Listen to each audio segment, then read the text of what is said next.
Hello guys, welcome to Erised Harry. So in this video, we will see, what if Harry had sung Jin-Woo's system and every battle at Hogwarts gave him XP to become the strongest wizard in history. If you enjoy these kinds of stories, don't forget to show us some love by hitting the like button and subscribing to the channel. Your support means the world to us. Now, let's start the story. Chapter 1, the player awakens. The cupboard under the stairs smelled like dust, old shoes, and the particular kind of misery that settles into wood after years of soaking up a kid's tears. Harry Potter, 10 years old, skinny enough that you could count his ribs through his oversized t-shirt, glasses held together with tape he'd nicked from Dudley's desk, was lying on his back on the thin mattress that served as his bed, staring at the underside of the staircase. Each step had its own pattern of cracks. He'd memorized them years ago. The third step from the bottom had a crack shaped like a lightning bolt, which he'd always thought was funny in a deeply unfunny way, because of course the kid with the scar would find lightning bolts everywhere. It was July. Sweltering, brutal, the Erised July. The cupboard didn't have ventilation. The cupboard didn't have anything except a bare bulb that Vernon had unscrewed 3 hours ago as part of Harry's punishment. The crime? Existing too loudly during Aunt Marge's phone call. That was it.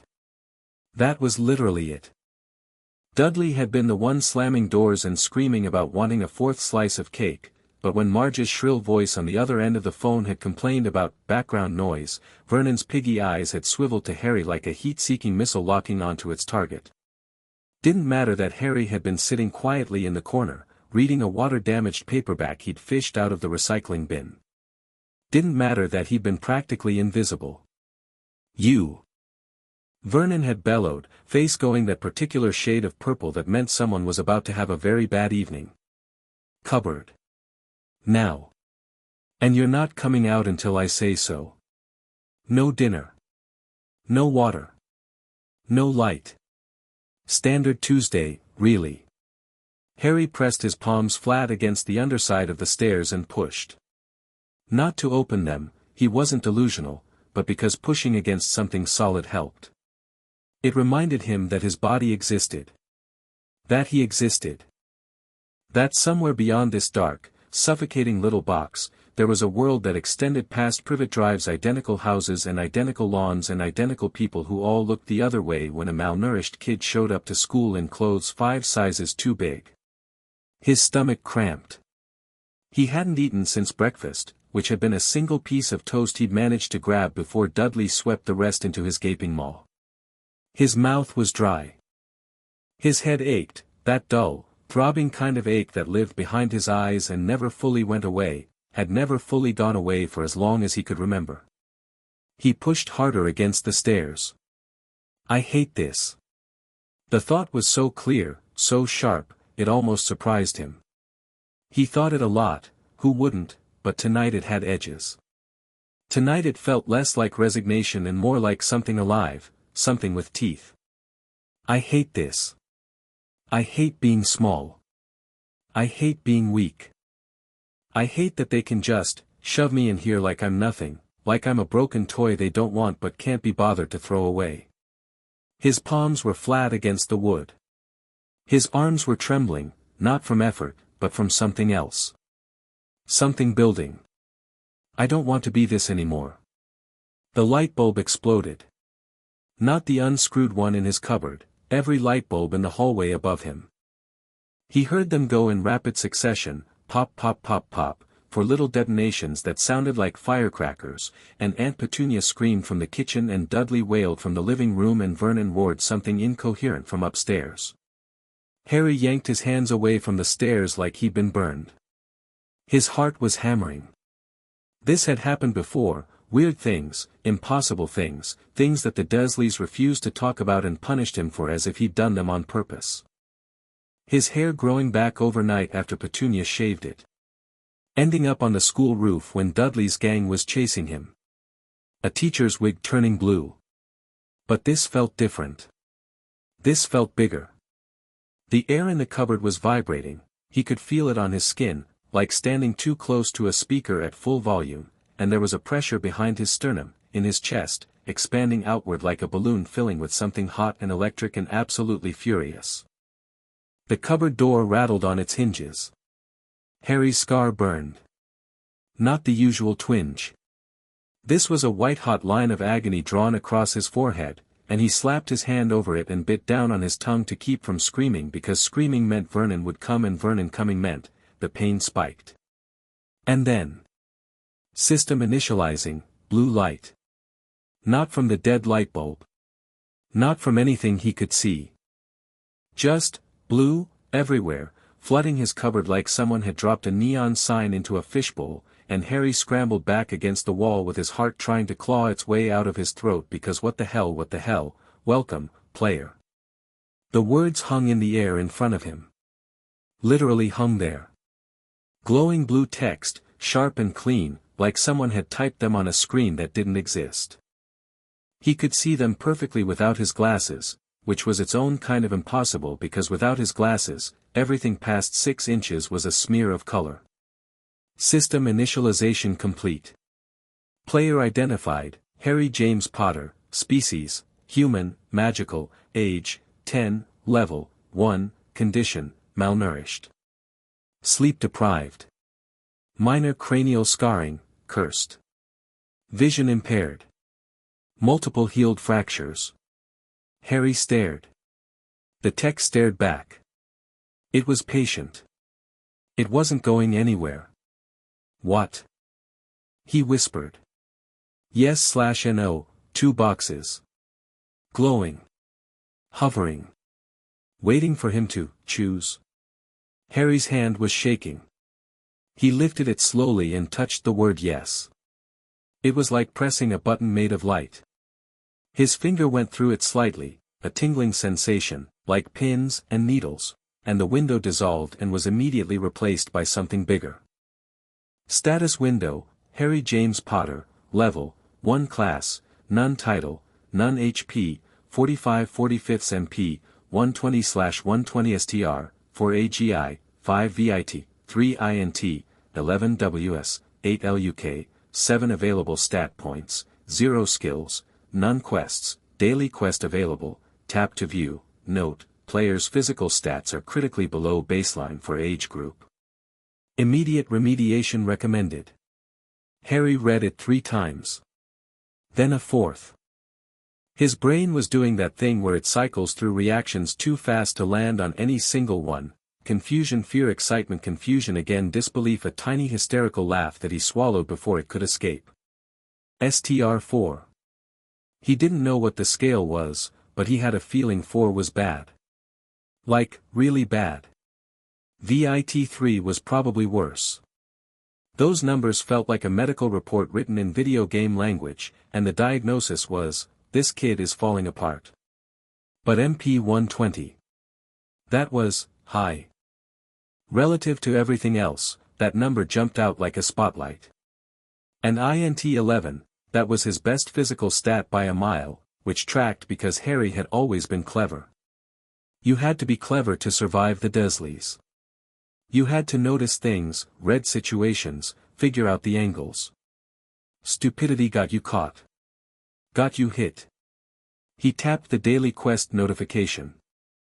Daily quest, the basics, run 1 kilometer, do 20 push-ups, do 20 sit-ups, do 20 squats, reward, +1 to all physical stats, recovery potion, minor, failure penalty, penalty zone, 4 hours, time remaining, 14 hours 22 minutes and 38 seconds, warning, failure to complete daily quest will result in mandatory transport to the penalty zone.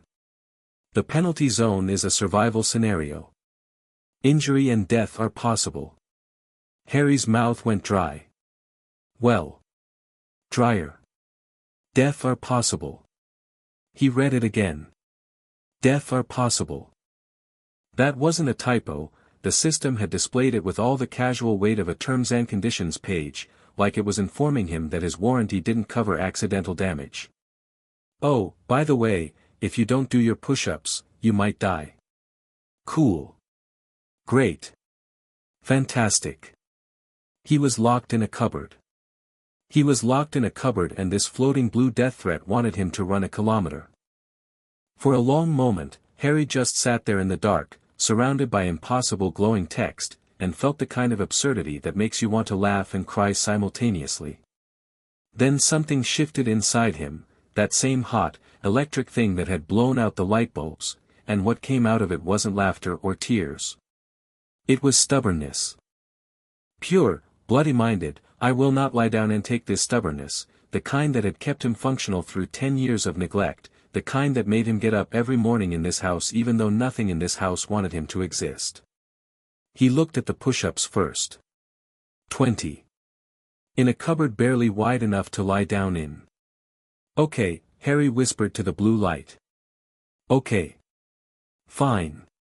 He rolled onto his stomach, planted his palms on the dusty floor, and started pushing. His arms shook on the first one. His form was terrible, he'd seen push-ups on the telly but never actually done them, and his elbows kept splaying out at wrong angles, and his lower back sagged, and by the fifth one his shoulders were screaming, push-up form corrected. Optimal positioning displayed.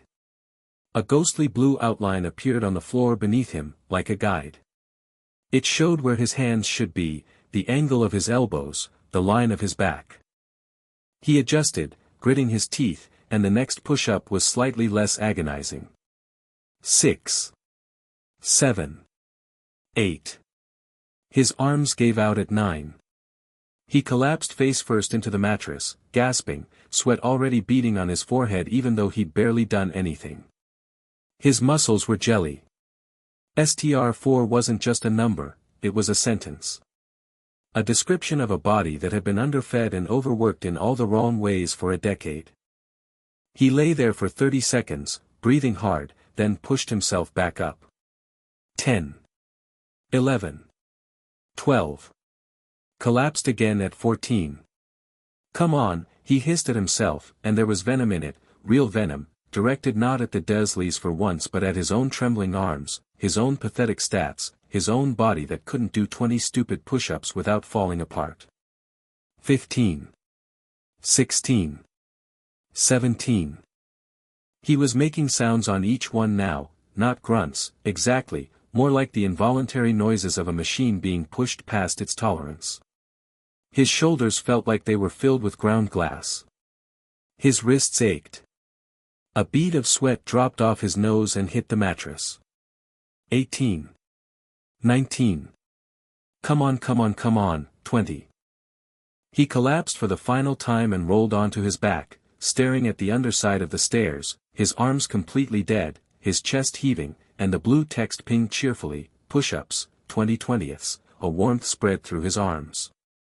Not healing, exactly, more like the ache receding from, I'm dying, to, I worked out hard. His muscles were still sore, but the sharp edge was gone. That's, actually kind of incredible. Sit-ups next. 20 of them, in a space where he couldn't fully extend his legs.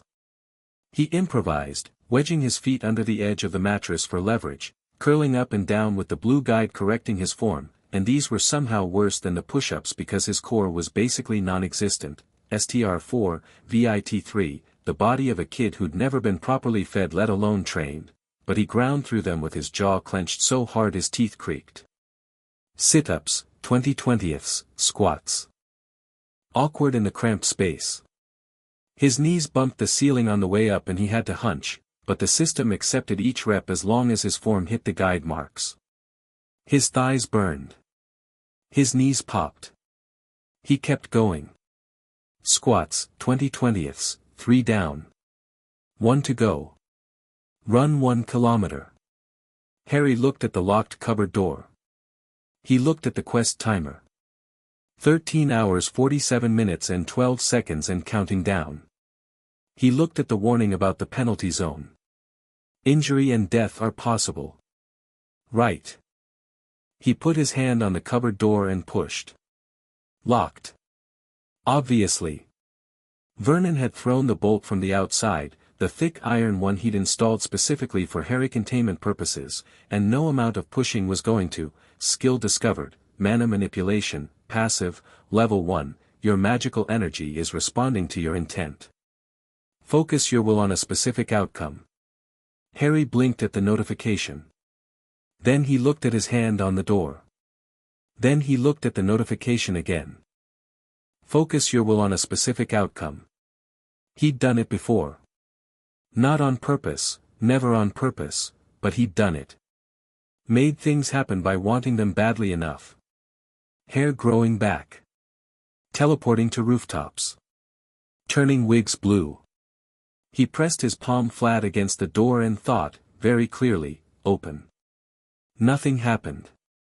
He thought harder. Open. A flicker. The faintest vibration in the wood under his hand, like a purr. He closed his eyes. Took a breath. And instead of just thinking the word, he tried to feel it, the door, the bolt, the mechanism. He imagined the bolt sliding. Imagined the metal moving through the bracket, smooth and silent, pulling back until it cleared the catch. He didn't just want the door open. He saw it opening. The bolt slid. Not violently, not with a bang or a crash. Just, slid. A quiet metallic whisper, and then the door swung open an inch under the pressure of his palm, and cool hallway air rushed in, and Harry had to clamp his hand over his mouth to keep from gasping because he'd just done magic on purpose and it felt like the first real thing he'd ever done in his entire life. Mana manipulation, passive, leveled up. Level 1 Level 2, plus 5 XP, skill discovered, telekinesis, active, level 1, MP cost, 5 per use. Move objects with magical force. Weight limit determined by INT and skill level. XP. He tapped the notification before it faded. XP, 5/100, XP is the measure of your growth. Accumulate XP through combat, quests, skill usage, and discovery. Upon reaching the required threshold, you will level up. Each level up grants plus 5 available stat points and increases base HP and MP. 5 out of 100. 1/20th of the way to level 2 from unlocking a door. Harry filed that away and crept out of the cupboard. The house was dark. He could hear Vernon's chainsaw snoring from upstairs, the man slept like the dead, which was useful, and Petunia's lighter, more fitful breathing beside him. Dudley's room was silent, which meant he'd passed out in front of the telly again and Petunia hadn't bothered to wake him. Harry padded barefoot down the hallway, through the kitchen, and out the back door. The night air hit him like a revelation. After the cupboard's stale heat, the July breeze, even the lukewarm, barely moving July breeze of suburban Surrey, felt like standing in front of an open freezer. He filled his lungs and looked up and there were stars, actual stars, pale behind the light pollution but there, and for a moment he just stood in the Desleys' immaculate back garden and breathed. Then he started running. He didn't have shoes on. He didn't have proper clothes, just Dudley's old shirt hanging to his knees and a pair of shorts held up with a safety pin. He was running barefoot on the pavement of Privet Drive at 11:30 at night, a scrawny kid with taped glasses and a lightning scar, and the system was tracking every step. Distance, 0.1 kilometers, his feet slapped the concrete. The pavement was still warm from the day's heat, and it wasn't comfortable exactly. He could feel every pebble, every crack, but it wasn't the worst sensation in the world either. He'd felt worse. Distance, 0.2 kilometers, he rounded the corner onto Magnolia Crescent. The streetlights cast orange pools on the ground and between them were stretches of dark, and Harry ran through both, in and out of light like a fish through water, and his lungs were already burning because of course they were, VIT3, the cardio endurance of a chain-smoking asthmatic. But he kept going. Distance, 0.3 kilometers, his legs felt like someone had filled them with wet sand. He was gasping.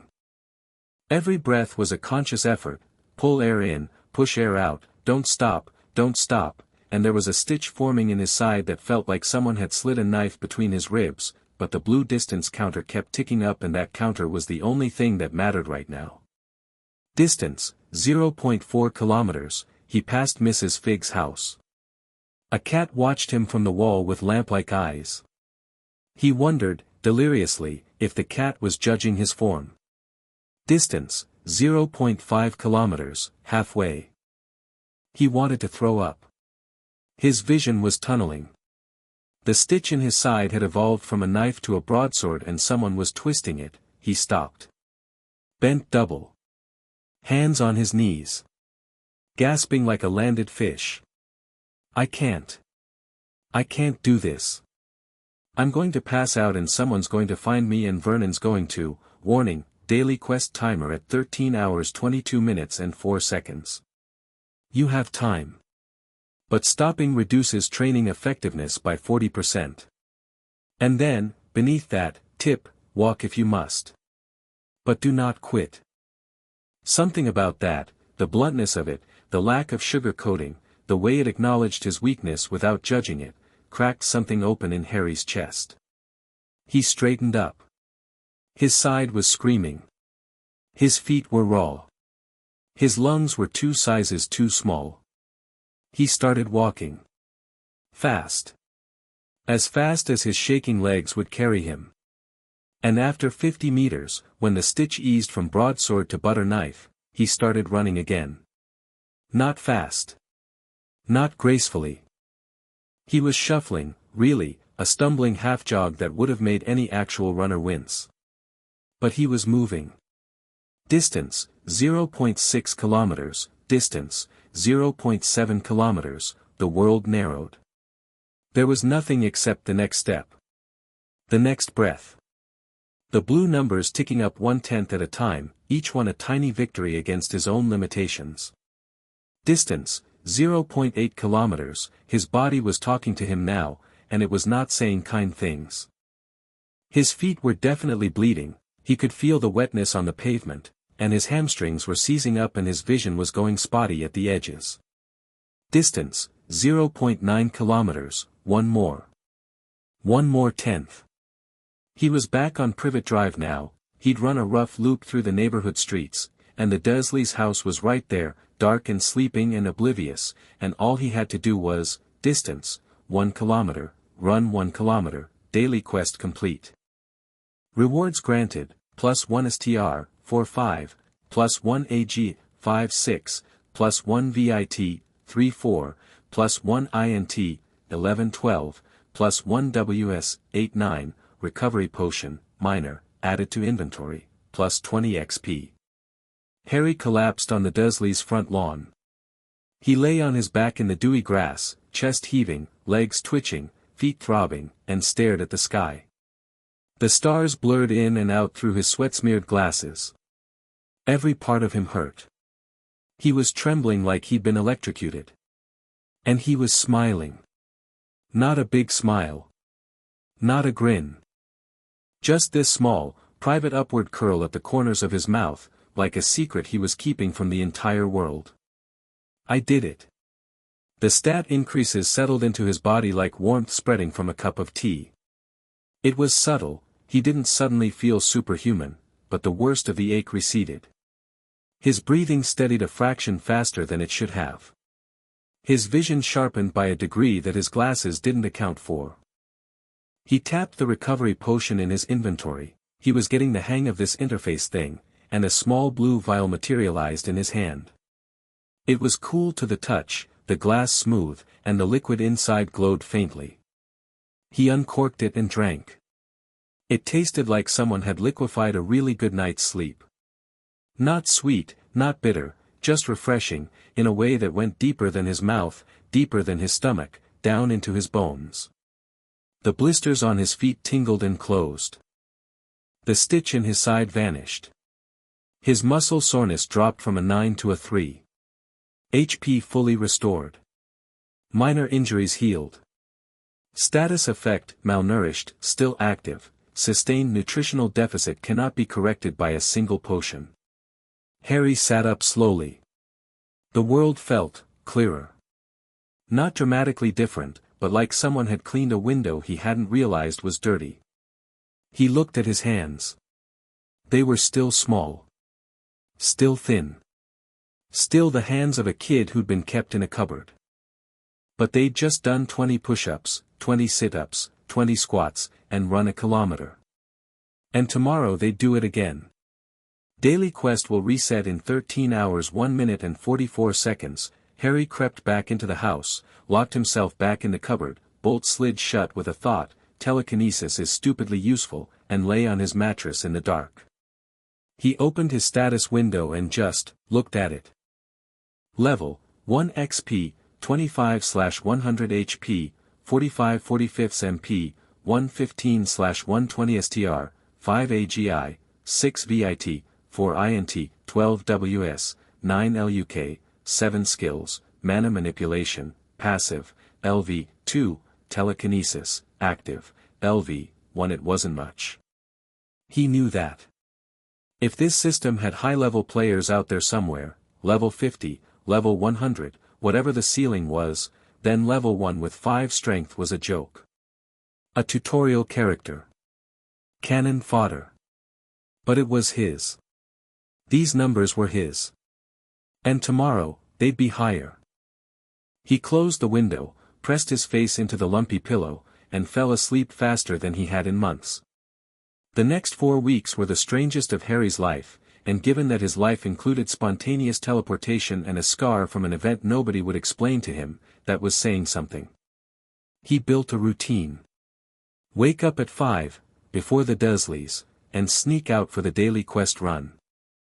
The kilometer got easier shockingly fast. By the 3rd day, he wasn't walking any portion of it, and by the end of the first week, his time had dropped from 18 minutes to 12. Push-ups, sit-ups, and squats he did in the cupboard, in sessions broken up throughout the day whenever he could steal a few minutes.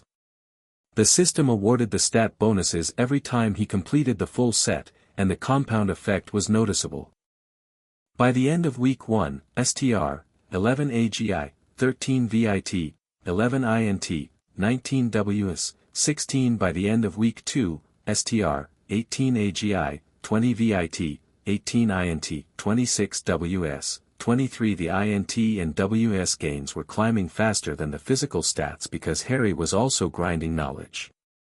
He discovered early on that the system awarded XP and stat bonuses for learning new things, not just magical things, but anything. He raided Dudley's second bedroom, the one stuffed with broken toys and abandoned books, and devoured everything he could find. Dudley's unused school textbooks gave him scattered XP for math and science concepts. A battered encyclopedia set, a Christmas gift Dudley had thrown a tantrum over before never opening, was a goldmine. New knowledge acquired, basic astronomy. Plus 2 XP, new knowledge acquired, photosynthesis fundamentals. Plus 2 XP, new knowledge acquired, World War II overview. Plus 3 XP, new knowledge acquired, Pythagorean theorem. Plus 2 XP, each nugget was tiny, 2 or 3 XP, but they added up, and more importantly, Harry found he was retaining everything. Not just remembering it in the vague, I read this once, way that normal studying produced. He was absorbing it. Perfectly. As if the act of the system logging the knowledge etched it permanently into his brain. Skill discovered, accelerated learning, passive, level 1, your ability to acquire and retain new information is enhanced. Learning speed plus 10%. Memory recall plus 15%. That skill leveled up 3 times in the first week alone. The physical changes were harder to hide. Harry was still thin, the malnourished debuff stubbornly persisted because the Dursleys' idea of feeding him was table scraps and the occasional cold can of soup, but the daily quest stat boosts were reshaping him beneath the surface. His posture straightened. His movements became more fluid, more controlled.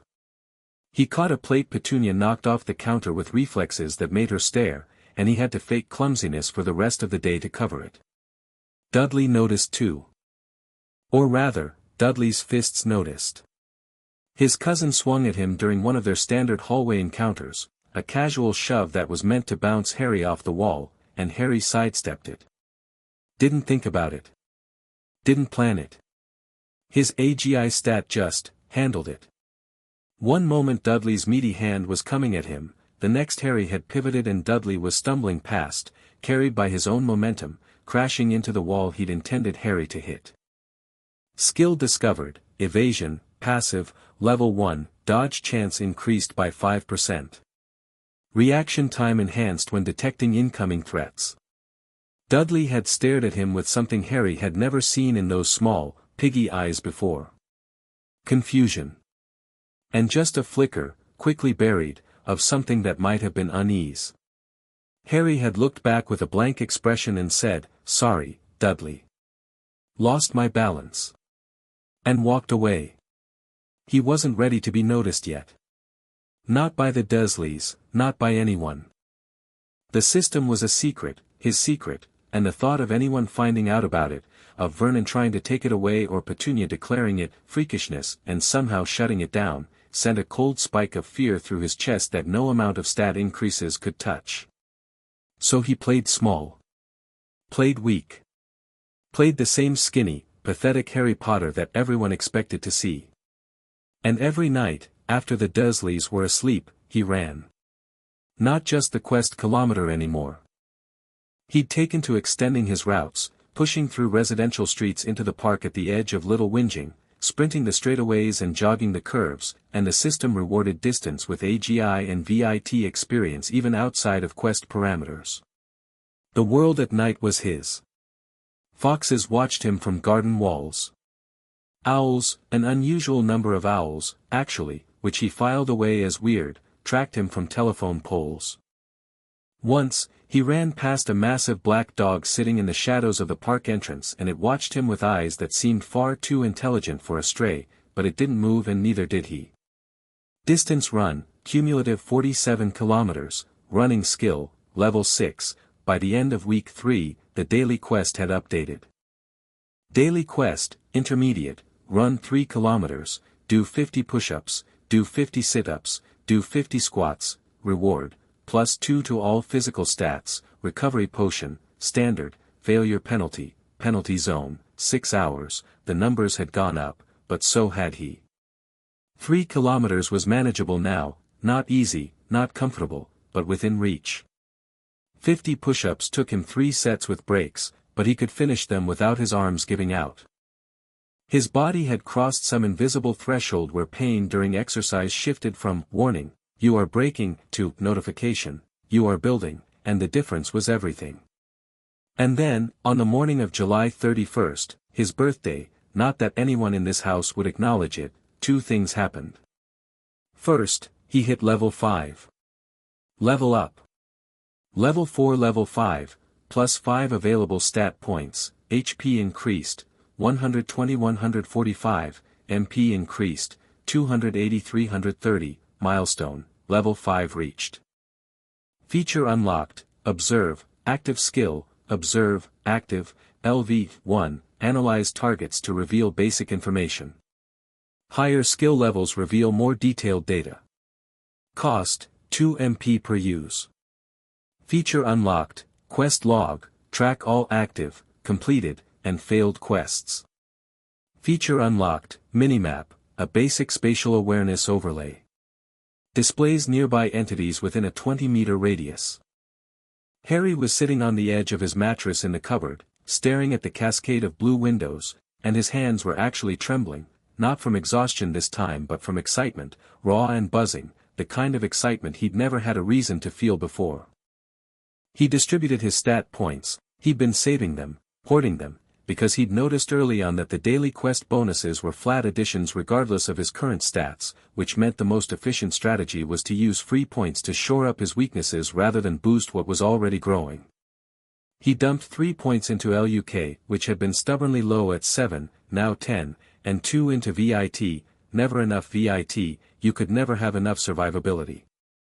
Then he opened Observe and looked at his own hand.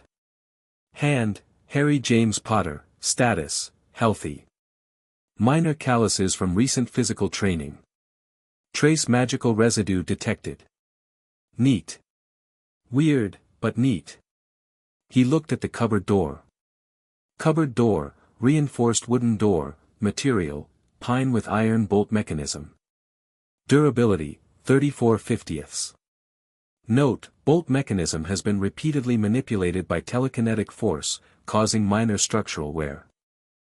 He'd been using telekinesis to lock and unlock the bolt so often that he was damaging the mechanism. Good to know. He'd need to be more careful. The second thing that happened was a giant. Well, half-giant. But Harry didn't know that yet. It started with the letters.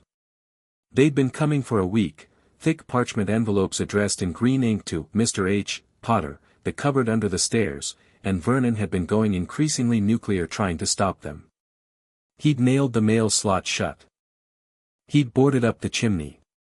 He'd driven the entire family to a miserable hut on a rock in the middle of the sea, as if geography could outrun determined correspondence. Harry had watched all of this with his new INT of 26 and WIS of 23 and the quiet, analytical clarity that those stats provided, and he'd thought, someone knows where I sleep. Someone knows it's a cupboard. And they're sending letters anyway, not rescue services. Which means whoever they are, they either don't care that I'm in a cupboard, or they care but the letters are the help they're sending. Either way, the letters were important. And Vernon's escalating panic told him they were important in a way that connected to the things the Dursleys never talked about. His parents. The car crash that wasn't a car crash. The scar. The freakishness. The magic. So when the door of the hut on the rock exploded inward at midnight on his birthday, and a man the size of a small building ducked through the doorframe with a pink umbrella in one hand and a squashed birthday cake in the other, Harry's first instinct wasn't fear. It was observe. Rubeus Hagrid, species, half-giant/half-human, magical, level. Cannot be determined, target level exceeds observed skill capacity, title, Keeper of Keys and Grounds, Hogwarts School of Witchcraft and Wizardry, status, excited. Emotional. Carrying out a mission with great personal investment. Warning, target's level is significantly above yours. Exercise caution. Harry's breath caught. Not at the warning, at the word Hogwarts. It resonated. Not in his memory, he'd never heard it before, but in his magic. His MP bar flickered. His scar tingled. And the system pulsed once, softly, like a heartbeat. Quest alert, a new world, objective, learn about the magical world. Attend Hogwarts School of Witchcraft and Wizardry. Reward, class selection, skill tree unlock, plus 500 XP, failure penalty, magical potential sealed. System access revoked. System access revoked. Harry's stomach dropped. Failure wasn't just failure, it was losing everything. The stats, the skills, the one thing in his life that was entirely his own. No. Absolutely not. Whatever this Hogwarts was, he was going. Hagrid was talking, had been talking since he'd walked in, actually, a torrent of, Harry, and, last time I saw you, you was only a baby, and, blimey, Harry, you look just like your dad. And Vernon was purple-faced and blustering and Petunia was white-faced and trembling and Dudley was hiding behind his mother, and Harry absorbed all of it with the patient efficiency of a mind that had been training itself for a month straight. The conversation that followed was the most important of his life. Hagrid told him he was a wizard. Knowledge acquired, magical society exists. Plus 25 XP, Hagrid told him about Hogwarts, a school for magic, hidden from the non-magical world, and Harry had a place there. Knowledge acquired, Hogwarts School Overview. Plus 15 XP, Hagrid told him about his parents. Not the car crash lie. The truth. Lily and James Potter, witch and wizard, murdered by a dark wizard named Voldemort. Knowledge acquired, the First Wizarding War.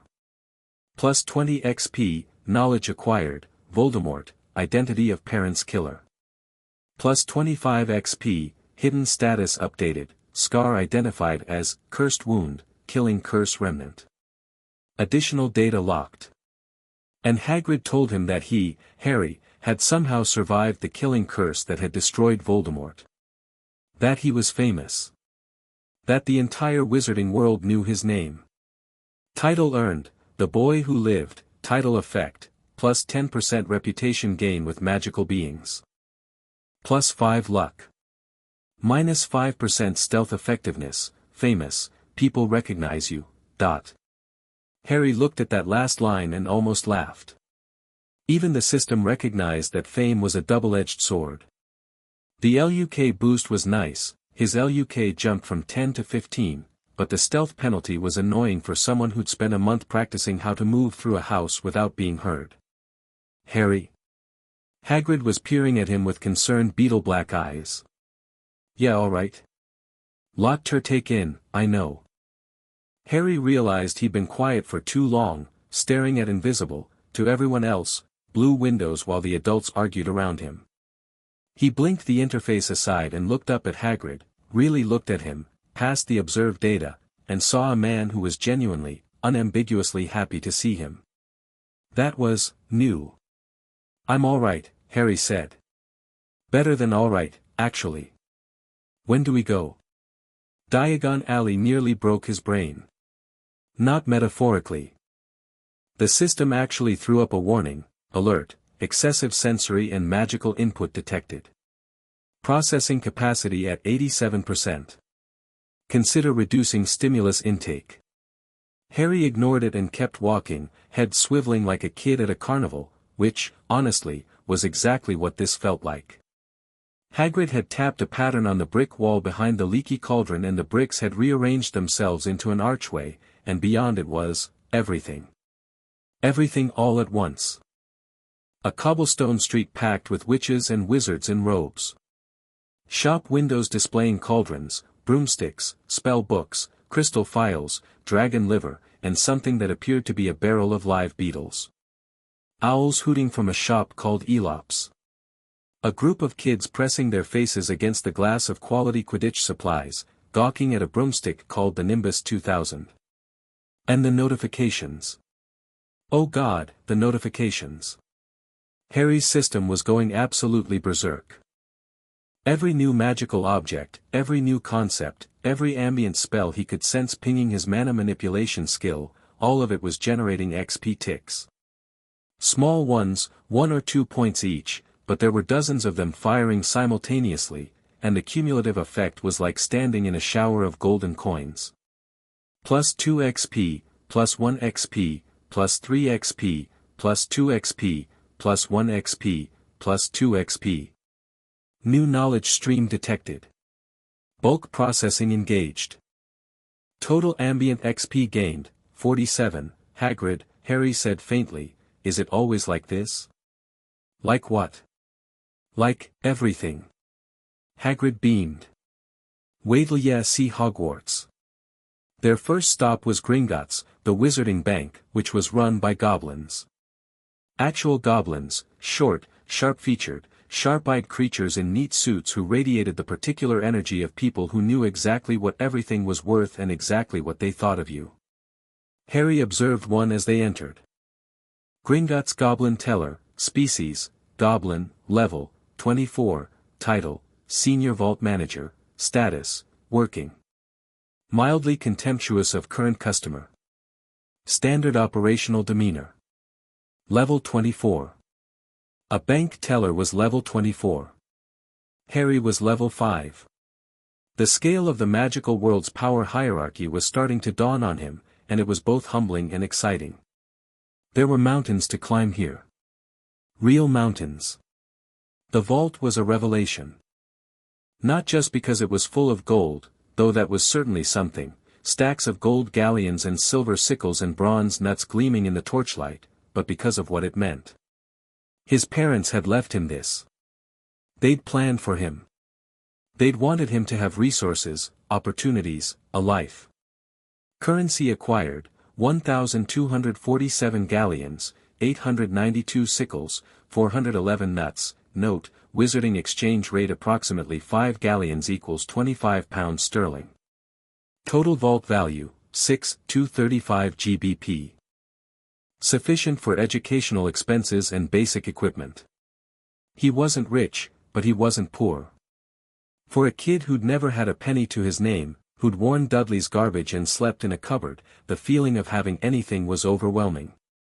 He had to take a breath and push the emotion down before it cracked his composure. Shopping was a quest in itself. Quest, equip for Hogwarts, acquire all required school supplies, bonus objective, find at least one item of uncommon rarity or above, reward, plus 50 XP, equipment bonus, each purchase pinged the system.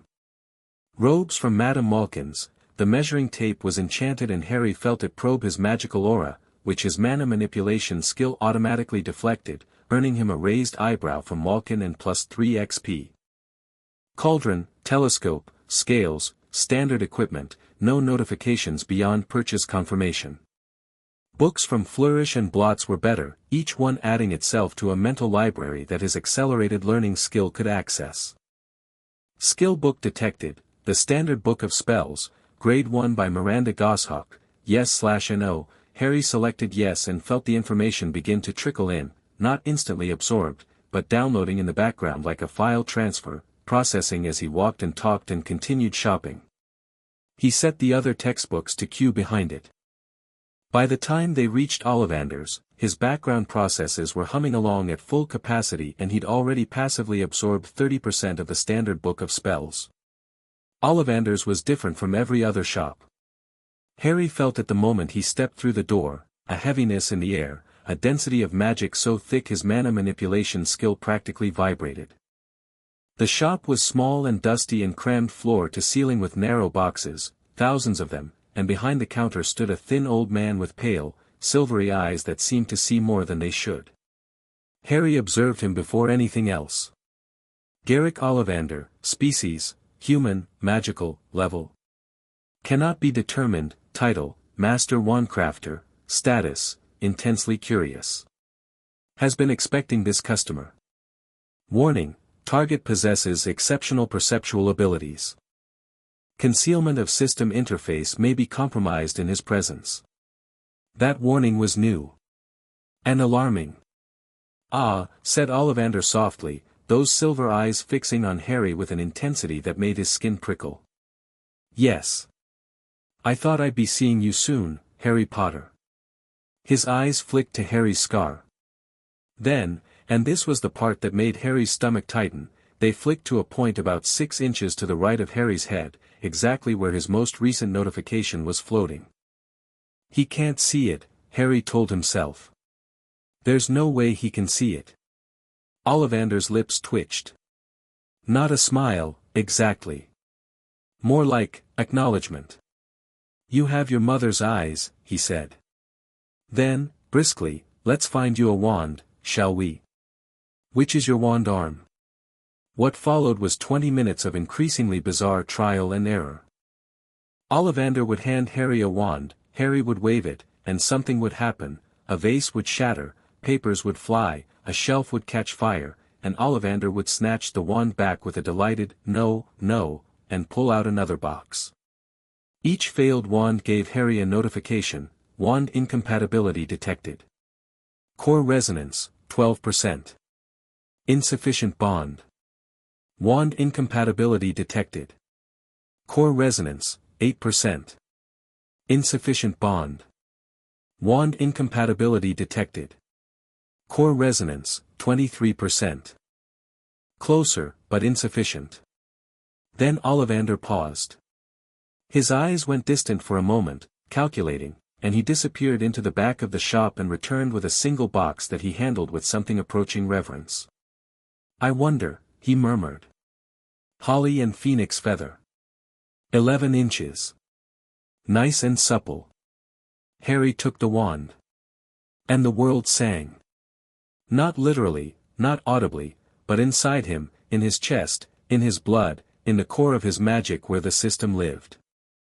The wand touched his palm and it was like a circuit completing, like the final tumbler of a lock clicking into place, and warmth flooded through him from fingertips to toes. The wand shot red and gold sparks from its tip, and the dusty shop was briefly illuminated in Gryffindor colors, and Harry's system exploded. Wand bonded. Holly and Phoenix Feather, 11 inches, perfect resonance, 100%, wand quality, legendary, wand effect, plus 30% spell efficiency, plus 20% MP regeneration while held, plus 15% to all magical skill XP gains, bonus, twin core detected. This wand shares a core with the wand of Tom Marvolo Riddle, Voldemort. Priori incantatum effect unlocked. Plus 100 XP.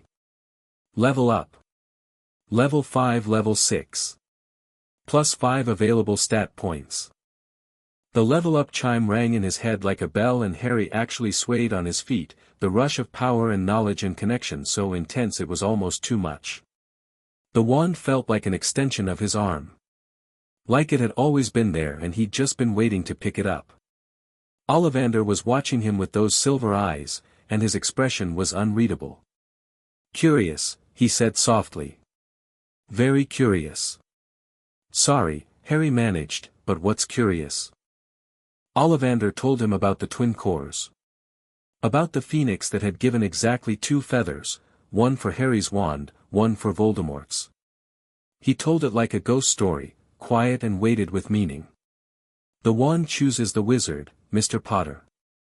We can expect great things from you." His eyes did that flick again, toward the invisible interface. "Very great things indeed. Hidden quest updated, the twin cores, significance of your wand's connection to Voldemort will be revealed in time."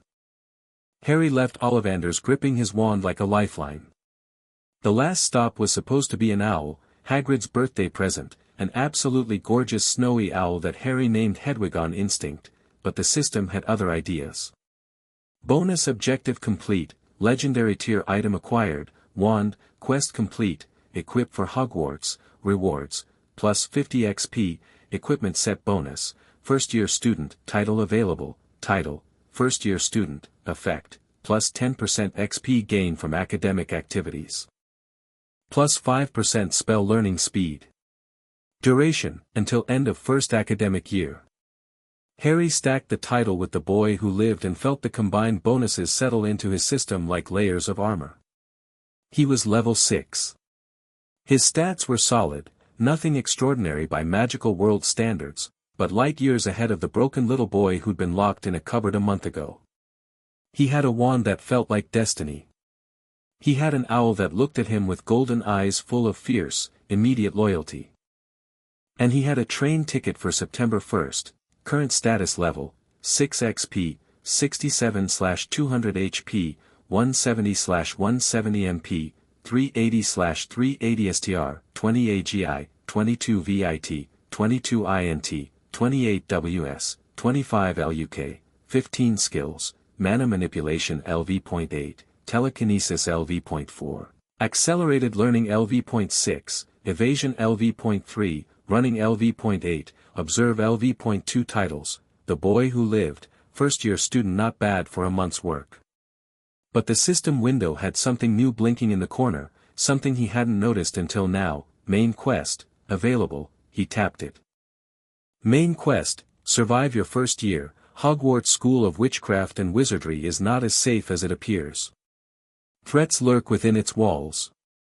Complete the following objectives to survive. 1. Reach level 15, 2. Master at least 10 spells, 3. Uncover the secret of the third-floor corridor, 4. Confront the hidden enemy, reward, class selection, major skill unlock, plus 1000 XP, failure penalty, death, there it was again. That word. Death. In blunt, blue, capital letters. Not a game. Not a simulation. A system that would let him die if he wasn't strong enough, fast enough, smart enough. Harry closed the window and scratched Hedwig behind her ear feathers. She nipped his finger affectionately. Looks like we've got work to do, girl. September 1st was organized chaos. King's Cross Station was packed with muggles, and Harry navigated it with his mini-map overlay guiding him toward a magical signature that pulsed from between platforms 9 and 10. He could actually see it on the map, a shimmering golden dot where the barrier was, hidden in plain sight. He'd arrived early. Deliberately. He wanted to scope out the platform before the crowd. Running at the brick wall was a trust exercise with the system. His observed skill told him the barrier was a spatial fold enchantment, concealment class, which was reassuring in theory and completely useless in practice when you were pushing a trolley loaded with a trunk, a caged owl, and the weight of your own skepticism straight at a very solid-looking pillar. He ran. The bricks dissolved. And platform 9 3/4 materialized around him like stepping into another world. The Hogwarts Express was a scarlet steam engine that looked like it belonged in a museum, except that it was humming with magical energy so dense Harry's mana manipulation skill actually leveled up just from standing near it. Mana manipulation leveled up. Level 8 Level 9, passive effect enhanced, ambient magical energy absorption rate plus 5%. You can now passively regenerate MP 10% faster in magically saturated environments. Hogwarts was going to be a goldmine for passive stat growth. He could feel it already. He loaded his trunk, found an empty compartment, and settled in by the window. Hedwig dozed in her cage. The platform was filling up, families in robes, kids in muggle clothes clutching wands, a flustered mother herding 7 red-headed children through the barrier with the organizational efficiency of a general marshalling troops. Harry observed the family out of idle curiosity. Molly Weasley, level. Title, Matriarch of the Weasley family. Arthur Weasley, level. Title, Head of Misuse of Muggle Artifacts Office. Percy Weasley, level 12. Title, Hogwarts Prefect. Fred Weasley, level 9. Title, None. George Weasley, level 9. Title, None. Ron Weasley, level 3. Title, None. Ginny Weasley, level 2. Title, None. Note, not attending Hogwarts this year. Levels. All of them had levels. Did every magical person have a system, or was Harry seeing their potential quantified through his own interface? He suspected the latter. Nobody else was staring at floating blue windows, which meant his observed skill was translating their power into terms he could understand. Level 3. The youngest boy, Ron, was level 3. That was close to where Harry had started, before a month of daily quests and frantic grinding. It was the baseline for an untrained magical child. Harry was level 6. More than double Ron's power, technically, but that gap was less impressive than it sounded. In combat, levels weren't linear. A level 10 wasn't just twice as strong as a level 5, based on the stat increases. The curve got steeper. The compartment door slid open. Anyone sitting there? The red-headed boy, Ron, was pointing at the seat opposite Harry. Everywhere else is full. Harry's observe refreshed automatically. Ron Weasley, level 3, status, nervous. Excited. Self-conscious about second-hand robes and smudge on nose. That last detail, the self-consciousness, made something in Harry's chest tighten with recognition. He knew what it felt like to be embarrassed about what you were wearing. He knew what it felt like to walk into a room hoping nobody looked too closely. Go ahead, Harry said, and meant it. Ron sat down, and within 5 minutes they were talking like they'd known each other for years. Ron was open in a way that Harry wasn't, cheerful and self-deprecating and willing to blurt out whatever he was thinking without filtering it first. He talked about his brothers like they were simultaneously his heroes and his greatest annoyance. He talked about being the sixth son, about always getting hand-me-downs, about feeling like everything had already been done by someone in his family before he got a chance to try it. I've got Bill's old robes, Charlie's old wand, it's even got unicorn hair coming out the end, look, and Percy's old rat. He produced a fat, gray, deeply unimpressive rat from his pocket. Harry observed it out of habit. Peter Pettigrew. Species, human, animagus, disguised as rat, level, 18, status, dormant. Concealed. Extreme caution, this entity is not what it appears. Title. Hidden information detected, observe skill level insufficient for full analysis. Harry's blood went cold. He stared at the rat. The rat stared back with beady, dull eyes. It was the picture of mundane inoffensiveness, a fat, sleepy pet rat missing a toe on one paw. But the system didn't lie. The system couldn't lie. And the system was telling him that this rat was a human being in disguise with a level that dwarfed everyone else in this compartment. Extreme caution. Harry's hand drifted toward his wand. Then he stopped himself. Think. Int 28. Use it. He couldn't confront a level 18 hidden threat right now. He was level 6 with a handful of skills and no combat experience beyond Dudley dodging. If this, Peter Pettigrew, felt threatened, felt exposed, he could, what? Transform. Attack. Escape. All of the above, probably, and Harry would be left trying to explain to a trainful of children why he'd attacked his new friend's pet. No. File it. Log it. Watch it. And when the time came, when he was strong enough, knew enough, had enough information, then deal with it. Hidden quest added, the rat's secret, objective, discover the truth about scabbers.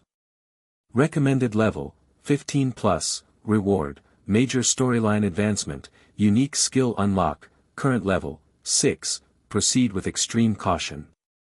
His name Scabbers, Ron said apologetically, completely oblivious. Bit pathetic, isn't he?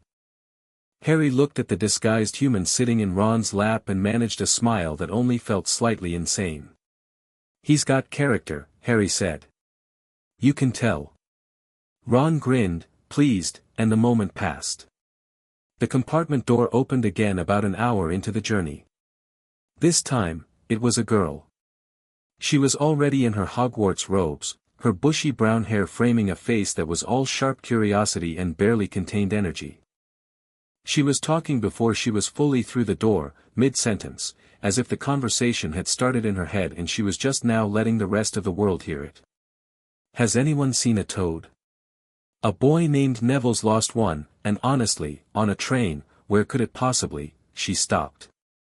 Her eyes landed on Harry, then on Ron, then back on Harry. Specifically, on his forehead. Oh. You're Harry Potter. I've read about you in several books, Modern Magical History, The Rise and Fall of the Dark Arts, Great Wizarding Events of the 20th Century, blimey, Ron muttered. Harry observed her. Hermione Jean Granger, species, human, magical, muggleborn, level, 4, title, none, status, anxious. Overcompensating with knowledge display. Deeply worried about fitting in. Has read every textbook cover to cover already.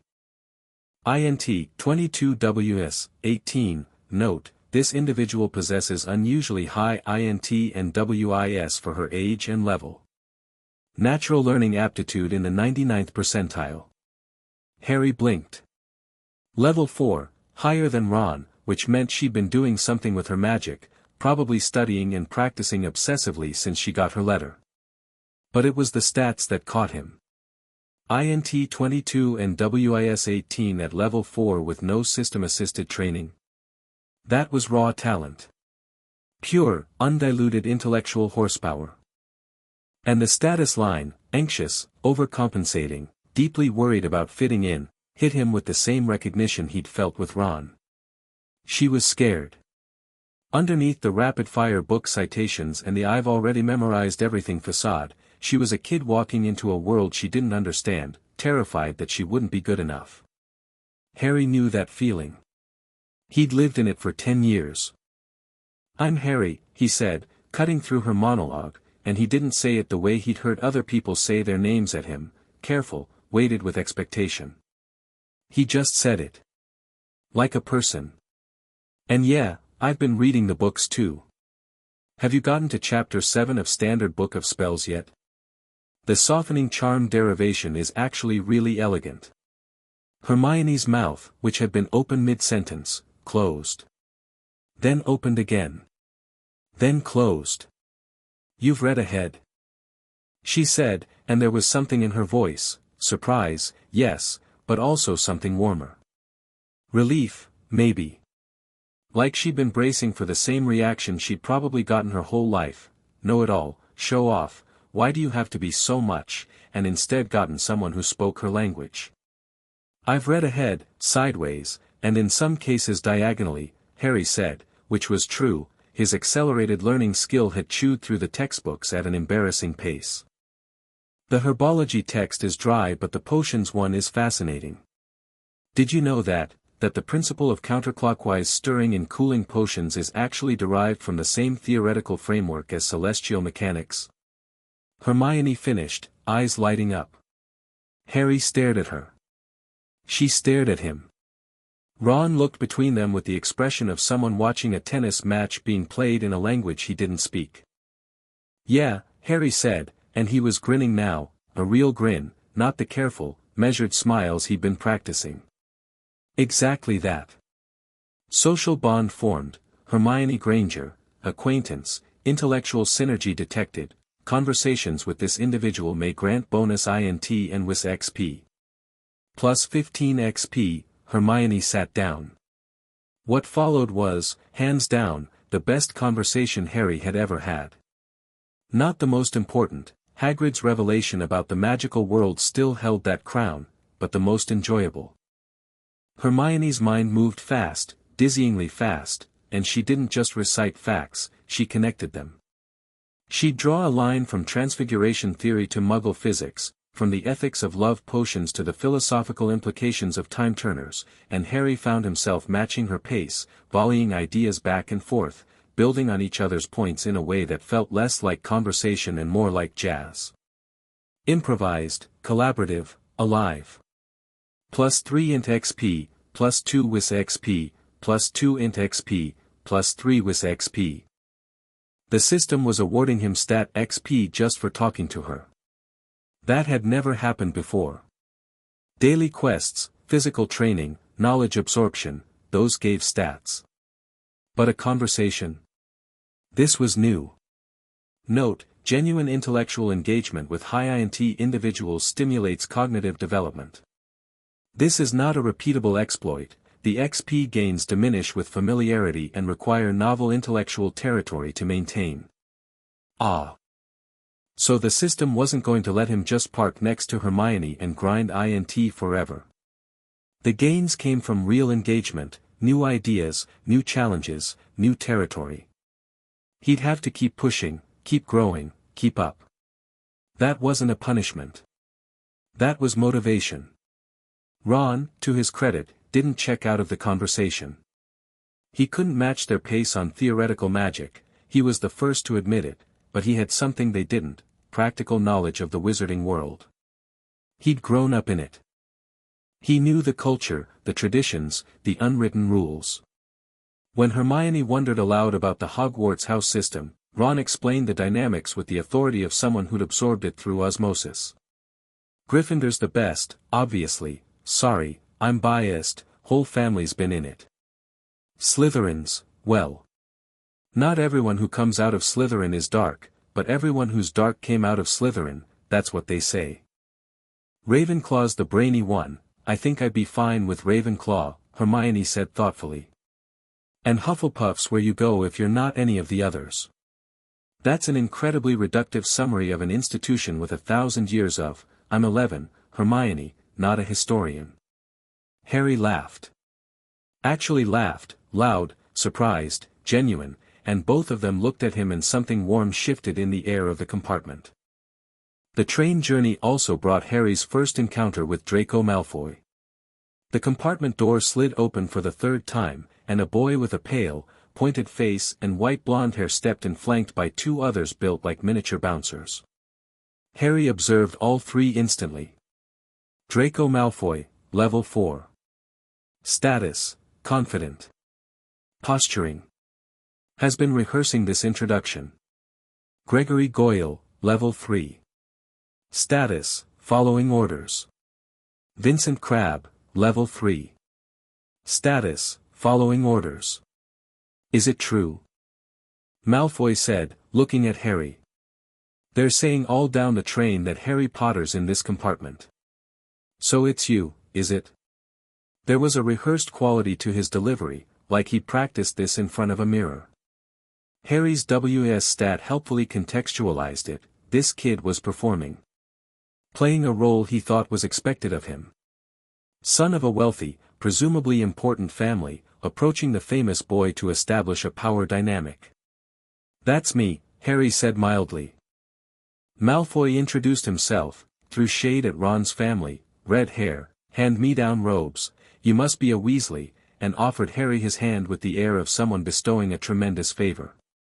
"You'll soon find that some wizarding families are much better than others, Potter. You don't want to go making friends with the wrong sort. I can help you there." Harry looked at the outstretched hand. He looked at Ron, whose ears had gone red. He looked at Hermione, whose expression had hardened into something cold and analytical. Then he looked back at Malfoy and said, with complete sincerity, "Thanks for the offer, Malfoy. But I think I'm doing all right picking my own friends. No hostility. No insult. Just a clear, clean refusal that left no room for interpretation." Harry had learned, the hard way, over years of navigating the Dursleys and the politics of a school where Dudley's gang terrorized anyone who got close to him, that the most effective way to shut someone down wasn't aggression. It was calm certainty. Malfoy's expression flickered. Surprise, mostly. He clearly hadn't planned for this branch of the dialogue tree. His eyes narrowed, his jaw tightened, and for a moment Harry saw something under the arrogance, a kid whose script had just been torn up. "I'd be careful if I were you, Potter," Malfoy said, and there was a new edge in his voice. "Unless you're a bit politer, you'll go the same way as your parents." They didn't know what was good for them, either. The compartment temperature dropped about 5 degrees. Ron was on his feet. Hermione had gone very still. Even Crabbe and Goyle shifted their weight, sensing violence. But Harry felt something strange happen. The anger was there, hot and immediate, a flash of fury at the mention of his parents. But the system did something it had never done before, emotional regulation, WS check triggered. WS 25 versus provocation threshold 15. Check passed. Recommended response, de-escalate. The opponent is attempting to provoke a reaction that justifies escalation. Denying that reaction removes their power. Harry let the anger flow through him. Acknowledged it. Let it go. "Thanks for the advice," he said evenly. "I'll keep it in mind." Malfoy stared at him for a long beat, clearly unsettled by the non-reaction, then turned on his heel and left with his bodyguards in tow. Plus 10 XP, first social confrontation navigated without escalation, WS plus 1, 25-26, Ron sat down slowly. "You're weirdly calm about that. He just insulted your parents." "I know," Harry said. "And he wanted me to swing at him so he could tell everyone the famous Harry Potter attacked him on the first train ride. I don't play games I'm going to lose." Ron looked at him with new eyes. "That's actually really smart." Hermione was studying Harry with an expression that was hard to read, somewhere between impressed and concerned. Like she was putting together a puzzle and not all the pieces were fitting. "You think about things very strategically for an 11-year-old, she said. It wasn't a compliment or a criticism. It was an observation. Harry shrugged. "I've had practice." He didn't elaborate. She didn't push. Hogwarts. There was no notification big enough, no XP reward generous enough, to capture what it felt like to see Hogwarts for the first time. They came around the bend of the Black Lake in little boats and there it was, a vast, impossible castle perched on a cliff, lit by 1,000 windows, turrets and towers reaching into a sky thick with stars, and Harry's system did something it had never done before. It stuttered. The interface flickered. Blue text fragmented, reformed, fragmented again. For about 3 seconds, the entire system glitched, and in that gap, that brief window of silence where the numbers and notifications fell away, Harry just felt it. The raw, staggering, ancient weight of Hogwarts magic pressing against his senses like the gravity of a star. Then the system stabilized and the notifications poured in like a waterfall. Location discovered, Hogwarts School of Witchcraft and Wizardry, magical density, extreme, off-scale, passive MP regeneration, plus 200% while within castle grounds, ambient XP field active, all skill XP gains increased by 25% within Hogwarts. Warning, this location contains numerous high-level entities, dangerous magical creatures, and restricted areas. Multiple threats detected. Proceed with situational awareness. Quest environment active, survive your first year, quest parameters now in effect. Plus 50 XP, major location discovery bonus. Harry barely registered the numbers. He was too busy staring, and so was everyone else. Even the kids who'd grown up in magical families were silent, awed by the sheer spectacle of it. The boats glided across the lake's black surface, and the castle grew larger and more impossible with every passing second, and Harry thought, this is home. The thought surprised him. He'd never had a home. The cupboard wasn't home, it was a cage. Privet Drive wasn't home, it was a sentence. But Hogwarts, this absurd magical castle with its impossible architecture and its singing walls and its gravity well of power, felt like belonging. Like walking into a place shaped to hold people like him. His scar tingled. A notification flickered and vanished too fast to read. The sorting. They filed into the great hall and Harry had to physically restrain himself from opening Observe on everything, the floating candles, the enchanted ceiling that mirrored the night sky, the ghosts drifting between tables, the 4 house tables packed with students, the staff table at the far end where, Albus Dumbledore, species, human, magical, level. Far exceeds Observe capacity, title. Multiple titles detected, unable to resolve, status, aware of your observation. Amused. Harry's heart stuttered. Aware of your observation. The old man at the center of the staff table, long silver beard, half-moon glasses, electric blue eyes, was looking right at him with a small, knowing smile. Not at the crowd of first years. At Harry. Like he could feel the Observe skill touching him and found it charming. Harry immediately deactivated Observe and looked at the floor. Note to self, don't observe the headmaster. He can tell. The sorting hat was, a hat. An old, ragged, patched hat that sat on a stool and then sang a song about itself, which was simultaneously the most magical and most ridiculous thing Harry had experienced yet. His system classified it immediately, the sorting hat, artifact, legendary, sentient magical object. Created by the 4 founders of Hogwarts. Capable of legilimency, mind reading, personality assessment, and prophetic statements. Warning, this object will access your thoughts during the sorting process. System defenses are insufficient to block a legendary tier artifact. Great. The hat was going to see the system. There was no way around it. Harry's mental fortress was non-existent, he hadn't even unlocked a proper defense skill yet, and the hat was going to rummage through his brain and find the blue windows and the stats and the quests and there's nothing I can do about it. So I'll deal with whatever comes. Names were called alphabetically. Hermione went early, Granger, Hermione.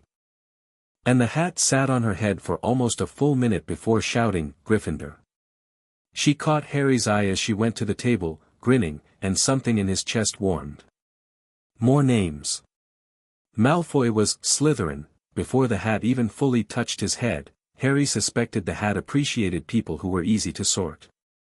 Neville Longbottom was Gryffindor, after a long deliberation that left the pudgy boy looking equal parts terrified and relieved. Potter, Harry. The hall went quiet. Not gradually, instantly. Like someone had hit a mute button. Every head turned. Whispers erupted like popcorn. Potter? The Harry Potter? Where? Where? The one with the scar. Harry walked to the stool with his back straight and his face neutral and the very specific kind of calm that came from having WIS 26 and a lifetime of practice at not showing people what he was feeling. He sat down. Professor McGonagall placed the hat on his head.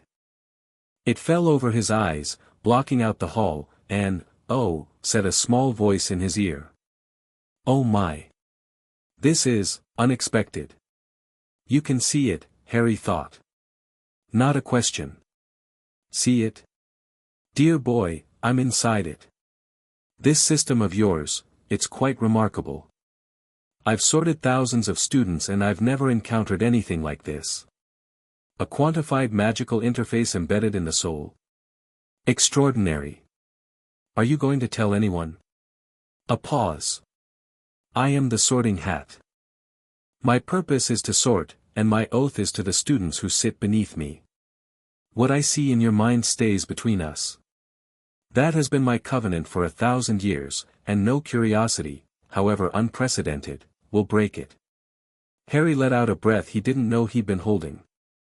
Now then, the hat continued, and he could swear it sounded delighted, let's see what we're working with. Intelligence, oh yes, plenty of that, Ravenclaw would sharpen you to a fine point. Ambition too, real ambition, not the petty kind but the bone-deep need to become more, Slytherin would feed that hunger. And loyalty, buried under the survival instincts but fierce when it surfaces. Not Slytherin, Harry thought, not because he had anything against ambition, his entire existence for the past month had been the definition of ambitious, but because the system had flagged Voldemort as a Slytherin, and strategic association mattered. Also, honestly, the vibes at the Slytherin table were off. Not Slytherin, eh? You're sure? The system would thrive there, the competitive environment, the constant social maneuvering, every interaction a chance to level up your social skills. I'm sure. Then it had better be, Gryffindor. The Gryffindor table exploded. Fred and George Weasley were chanting, "We got Potter. We got Potter." Ron was beaming from the seat he'd already claimed. Hermione had saved a spot next to her, which she was patting with an expression of transparent delight. Harry took off the hat, nodded to it, "Thank you," and walked to the Gryffindor table. Sorted into Gryffindor. Quest updated, survive your first year, house affiliation recorded. Gryffindor house resources and quest lines now accessible. Title updated, first year student first year Gryffindor, new title effect, plus 5% bonus to courage-based skill checks. Plus 5% physical stat growth rate. Plus 25 XP, he sat down between Ron and Hermione. The feast appeared on the golden plates, roast beef, roast chicken, pork chops, lamb chops, sausages, bacon, steak, boiled potatoes, roast potatoes, fries, Yorkshire pudding, peas, carrots, gravy, ketchup, and for some reason, peppermint humbugs, and Harry's system nearly had a meltdown. Alert, magically enhanced food detected. Nutritional content significantly above normal parameters. Consuming this meal will reduce malnourished, debuff from severe moderate. Estimated time to full debuff removal with regular magical meals, 2 to 3 months. Harry loaded his plate. He loaded it like someone who understood, on a cellular level, that food was fuel and fuel was stats and stats were survival. He ate methodically, thoroughly, and with a quiet intensity that Hermione noticed and Ron didn't. Ron was too busy eating with an intensity that had nothing to do with methodology and everything to do with being 11 and surrounded by unlimited food. You eat like you're on a mission, Hermione said, not unkindly. I am, Harry said, and smiled, and didn't explain. Later that night, after the feast and Dumbledore's oddly specific warnings about the third-floor corridor and the Forbidden Forest, after the Gryffindor prefect led them to the common room, password, Caput Draconis, and Harry climbed the stairs to the first-year boys' dormitory and found his 4-poster bed with Hedwig already sleeping on the windowsill. After all of that, Harry lay in bed and opened his system. The castle's ambient magic was doing incredible things to his passive regeneration. His MP bar was refilling at a visible rate, the number ticking up every few seconds, and there was a warmth in his bones that wasn't the feast or the fire in the common room. It was the magic itself. Hogwarts magic, pressing against his, like a massive, ancient heartbeat syncing with his own smaller one. He opened his quest log. Active quests, main quest, survive your first year, reach level 15, current, 6, master at least 10 spells, current, 0, uncover the secret of the third-floor corridor, confront the hidden enemy, hidden quest, the rat's secret, discover the truth about Scabbers. Recommended level, 15+, hidden quest, the twin cores, significance of wand connection to Voldemort. In progress, daily quest, resets in 5 hours 42 minutes and 11 seconds, level 15. He was level 6. 9 levels in one school year, while also attending classes, learning spells, uncovering whatever was on the third-floor corridor, and dealing with a hidden enemy. 9 levels. The first 6 had taken him a month of daily quests, but XP requirements scaled with level. He'd need combat, skill mastery, quest completions, not just the daily grind. He needed to push into everything Hogwarts had to offer and wring every drop of experience from it. The third-floor corridor. Dumbledore had warned them away from it with the cheerful vagueness of a man who expected at least one student to ignore the warning. The system had flagged it as a quest objective. Something was there. Something important. And the hidden enemy. Harry's scar prickled. Just slightly. A whisper of pain, gone almost before he registered it. Anomalous reading from cursed wound. Source, unknown. Monitoring activated. He closed the system, rolled onto his side, and looked out the window. The grounds of Hogwarts spread out below, dark, vast, the forbidden forest a black mass against the starlit horizon, the lake a mirror reflecting the moon. Somewhere out there, in this castle, in this world, the thing that killed his parents was still alive. Weakened, maybe. Hidden. But alive. And connected to Harry through a scar and a twin-core wand and a prophecy he didn't even know existed yet. But Harry had something it didn't expect. He had numbers. He had a system. He had skills he could train, stats he could raise, a level that would climb and climb and climb until the gap between him and whatever was out there was nothing. I'm level 6 now. I won't be level 6 for long. He closed his eyes. Tomorrow was the first day of classes. Tomorrow, the real grind began. System notification, private, player Harry James Potter has entered Hogwarts School of Witchcraft and Wizardry. All quest parameters are now active. The game has truly begun. Good luck, player. Chapter 1 End. Chapter 2, Grinding Season. The first morning at Hogwarts, Harry woke at 4:47 a.m. Not because of an alarm. Not because of a nightmare, though those were a semi-regular feature of his sleeping life, had been for years, fragmented images of green light and high, cold laughter that he could never quite place. No, Harry woke at 4:47 a.m. because his body had been trained over the past month to wake before dawn, and one night in a 4-poster bed with actual blankets and actual pillows wasn't enough to override a habit that had been beaten into his nervous system by the threat of death by penalty zone. Daily quest, intermediate, run 3 kilometers, do 50 push-ups, do 50 sit-ups, do 50 squats, reward, +2 to all physical stats, recovery potion, standard, failure penalty, penalty zone, 6 hours, time remaining, 19 hours 12 minutes and 33 seconds, he lay still for a moment, listening. The dormitory was quiet except for the breathing of 4 other boys, Ron snoring, which was impressive for someone his size, Neville's occasional whimper from what sounded like an unpleasant dream, and the dead silent sleep of Seamus Finnegan and Dean Thomas, who'd both crashed hard after the feast. The curtains around each bed were drawn. Nobody was going to notice him leaving. Harry slipped out of bed, pulled on the trainers he'd bought in Diagon Alley, his first pair of shoes that actually fit, and padded down the dormitory stairs. The common room was empty, the fire had burned down to embers, and the portrait of the fat lady was snoring gently in her frame. She grumbled when he eased it open but didn't fully wake. The castle at 5 a.m. was a different creature entirely from the bustling, torchlit spectacle of the night before. The corridors were dark and vast, the stone floors cold under the thin light of pre-dawn filtering through stained glass windows. Suits of armor stood at attention in shadowed alcoves.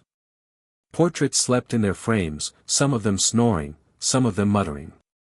The staircases, which, Harry discovered with a lurch of surprise, moved, were still and silent, locked in whatever configuration they'd settled into for the night. His mini-map was going crazy. The overlay, which showed a 20-meter radius of his surroundings, was populated with dots, some green, neutral, some yellow, ambient magical entities, ghosts, paintings, and one red dot that was moving slowly on the floor below him. Harry paused. Red meant hostile, or at least potentially threatening. He focused on the dot. Entity, Mrs. Norris, level 5. Species, cat, magically enhanced. Status, patrolling. Alert. Note, this cat has an empathic link with the caretaker, Argus Filch. Detection by Mrs. Norris is functionally equivalent to detection by Filch. Right. The caretaker. Percy Weasley had mentioned him last night, Argus Filch, a squib with a bitter streak and a cat that functioned as a mobile surveillance system. Getting caught out of bed after hours was apparently a fast track to detention. Harry watched the red dot on his mini-map until it turned a corner and moved away, then adjusted his route. The mini-map was a cheat code for stealth. As long as he kept his awareness on the overlay and planned his path around the hostile dots, he could move through the castle unseen. Stealth skill activated. Current level, 1, detection radius reduced by 5%. When had he gotten stealth? He checked his skill log. It had unlocked automatically the first time he'd consciously tried to avoid detection.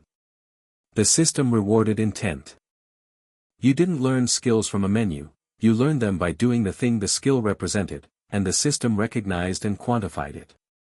Which meant that everything he did at Hogwarts, every class, every challenge, every midnight wander through dark corridors, was potential skill development. The castle wasn't just a school. It was an infinite XP dungeon. He made it outside without incident. The grounds were breathtaking. Mist clung to the grass in low, silvery sheets. The lake was glass still, reflecting the pink and gold sky of early dawn.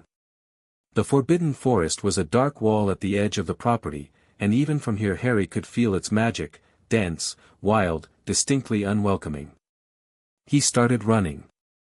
3 kilometers around the Hogwarts grounds was not the same as 3 kilometers through suburban Surrey.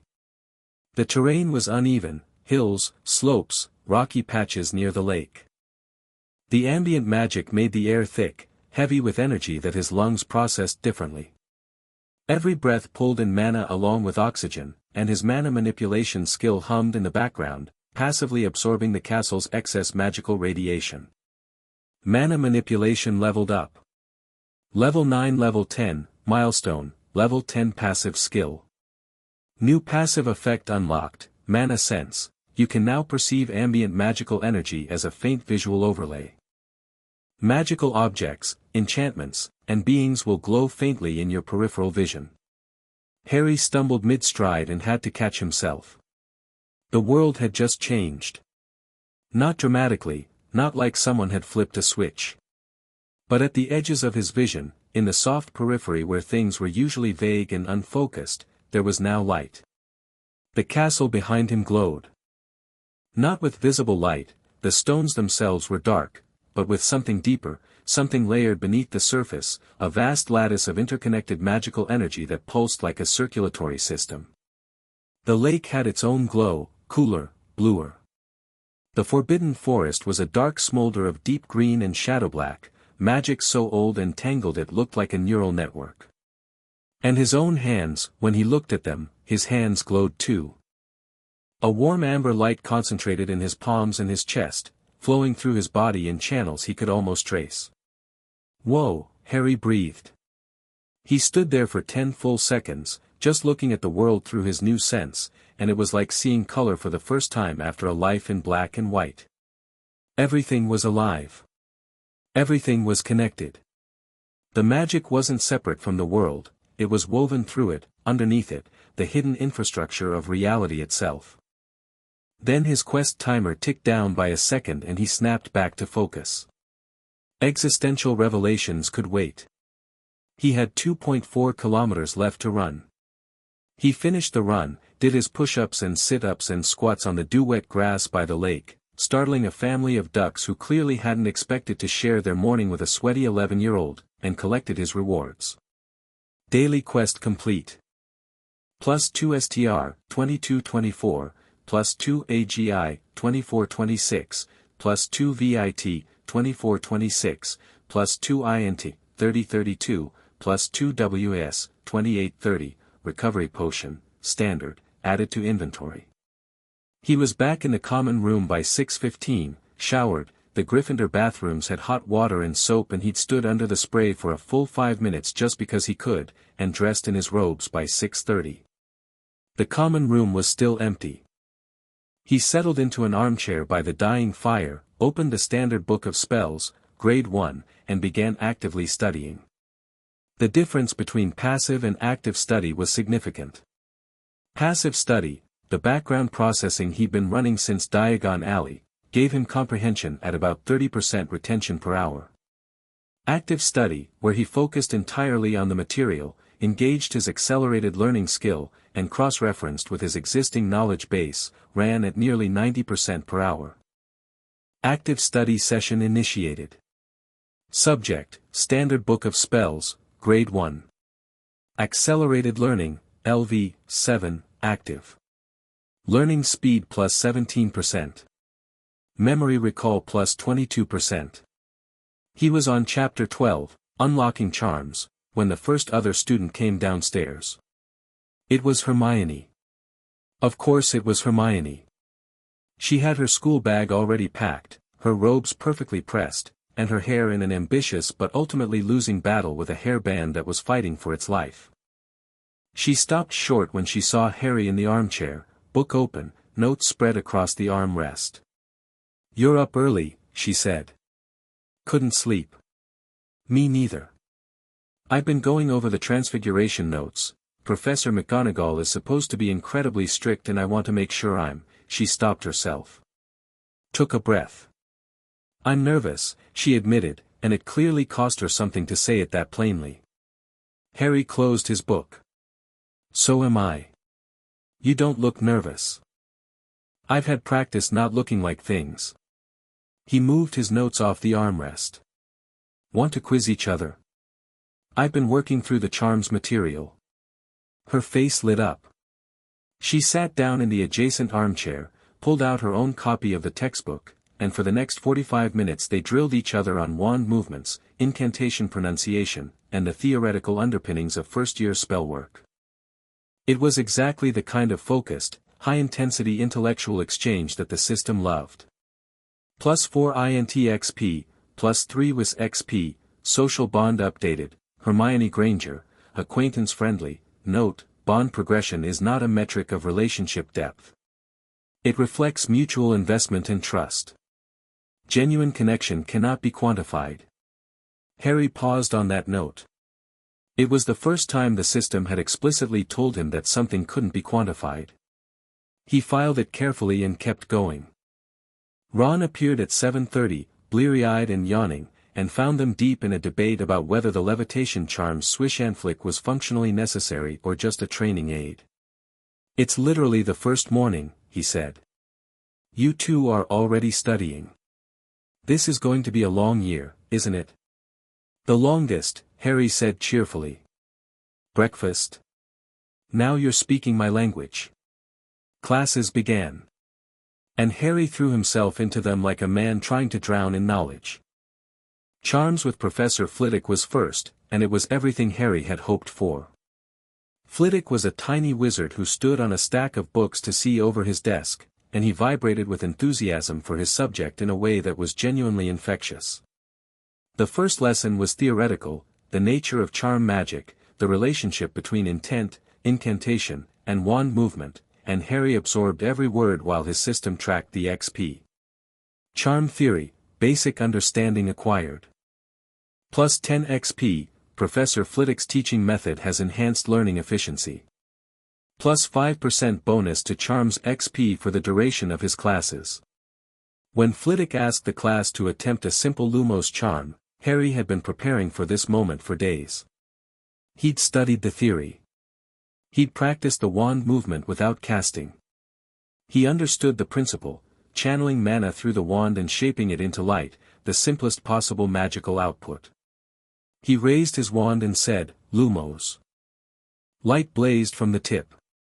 Not the faint, flickering glow that the other students were producing, most of them were getting nothing at all, but a clear, bright, steady beam that lit up the ceiling and made Flitwick squeak with delight.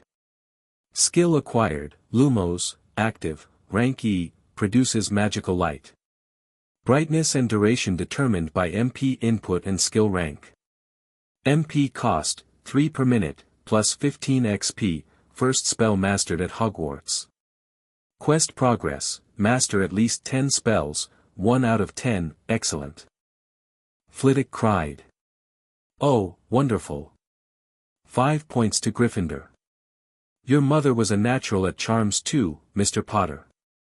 Hermione, who was sitting next to Harry, had her own Lumos going, slightly dimmer but rock steady, which was impressive for a first attempt. She didn't look jealous at Harry's performance. She looked intrigued. Her eyes were doing that analytical thing they did, cataloging data points and filing them into whatever vast organizational structure lived inside her head. You've practiced before, she whispered as Flitwick moved on to help Neville, whose wand was producing a sad, intermittent flicker. Read ahead, remember. Reading ahead doesn't give you that kind of output. That was power and control. On your first cast. She was too smart. Way too smart. Harry had to be more careful about how much he displayed. The system was giving him a massive edge, the accelerated learning, the passive mana manipulation, the background study processing, but if he performed too far above the baseline, people would notice. Hermione would notice, and unlike most 11-year-olds, she would actually think about what she'd noticed and reach conclusions he didn't want reached. My wand's a really good match, he said, which was true. The holly and phoenix feathers plus 30% spell efficiency was doing a lot of heavy lifting. Sometimes the right wand makes a huge difference. Hermione accepted this with a small nod, but her eyes lingered on him a beat longer than necessary. She was filing this away. She'd come back to it later. Transfiguration with McGonagall was an entirely different experience. Where Flitwick was enthusiastic and forgiving, McGonagall was precise and uncompromising. She opened the lesson by turning her desk into a pig and back, which earned a gasp from the class and a system notification from Harry, observed advanced transfiguration. Insufficient skill level to analyze technique. Plus 5 XP, observation bonus, ... Then she set them to turning matches into needles, and the fun stopped. Transfiguration was hard. It wasn't just about intent and incantation, it required a specific kind of mental visualization, a detailed image of the target form held perfectly in mind while simultaneously channeling magic and shaping it through the wand. Like trying to paint a photorealistic portrait while riding a unicycle. During an earthquake. Harry's INT of 32 and his mana manipulation helped, but the skill itself was brand new territory. His first attempt turned the match silvery but didn't change its shape. His second attempt changed the shape but left it wooden. His third attempt, after closing his eyes, rebuilding the visualization from scratch, and pouring his focus into the precise molecular restructuring the textbook described, produced a needle. Silver. Pointed. With a faint wood grain texture that marked it as imperfect, but recognizably a needle. Skill acquired, transfiguration, basic, active, rank E, transforms small objects into other small objects. Success rate and complexity determined by INT, WS, and skill rank.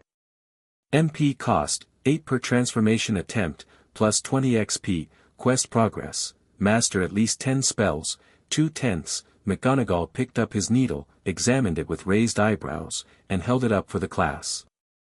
5 points to Gryffindor. An excellent first attempt, Mr. Potter. The grain texture suggests your visualization could be more detailed, practice holding the image of the target form for longer before casting. Yes, Professor. Thank you. Hermione managed her needle on the 5th try, no grain texture, clean and sharp. McGonagall awarded her 5 points as well, and the look Hermione gave Harry was half competitive fire, half camaraderie. A shared acknowledgement, we're both good at this. Let's see who gets better faster. Intellectual rivalry detected, Hermione Granger, rival-driven learning, plus 10% XP for skills where rival demonstrates equal or greater proficiency. The system was gamifying his friendship. Or rather, it was recognizing what was already there, the natural push-pull of two smart people making each other sharper, and quantifying the benefit. Harry wasn't sure how he felt about that, but the 10% bonus was nice. Potions with Professor Snape was something else. The dungeon classroom was cold, dim, and smelled like chemicals and old stone. Snape swept in like a particularly well-dressed bat, robes billowing, and immediately established himself as the anti-Flitwick. Where Flitwick radiated warmth, Snape radiated the specific energy of a man who had looked at the concept of approachable teaching and rejected it with extreme prejudice. Harry observed him the moment he walked in. Severus Snape, species, human, magical, level. Exceeds observed capacity, title, Potions Master of Hogwarts, status, hostile. Specifically hostile toward you. Deep emotional conflict. Multiple unresolved psychological wounds. Warning, this individual bears significant animosity toward you based on past associations. His behavior will be irrational and biased. Do not expect fairness. Specifically hostile toward me. Based on past associations. Harry's parents. It had to be. Snape had known his parents, or at least his father, and whatever that history was, it had curdled into something toxic that Snape was now projecting onto an 11-year-old. Harry's WIS of 30 parsed the situation instantly. This man was not going to treat him fairly. This man was going to be a problem. Not a dangerous problem, his level was high enough that if he wanted to genuinely harm Harry, there'd be nothing Harry could do about it, but a persistent, grinding, daily problem. The kind of problem that the Dursleys had trained him for. Great. Back to surviving an adult who hates me. At least this one can't lock me in a cupboard. Snape opened with a barrage of questions aimed directly at Harry, questions pulled from advanced material that no first year could reasonably be expected to know. What would I get if I added powdered root of asphodel to an infusion of wormwood? Where would you look if I told you to find me a bezoar? What is the difference between monkshood and wolfsbane? Harry knew all three answers. His accelerated learning skill had processed the entire potions textbook on the train, and the cross-referencing with the herbology material had filled in the gaps. He answered each question clearly, calmly, without showing off or adding extra detail. Just the facts. Snape's expression didn't change. His eyes narrowed fractionally with each correct answer, like he was disappointed that his gotcha questions hadn't landed. Well, Snape said silkily. It appears fame has some benefits after all. Provocation detected. WS check, 30 versus threshold 12. Passed. Plus 5 XP, emotional regulation in hostile social environment. Harry didn't react.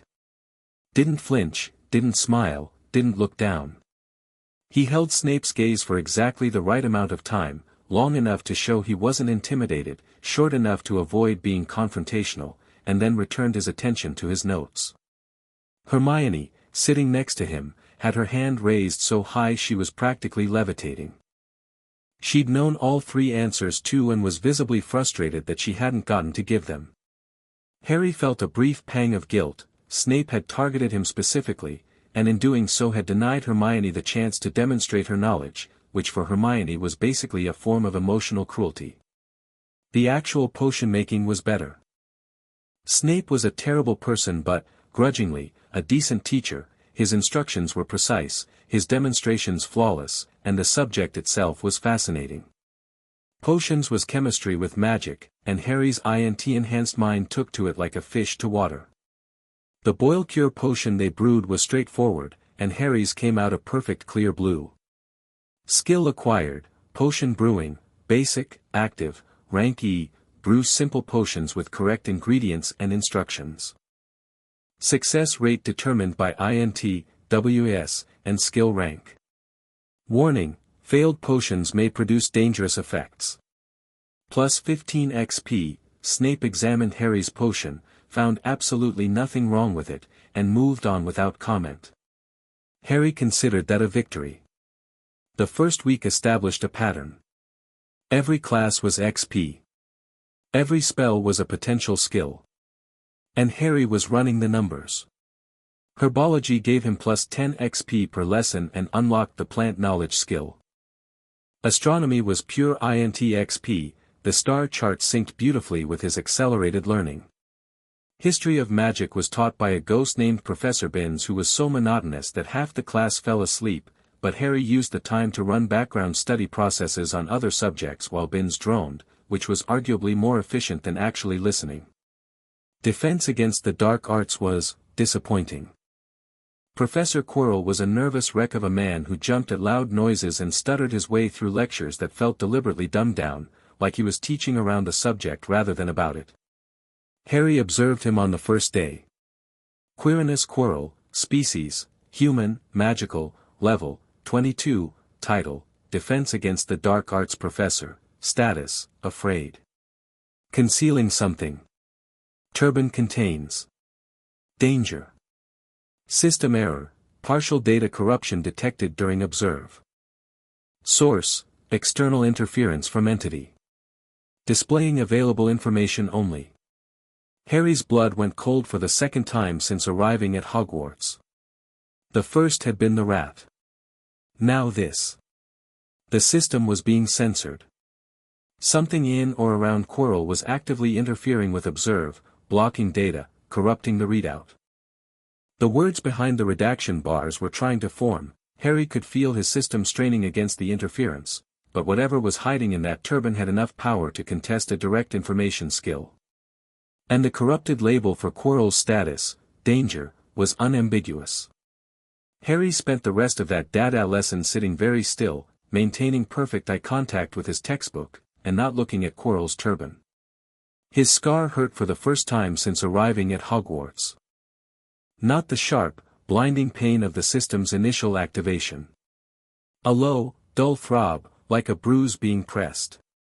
It came and went in waves that corresponded to Quirrell's proximity, worse when the professor walked past his desk, better when he moved away. Cursed wound, anomalous activity, pain response triggered by proximity to entity. Correlation noted. Data insufficient for identification. Recommendation, increase observe skill level to penetrate concealment. Current level, 3. Estimated level required, 8+. Observe level 8. He was at level 3. That was 5 levels of a single skill, which meant hundreds of uses, each one giving diminishing returns. He'd need to observe everything, constantly, to grind it up that fast. But the information behind those redaction bars could be the difference between knowing what he was facing and walking into it blind. Add it to the list. The grind became Harry's life. Not his whole life, that distinction mattered, and he was careful about maintaining it, but a significant, consuming portion of it. He built a schedule that would have made a professional athlete flinch. 4:45 a.m., wake up. Daily quest, run, push-ups, sit-ups, squats. This was non-negotiable. The penalty zone was not something he ever wanted to experience. 6 a.m., shower, dress. Active study session in the common room until breakfast. Usually joined by Hermione after the first few days, once she realized he was consistently there. 7:30 a.m., breakfast. Eat a lot. The malnourished debuff was slowly fading with regular magical meals, and every percentage point of improvement was noticeable. 8:30 a.m. to 4 p.m., classes. Every class was an XP opportunity. Pay attention. Take notes. Practice spells. Ask questions. Engage. 4 p.m. to 6 p.m., free period. This was prime grinding time. Harry would find an empty classroom, the castle had hundreds of them, most unused, some of them so forgotten that the dust was an inch thick, and practice spells. 6 p.m., dinner with Ron and Hermione. Socialization was important. Not just because the system rewarded it, but because, and this was something Harry had to keep reminding himself, people mattered. People weren't XP sources. People were people. 7 p.m. to 9 p.m., homework, group study, common room time. More socialization. Ron taught him wizard chess. Hermione pulled him into increasingly esoteric academic debates. Neville nervously asked for help with potions. Seamus blew things up. Dean drew pictures. It was normal. It was the most normal thing Harry had ever experienced. 9 p.m. to 11 p.m., after lights out, Harry would wait until the others were asleep, then slip out under the cover of his stealth skill and minimap. He'd find a disused classroom and train. It was during these nighttime sessions that the real progress happened. Alone, without teachers or classmates watching, Harry could push his spells to failure. Could cast Lumos until the light was blinding, then keep pushing until it flickered out from MP exhaustion. Could practice transfiguration until the match was a perfect needle, then try to turn the needle into something else, a pin, a nail, a tiny sword, just to see where his skill broke down. Could work through the spellbook chapter by chapter, attempting everything, failing at most things, succeeding at a few, and banking the XP regardless. Lumos leveled up. Rank E, Rank D effect, light intensity increased. Can now focus beam into directional spotlight. MP cost reduced by 15%. Transfiguration, basic leveled up.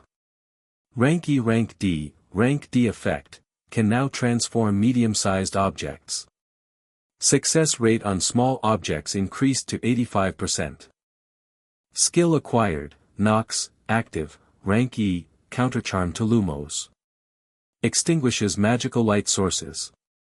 Skill acquired, Reparo, active, Rank E, repairs broken objects. Effectiveness determined by damage severity and skill rank. Skill acquired, Flipendo, active, Rank E, knockback jinx. Strikes target with concussive magical force. Skill acquired, Vertimilius, active, Rank E, produces green sparks. Can reveal hidden objects and magical concealment. Each new spell was a building block. Each rank up was a refinement. And the XP from skill mastery was significantly higher than the XP from first acquisition. Getting a spell to rank D was worth 3 times the XP of learning it at rank E. The system incentivized depth, not just breadth. Quest progress, master at least 10 spells, 7 out of 10, he was blowing through the first-year curriculum at a pace that would have been suspicious if anyone was tracking it. Fortunately, the only person who came close to matching his speed was Hermione, and she was too busy being impressed by her own progress to scrutinize his too closely. Or so he thought. It was a Thursday night, 3 weeks into term, and Harry was in an unused classroom on the 4th floor. The room was small and windowless, lit only by his Lumos, which was now bright enough to fill the space like a floodlight, and he was practicing the levitation charm. Wingardium Leviosa. The feather on the desk rose smoothly into the air. Not the wobbly, tentative rise that Flitwick had demonstrated as the baseline expectation, this was a clean, controlled ascent, the feather responding to Harry's will as if it were an extension of his wand. Wingardium Leviosa, rank E acquired. Levitate objects up to 5 kilograms. Duration and control determined by INT and MP. He held the feather at ceiling height, then guided it in slow circles, testing the limits of his control. The system tracked his MP expenditure, for per second of sustained levitation, and the precision of his movements. He pushed further, made the feather spin, made it dart, made it hover perfectly still in mid-air without wobbling. Wingardium Leviosa, skill proficiency increasing. Progress to rank D, 23%. Then he tried levitating the desk. The drain hit him like a truck. The desk weighed significantly more than 5 kilograms, and the spell strained against its rank cap. His MP bar dropped sharply, 15 per second instead of 4, and the desk rose barely an inch before his control slipped and it crashed back down. Warning, attempting to exceed skill rank capacity.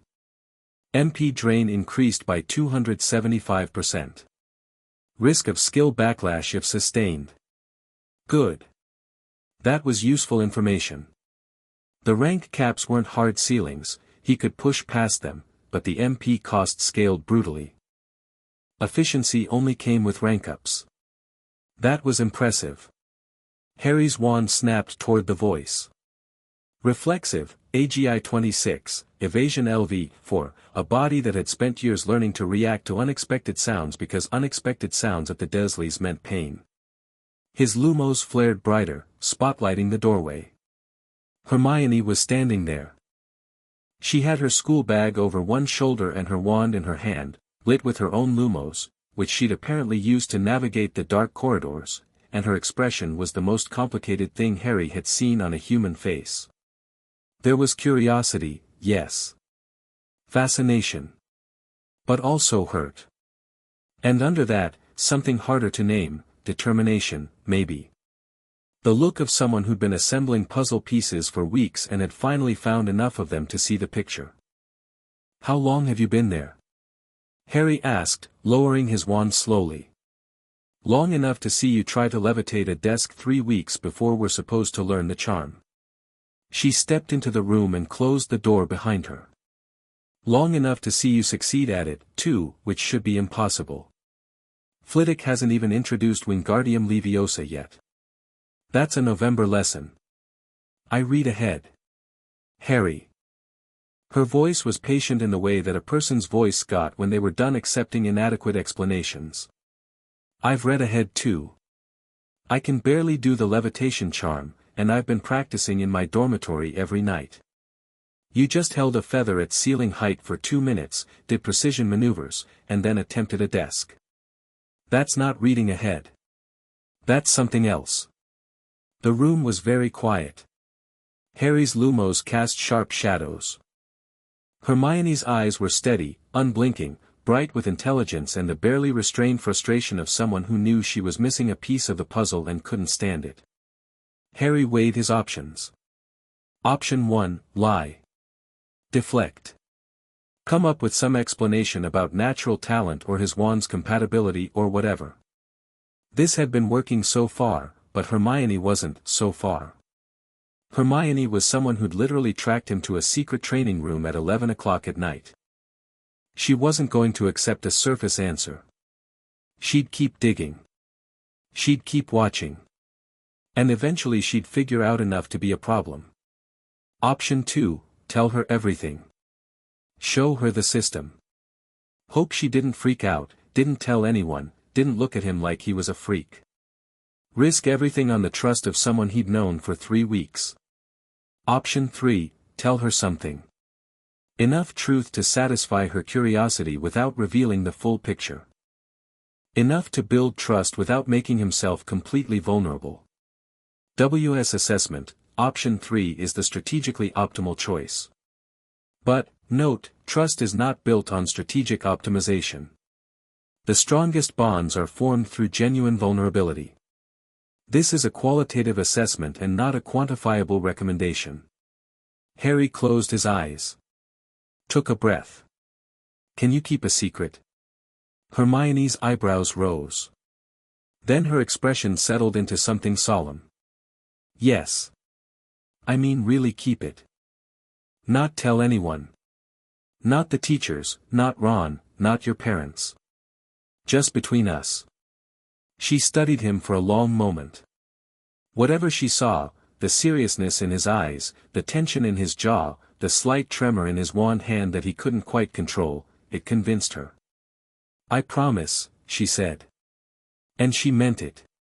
He could see it in her face, hear it in the lack of qualifiers.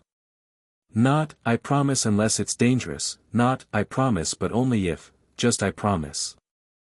Harry sat down on the desk he'd just tried to levitate. Hermione sat in a chair across from him. And he told her. Not everything.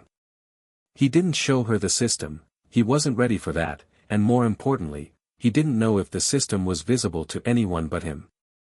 He'd never tested it. But he told her about the night in the cupboard. The explosion of magic. The discovery that he could quantify himself. Track his growth. Push his abilities in structured ways that produced measurable results.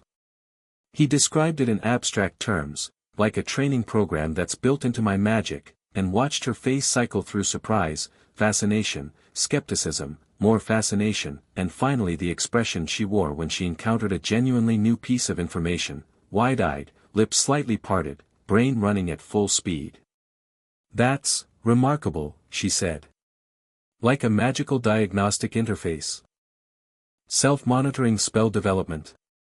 I've never read about anything like this it's not in any book. Trust me, I've looked. But the mechanism, it has to come from somewhere. Magic doesn't just spontaneously generate new systems. There are laws, principles, Hermione." He caught her eye. "I don't know where it comes from. I don't know what it is. I just know it works, and it's mine, and right now it's the best tool I have for getting stronger. For surviving."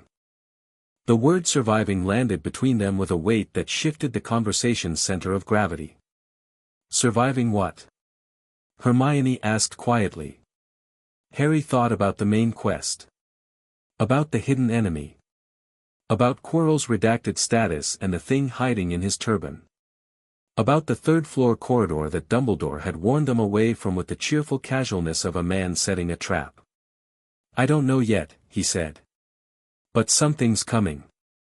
Something this year. I can feel it."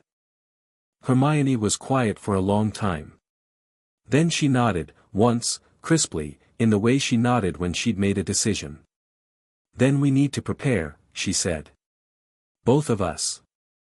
And you need to stop training alone. If you collapse from magical exhaustion in an empty classroom at midnight, nobody will find you.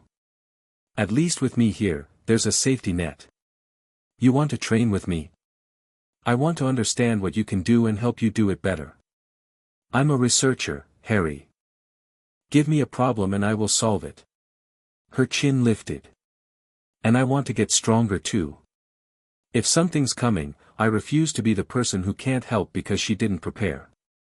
Social bond updated, Hermione Granger, friendly close friend, training partner bonus unlocked, when training with a bonded ally, skill XP gains plus 15%. This bonus stacks with Hogwarts environmental bonus. Harry looked at the notification, then at Hermione, then at the notification again. The system was confirming what he already felt, that this girl, this fierce and frightened and brilliant girl who tracked him to a secret training room and demanded to be included instead of running away, was someone worth trusting. "Welcome to the grind," he said. Hermione's smile was sharp and eager and just a little bit terrifying. "Tell me everything." The weeks blurred. October arrived with crisp air, turning leaves, and a noticeable uptick in Harry's growth rate. Training with Hermione was a multiplier he hadn't expected. She couldn't see the system, but she could see the results, the speed of his spell acquisition, the precision of his control, the way his endurance and power scaled day over day, and she approached the entire phenomenon with the rigor of a scientist running experiments. "Cast Lumos at maximum intensity," she'd say, quill poised over a notebook she'd dedicated entirely to cataloging his capabilities. "Now hold it for as long as you can. I'm timing." Or, "Try transfiguring the match without the incantation." If your interface is really about intent-based magic, then verbal casting might be a crutch you can shed earlier than normal. She was right. Silent casting, which was officially an advanced technique taught in 6th year, was possible for Harry on simple spells if he focused hard enough. The MP cost doubled without the incantation's focusing effect, but the skill was there.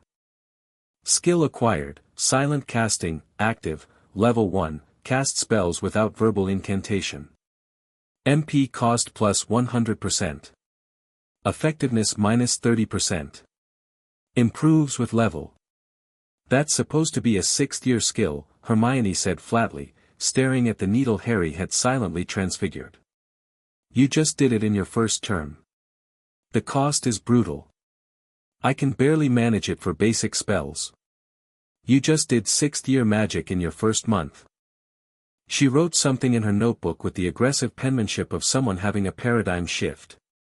I'm going to figure out how this works, Harry. I don't care if it takes me 7 years. Meanwhile, Ron became the unexpected third pillar of Harry's Hogwarts life. It happened naturally, without system notifications or strategic optimization, which was maybe the point. Ron wasn't a training partner. He wasn't an intellectual rival. He was a friend, in the simplest and most essential sense of the word, someone who made Harry's life better by being in it. Ron made him laugh. This sounds trivial, it isn't. Harry had gone 10 years without much laughter, certainly without the specific kind of laughter that comes from someone who gets your humor, who can volley a joke back and forth until you're both gasping, who says something so unexpectedly perfect at a moment of tension that the world lightens by several degrees. Ron did this constantly, effortlessly, with the unconscious grace of someone who'd grown up in a house full of siblings where humor was currency. Ron also saw things Harry didn't. This became clear during their chess games. Ron was devastatingly good at wizard chess, not just tactically, but strategically, thinking 5 and 6 moves ahead with a spatial awareness that Harry's INT of 32 couldn't match because chess wasn't about raw intelligence. It was about pattern recognition, positional understanding, psychological pressure. Ron read the board the way Harry read a room, instinctively, holistically, seeing the shape of the game rather than just the individual pieces. You're thinking about the next move, Ron said one evening, after dismantling Harry's queenside in 8 moves. I'm thinking about the next 5. I noticed. Your problem is you react to what I do. You need to make me react to you. Control the tempo. Force me to play your game, not mine. Harry stared at the board. Then he stared at Ron. That's not just chess advice, is it? Ron shrugged, ears pink. I dunno. Maybe. My dad always says the best ministry workers aren't the most powerful ones, they're the ones who set the agenda. Insight gained, strategic tempo, understanding the principle of initiative in confrontation. Applicable to combat, social interaction, and long-term planning. WS+1, Ron didn't know about the system. Harry hadn't told him, and part of him felt guilty about that, the asymmetry of trusting Hermione but not Ron sat uncomfortably in his chest. But the calculus was different. Hermione had figured it out on her own and forced the conversation. She'd earned the secret through detective work and direct confrontation. Telling Ron would be different, it would be a choice, not a response, and Harry wasn't ready to make that choice yet. He told himself it was strategic. WS30 said it was strategic. But there was a quieter voice, underneath the stats and the logic, that whispered, "You're scared. You're scared that if Ron sees the numbers, he'll stop seeing you." He pushed that voice down and moved a pawn.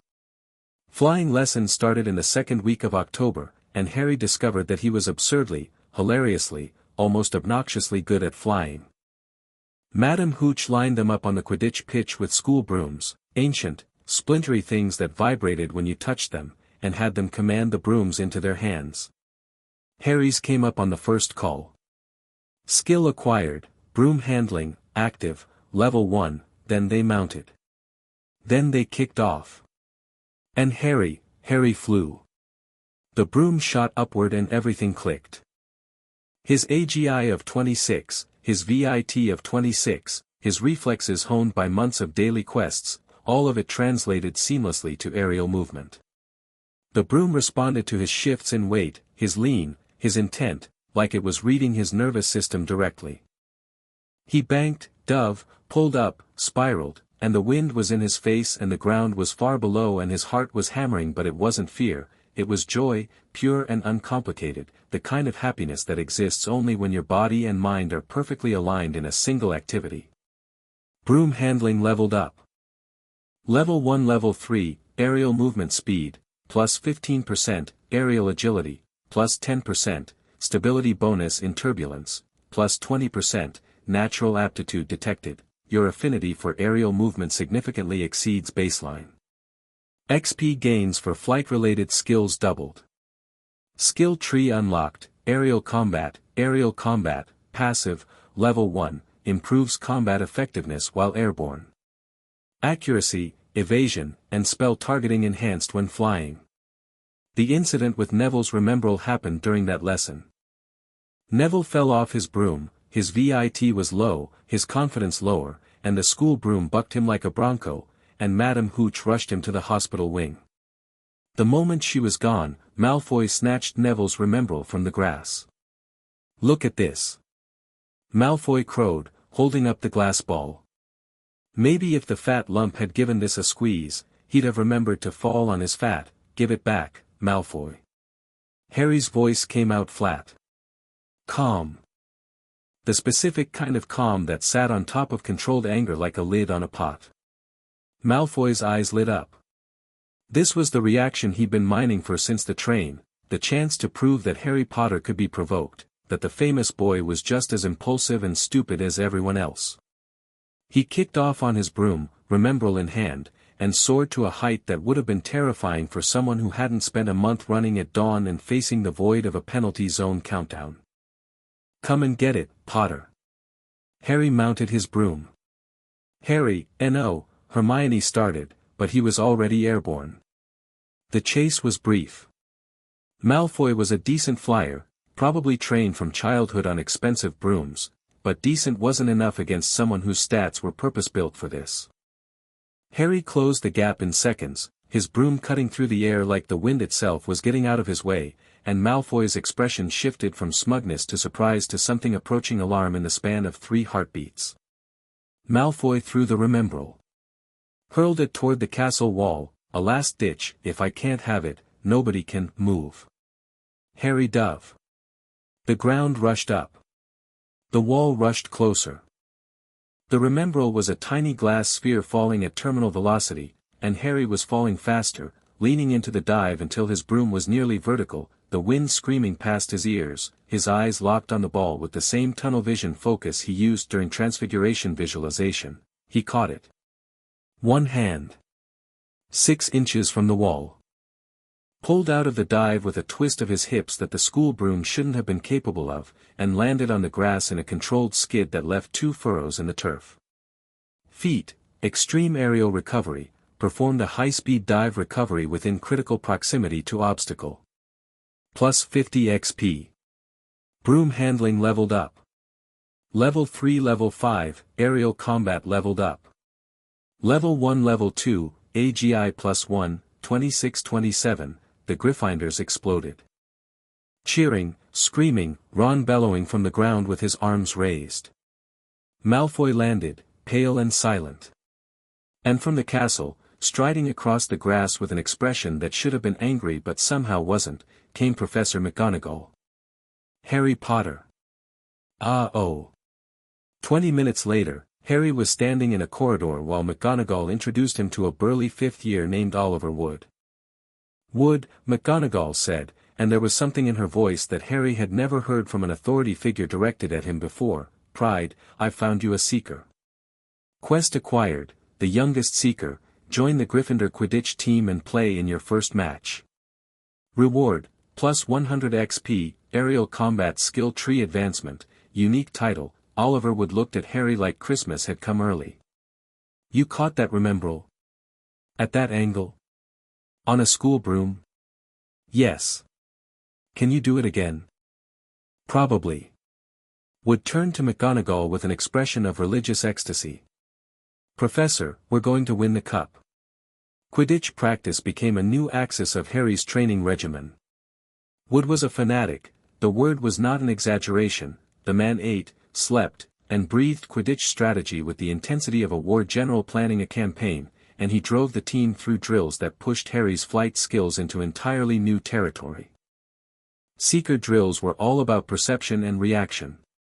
Harry's job was to spot the snitch, a tiny, wickedly fast golden ball, and catch it before the opposing seeker. This required exceptional eyesight, his glasses were a handicap, but his observed skill partially compensated by highlighting fast-moving objects, incredible reflexes, AGI 27 and climbing, and the ability to execute complex aerial maneuvers at high speed without dying.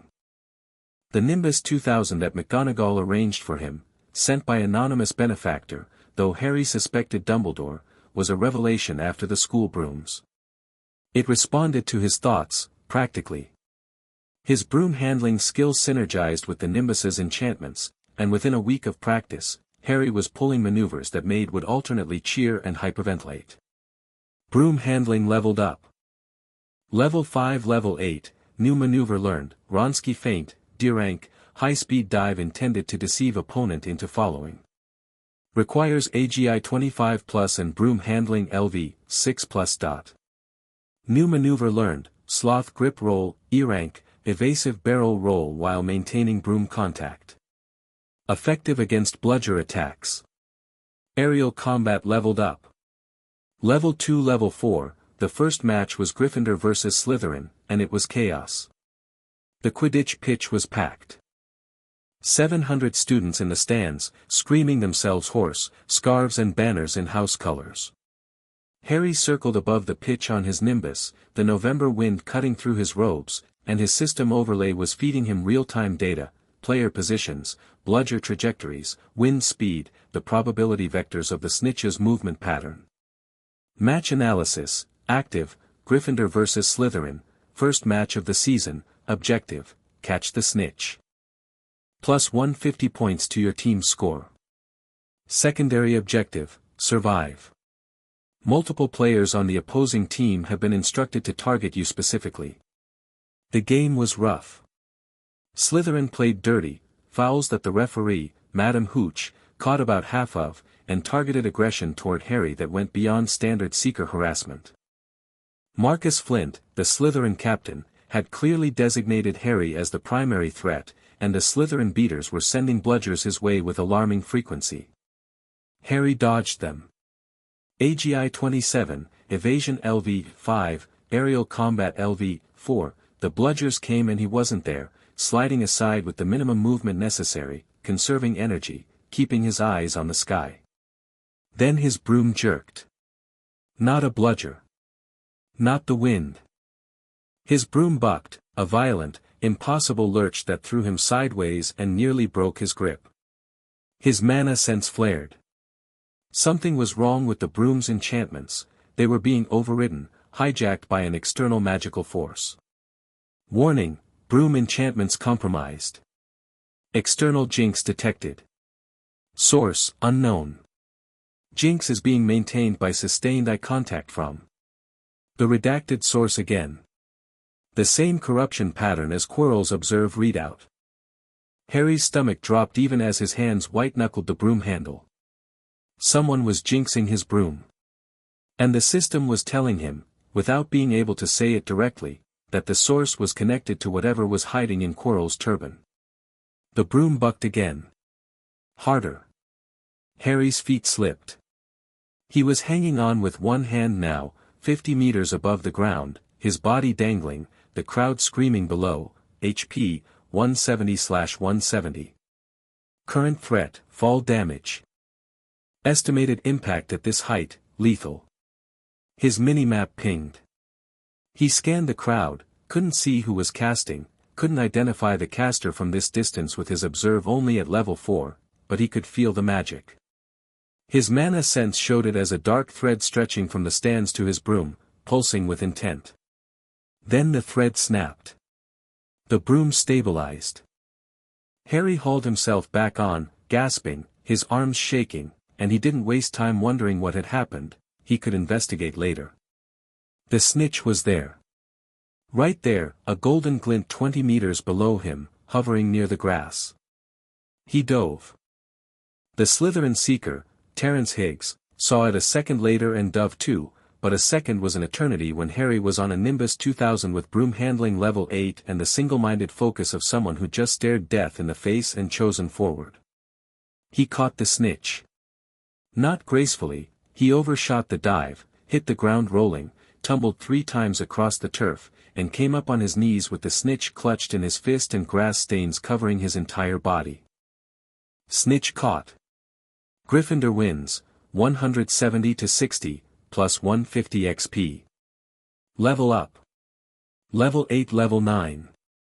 Plus 5 available stat points, quest complete, the youngest seeker, title earned, youngest seeker in a century, title effect, plus 10% to all aerial skill XP. Fame increased, additional plus 5% reputation gain with Hogwarts students. The Gryffindor stands erupted.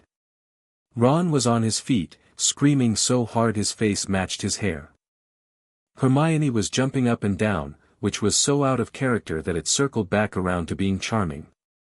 The Weasley twins were already composing a victory chant. Harry knelt on the grass, snitch in hand, heart pounding, and grinned like a lunatic. Then Hermione found him after the match, in the corridor outside the changing rooms, and her expression killed the grin dead. Someone was jinxing your broom. Harry's smile faded. I know. I saw who it was. I was watching the staff box through binoculars because I had a feeling. She hesitated, then plowed forward. It was Snape. He was staring at you without blinking and muttering, "That's a jinx delivery mechanism, sustained eye contact and incantation." I set his robes on fire to break his concentration. You set a teacher on fire? A very small, very controlled fire. He didn't notice it was me. She was flushed, but not with embarrassment, with adrenaline. Harry, why would Snape try to kill you? Harry leaned against the wall and thought. Snape hated him. That was established. But murder? In front of the entire school? That was a different category of behavior. Snape was cruel, not stupid. He was a professor at Hogwarts with a high-level classification and multiple concealment-type skills. If he wanted Harry dead, he'd do it subtly, not in the middle of a Quidditch match where 700 witnesses could see. Unless he hadn't been jinxing the broom. Unless he'd been counter-jinxing it. Hermione, Harry said slowly. What if Snape wasn't the one attacking me? What if he was trying to stop someone else's curse? Hermione blinked. But he was staring and muttering, counter-jinxes require the same delivery method. Eye contact, incantation, sustained focus. If someone else was jinxing the broom from the stands, Snape might have been running interference. Then who was actually doing it? The system notification flickered in Harry's mind, external jinx detected. Source. I have a theory, Harry said. But I need more information before I'm sure. And I need to get a lot stronger before it matters. Hermione studied him. The analytical wheels behind her eyes were spinning at full speed, cross-referencing, extrapolating, building hypotheses. She didn't push for the theory, she could see from his expression that he wasn't ready to share it, but she filed it away. How much stronger? She asked. Harry thought about the redacted entity in Quirrell's turban. About the hidden enemy in his main quest. About the level 100 plus recommendation that hadn't appeared yet but that he could sense lurking in the system's deeper layers. A lot. Halloween brought the troll. The day started normally, classes, training, the now routine flow of XP and skill development. Harry was level 9, solidly into double-digit stats across the board, with a spell arsenal of 12 skills, 2 past his quest requirement, and a growing confidence in his ability to handle whatever Hogwarts threw at him. The day did not end normally. It started with Charms class. Flitwick had introduced the levitation charm to the class at large, the same spell Harry had been secretly practicing for weeks, and paired them up for practice. Ron and Hermione were at the same desk, and things went sideways fast. Ron couldn't get the charm to work. His wand movements were sloppy, his pronunciation off, and his frustration was building with every failed attempt. Hermione, sitting next to him, couldn't help herself, she corrected his technique. Precisely. Publicly. With the unconscious condescension of someone who genuinely couldn't fathom why everyone didn't just get it. It's Wingardium Leviosa, she said, emphasizing each syllable. Not Leviosa. She demonstrated. Her feather rose perfectly. Ron's ears went red. His jaw tightened. And after class, when they were walking to dinner, Harry heard Ron say it. It's no wonder no one can stand her. She's a nightmare, honestly. Hermione heard it too. She walked past them with her head down, and Harry caught the glisten of tears before she disappeared around the corner. Something cold settled in Harry's chest. Ron. What? That was cruel. Ron's face went through a complicated series of expressions: defensiveness, guilt, more defensiveness, and finally a sullen acknowledgement that he knew he'd screwed up but didn't have the emotional tools to fix it. She was being a know-it-all, she was trying to help you. Badly, sure. Her delivery was garbage. But she wanted you to get it right because she wanted you to succeed, not because she wanted to make you look stupid. Harry kept his voice even, his tone factual, because Ron didn't respond well to lectures but he responded to logic. And now she's crying in a bathroom somewhere, thinking that nobody at Hogwarts likes her, and honestly, based on what she just overheard, she's not wrong.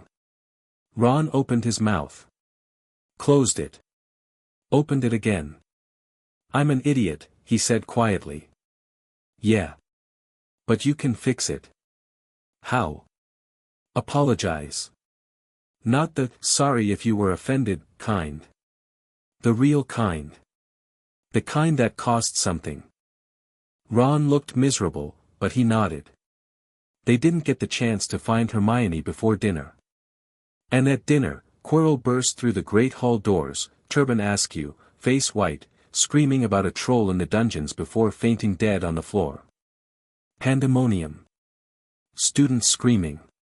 Teachers jumping to their feet. Dumbledore's voice cutting through the chaos like a thunderclap. Silence. Prefects, lead your houses back to the dormitories immediately. Harry was on his feet and moving before the prefects even started organizing. Not toward the dormitory. Toward the bathrooms. Because Hermione didn't know about the troll.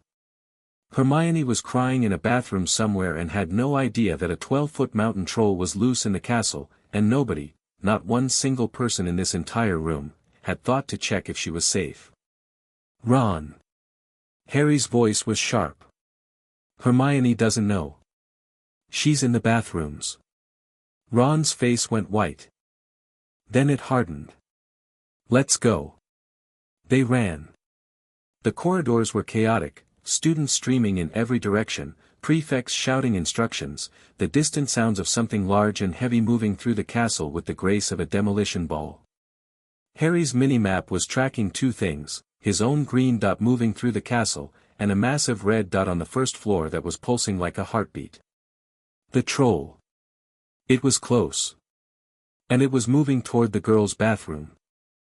Proximity alert, high threat entity detected within 50 meters. Entity, mountain troll, level 15, HP, 800, STR, 45, VIT, 50, INT, 3, threat assessment, extreme for current player level. Physical attacks deal massive damage. Club weapon adds plus 30 to impact force. Pain tolerance very high. Weakness, low INT means susceptible to misdirection and confusion. Skin is resistant to most first-year spells. Level 15. STR 45. 800 hit points. Harry was level 9 with STR 24. He was outmatched in every physical stat by a factor of 2. The troll's HP pool was nearly 6 times his own. A single hit from that club would, estimated damage from direct club strike, 180 to 220. Player current HP, 210. Result, critical injury or death. 1 hit. That's all it would take. 1 hit and he was dead or so broken that the second hit would finish the job. They smelled it before they saw it. The corridor reeked, a combination of old socks, blocked drains, and something rotten and organic that lodged in the back of Harry's throat and made his eyes water. Then they turned the corner and it was there. 12 feet tall. Gray-green skin like stone. Tiny, stupid head. Massive shoulders. And in its hand, a club the size of a small tree, which it was currently swinging at the bathroom door with enough force to splinter the wood and send chunks of masonry flying. Hermione screamed from inside the bathroom. Quest alert, emergency encounter, save Hermione Granger. Objective, defeat or drive off the mountain troll before Hermione Granger is killed. Reward, plus 200 XP, combat skill advancement, bond deepening, failure penalty, death, of ally. Permanent psychological damage. Relationship destruction. Ron was frozen beside him. Not with cowardice, with the perfectly rational processing of a brain that was looking at a 12-foot monster and running the numbers and coming up with "we are going to die." His face was chalk white. His wand was in his hand but his arm was shaking so badly the tip was dancing. Harry's hands were steady. Not because he wasn't afraid. He was terrified. His heart was slamming against his ribs so hard he could feel it in his teeth. But fear was an old friend. Fear was the cupboard under the stairs, the sound of Vernon's footsteps, the first night of daily quests when his arms gave out and the penalty zone countdown was ticking. He knew fear. He'd trained through it. He'd leveled up because of it. Ron. Harry's voice was low. Controlled. I need you to listen to me very carefully. It's 12 feet tall, Harry. I know. And it's stupid. Int 3. That's dumber than a box of rocks. We can't outfight it, we're not strong enough. But we can outthink it. That's what you're good at, remember? The chess thing. Control the tempo. Something flickered in Ron's eyes. Recognition. The chess metaphor landing in a way that abstract courage wouldn't have. What's the plan? Ron said, and his voice was still shaking but his chin had come up. I'm the distraction. I get its attention, keep it focused on me. You get Hermione out of the bathroom. Once she's clear, we all run. If running isn't an option. Harry gripped his wand. I'll improvise. That's not a plan, Harry. That's suicide with extra steps. It's what we've got. Go. Harry ran at the troll. Not at its body, he wasn't insane, but at the edge of its attention. He scooped up a chunk of fallen masonry with his hand, wound up, and hurled it at the troll's head with every point of his TR-24 behind the throw. The rock hit the troll in the ear. It wasn't a damaging blow, the troll's HP bar barely flickered, but it hurt. The troll bellowed, a sound like a foghorn and a garbage disposal having a baby, and swiveled its tiny head toward Harry with the slow, confused menace of something that wasn't used to being hit by things smaller than itself. Hey! Harry shouted. Over here, you ugly, the club came down. Harry moved. Not consciously. Not strategically. His AGI of 27 and his evasion skill took over and his body moved, throwing itself sideways in a diving roll that took him under the club's arc as it smashed into the floor where he'd been standing. Stone shattered. Shrapnel stung his face. The shockwave knocked him off his feet and he scrambled upright on hands and knees, already moving, already looking for the next opening. Evasion check, passed. AGI 27 versus troll attack speed 22. Evasion leveled up. Level 5 Level 6. The troll wrenched its club free from the crater it had made and swung again, horizontal this time, a sweeping haymaker that would have taken Harry's head off, and Harry ducked, feeling the wind of its passage ruffle his hair, and scrambled between the troll's legs. Behind the troll, Ron was pulling Hermione out of the destroyed bathroom. She was crying and shaking and Ron was saying something, I'm sorry, I'm so sorry, but they were moving and that was what mattered. The troll realized its target had gone under it and turned, stumbling, confused. Its tiny brain was overloaded, target was here, now there, now behind, and it swung wildly, the club hitting a wall and bringing down a section of plaster. Harry's mind was racing. Running wasn't going to work, the corridor was narrow, the troll was between them and the exit, and its reach with that club covered too much ground. They needed to take it down. Or at least incapacitate it. Low INT means susceptible to misdirection and confusion. Club weapon adds +30 to impact force. The club.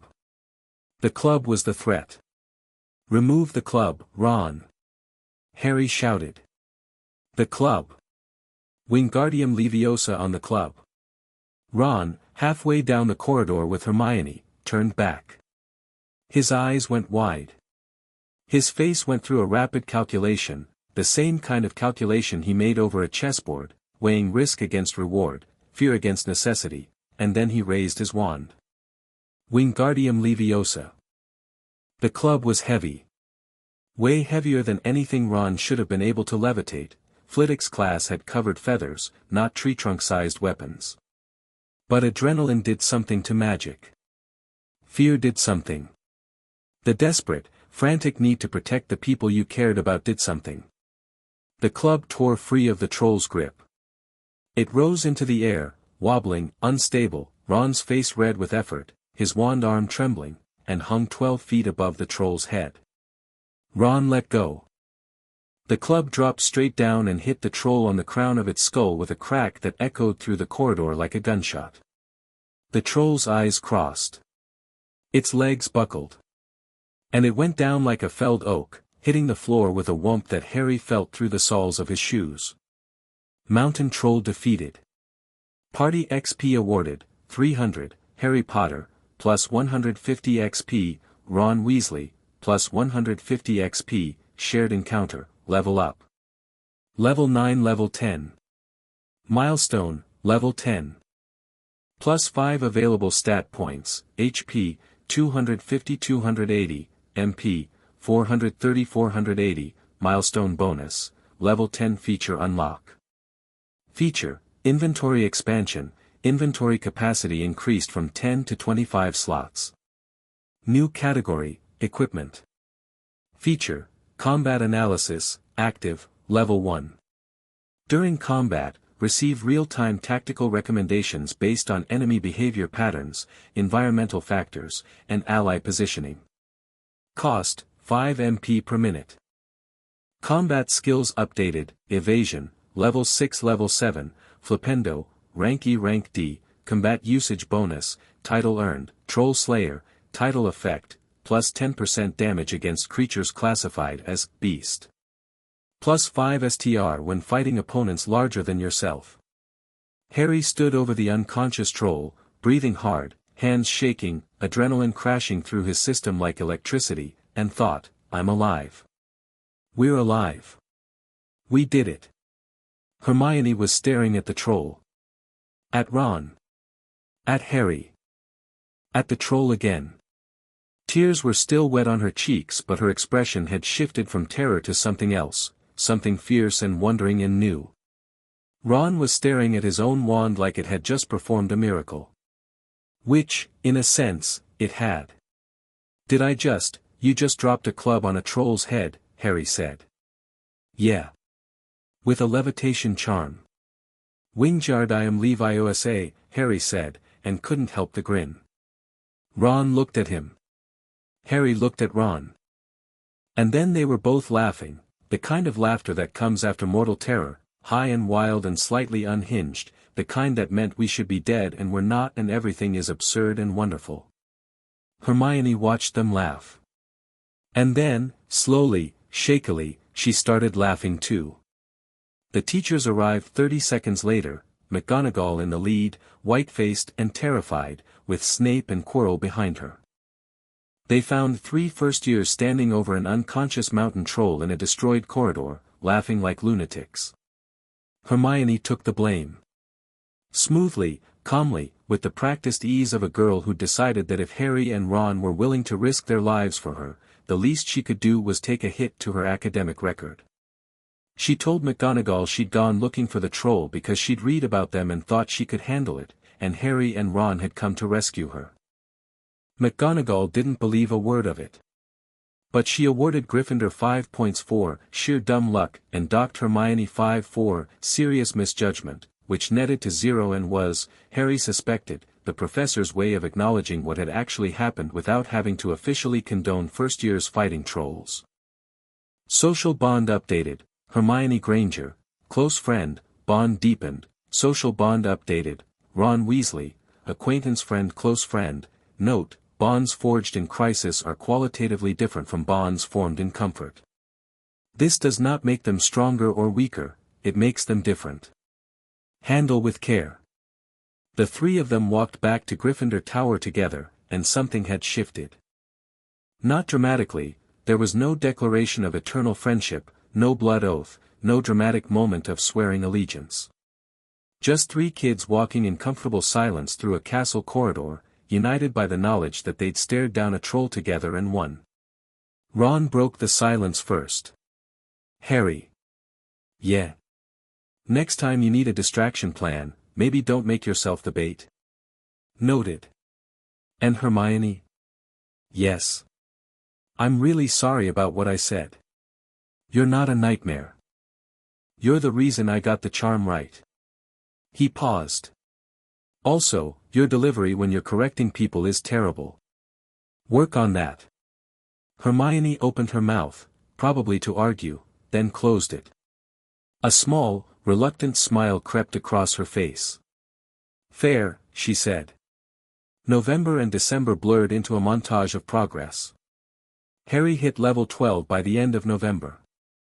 The XP from the troll fight had been a massive boost, and the momentum carried, Quidditch matches, spell mastery, academic achievements, and his relentless nightly training sessions all fed the growth curve.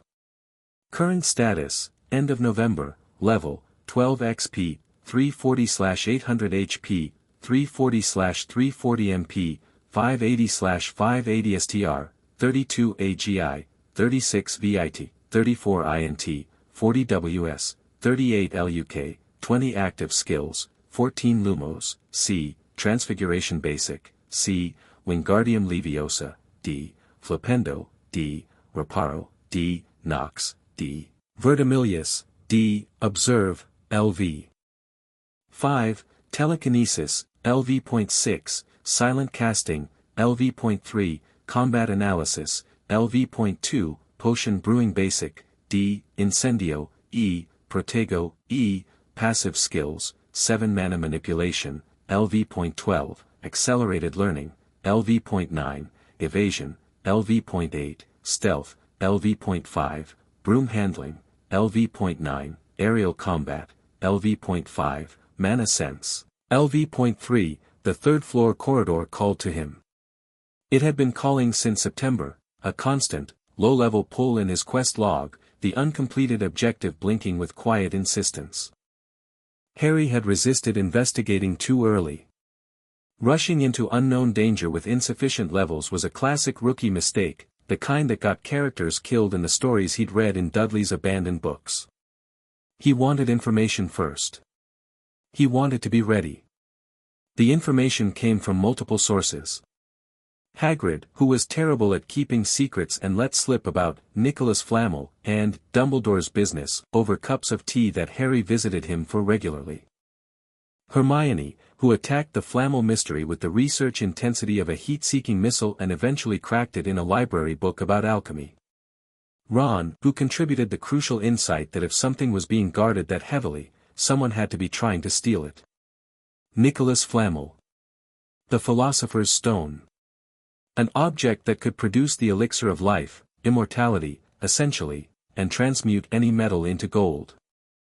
Knowledge acquired, the Philosopher's Stone, legendary alchemical artifact, created by Nicholas Flamel. Capable of producing the elixir of life, grants immortality, and performing gold transmutation. Quest updated, uncover the secret of the third floor corridor, the Philosopher's Stone is being guarded within Hogwarts. Hidden objective revealed, someone at Hogwarts is attempting to steal the stone. Identify the thief. And now the pieces clicked. Voldemort, or whatever remained of him, wanted the stone. Immortality for a dark wizard who'd already cheated death once. The thing in Quirrell's turban wasn't just a threat, it was a heist in progress. Harry shared everything with Ron and Hermione. Not the system specifics, he still kept those between himself and Hermione, but the conclusions. The stone, the threat, the timeline. If Voldemort gets the stone, Harry said, sitting cross-legged on the common room floor at midnight with his two closest friends, he comes back. Fully. With a body, with power, with everything he had before. And based on what I've read about the First War, that can't happen. Ron's face was grim. The casual, joking Ron had been replaced by the strategic Ron, the chess player, the pattern reader, the one who saw the board. Then we need to figure out when they're going to make the move and beat them to it. We need to be ready, Hermione corrected. Ready doesn't just mean willing, it means capable. Harry, what level? She caught herself, glancing at Ron, what readiness state do you need to be at? Harry thought about the main quest. Level 15. That was the minimum. He was level 12. Close, he said. But not there yet. I need more time. And I need to figure out what's guarding the stone. Dumbledore didn't put it behind one locked door. There'll be defenses. Challenges. We need to know what we're walking into. I can research the teacher's specialties, Hermione said immediately. If each professor contributed a guardian, the challenges will match their expertise. I can ask around, Ron said. Charlie knows about magical creatures, and the twins know every secret passage in this castle. They won't ask why, they never ask why. And I'll keep training. Harry looked at both of them. This isn't a game. If we go down there and we're wrong, or we're not ready, people could get hurt. We could get hurt. We fought a troll, Ron said simply. We didn't run then. We're not going to run now. Hermione nodded. Once. Firm. Party established, the Golden Trio, party members, Harry Potter, LV. 12, Ron Weasley, partner, Hermione Granger, partner, party bonus, when all three members are present and cooperating, individual effectiveness plus 10%. This bonus cannot be artificially replicated, it requires genuine trust and coordination. Harry looked at the notification. Then he looked at his friends. Ron, with his strategic mind and his stubborn loyalty. Hermione, with her fierce intelligence and her willingness to set professors on fire if that's what it took.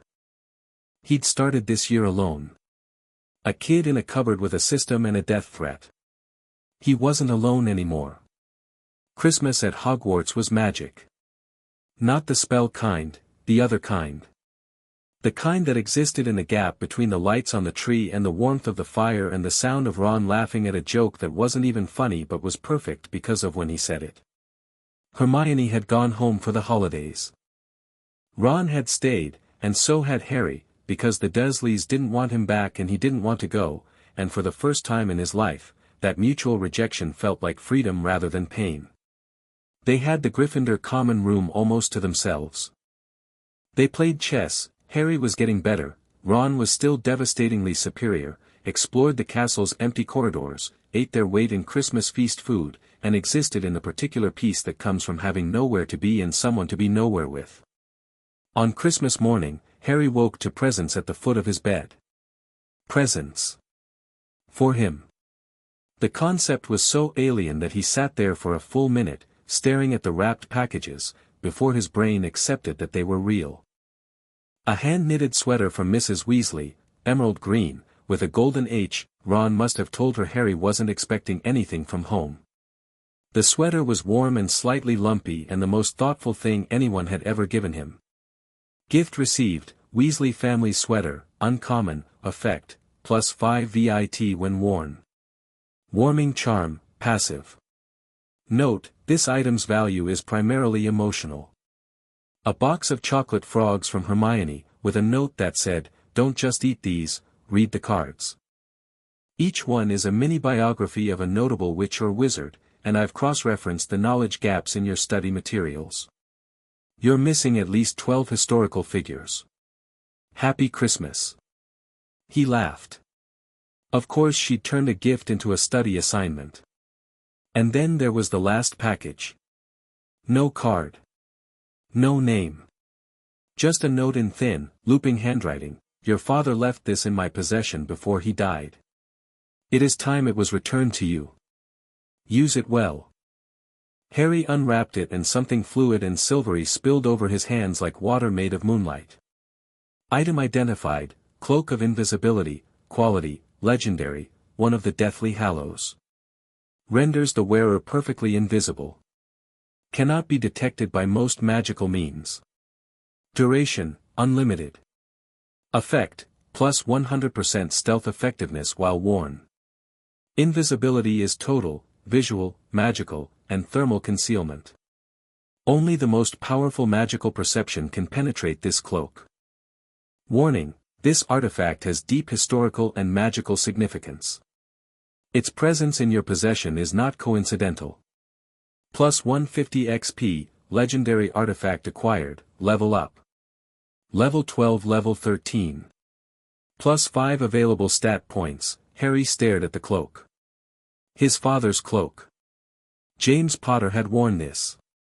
Had walked through Hogwarts under its folds, invisible, invincible, laughing. Harry could almost hear it, the ghost of a laugh he'd never actually heard but somehow recognized. His eyes stung. He blinked, hard. What's that? Ron asked, already wearing his own Weasley sweater, maroon, with an R, which he was pretending to be annoyed about but was clearly pleased by. Harry threw the cloak over himself and watched Ron's jaw drop. Mate. Mate. Is that an invisibility cloak? My dad's. Your dad had an invisibility cloak. Do you have any idea how rare those are? Fred and George would literally commit crimes for, well, they already commit crimes, but they'd commit extra crimes for something like this. Harry pulled the cloak off and held it carefully, reverently. The stealth bonus was game-changing, his nighttime training sessions just became completely risk-free. But more than that, it was his father's. It was a connection. A thread to a life he'd never known, held in his hands like a promise. He used the cloak that night. Not for training. For exploration. He wanted to see Hogwarts the way his father had, unseen, unfettered, the castle's secrets laid bare. He drifted through corridors and up staircases and past sleeping portraits, and the mini-map's red dots, Filch, Mrs. Norris, the occasional patrolling teacher, were trivially easy to avoid when he was literally invisible. He found the mirror of Erised by accident. An unused classroom, dusty and cold, and in its center a mirror taller than he was. Ornate golden frame, inscribed with words he didn't immediately parse. He stood in front of it and, his parents looked back at him. Not his reflection. His parents. His mother, green eyes, his eyes, her eyes, standing behind him with her hand on his shoulder. His father, glasses, messy hair, the face Harry saw in his own mirror every morning, standing on the other side, grinning with an easy, confident warmth that Harry had never seen directed at him from any adult, ever. Behind them, more figures. Grandparents he'd never known. Family, stretching back and back, all of them smiling, all of them looking at him with love. Magical artifact detected, mirror of Erised, quality, legendary, function, shows the deepest, most desperate desire of the viewer's heart. Warning, this artifact is psychologically dangerous. Prolonged exposure can cause obsession, delusion, and emotional dependency. Users have been known to waste away in front of this mirror. Recommendation, leave. Harry didn't leave. Not immediately. He stood there and he looked at his parents and his chest ached with a pain that no recovery potion could touch, a pain that wasn't physical at all but lived in the same place where his happiest and saddest feelings were stored, right next to each other, inseparable. He could have stood there all night. All week. All year. The system's warning pulsed again, leave. He thought about what Hermione would say. About what Ron would say. He thought about the daily quest that would reset at midnight, and the training he needed to do, and the stone in the third-floor corridor, and the enemy hiding in a turban. He thought about his mother's eyes, and how they were looking at him with so much love, and how none of it was real. It was desire. It was what he wanted, not what he had. And the things he had, Ron, Hermione, his skills, his system, his future, were worth more than the most beautiful lie in the world.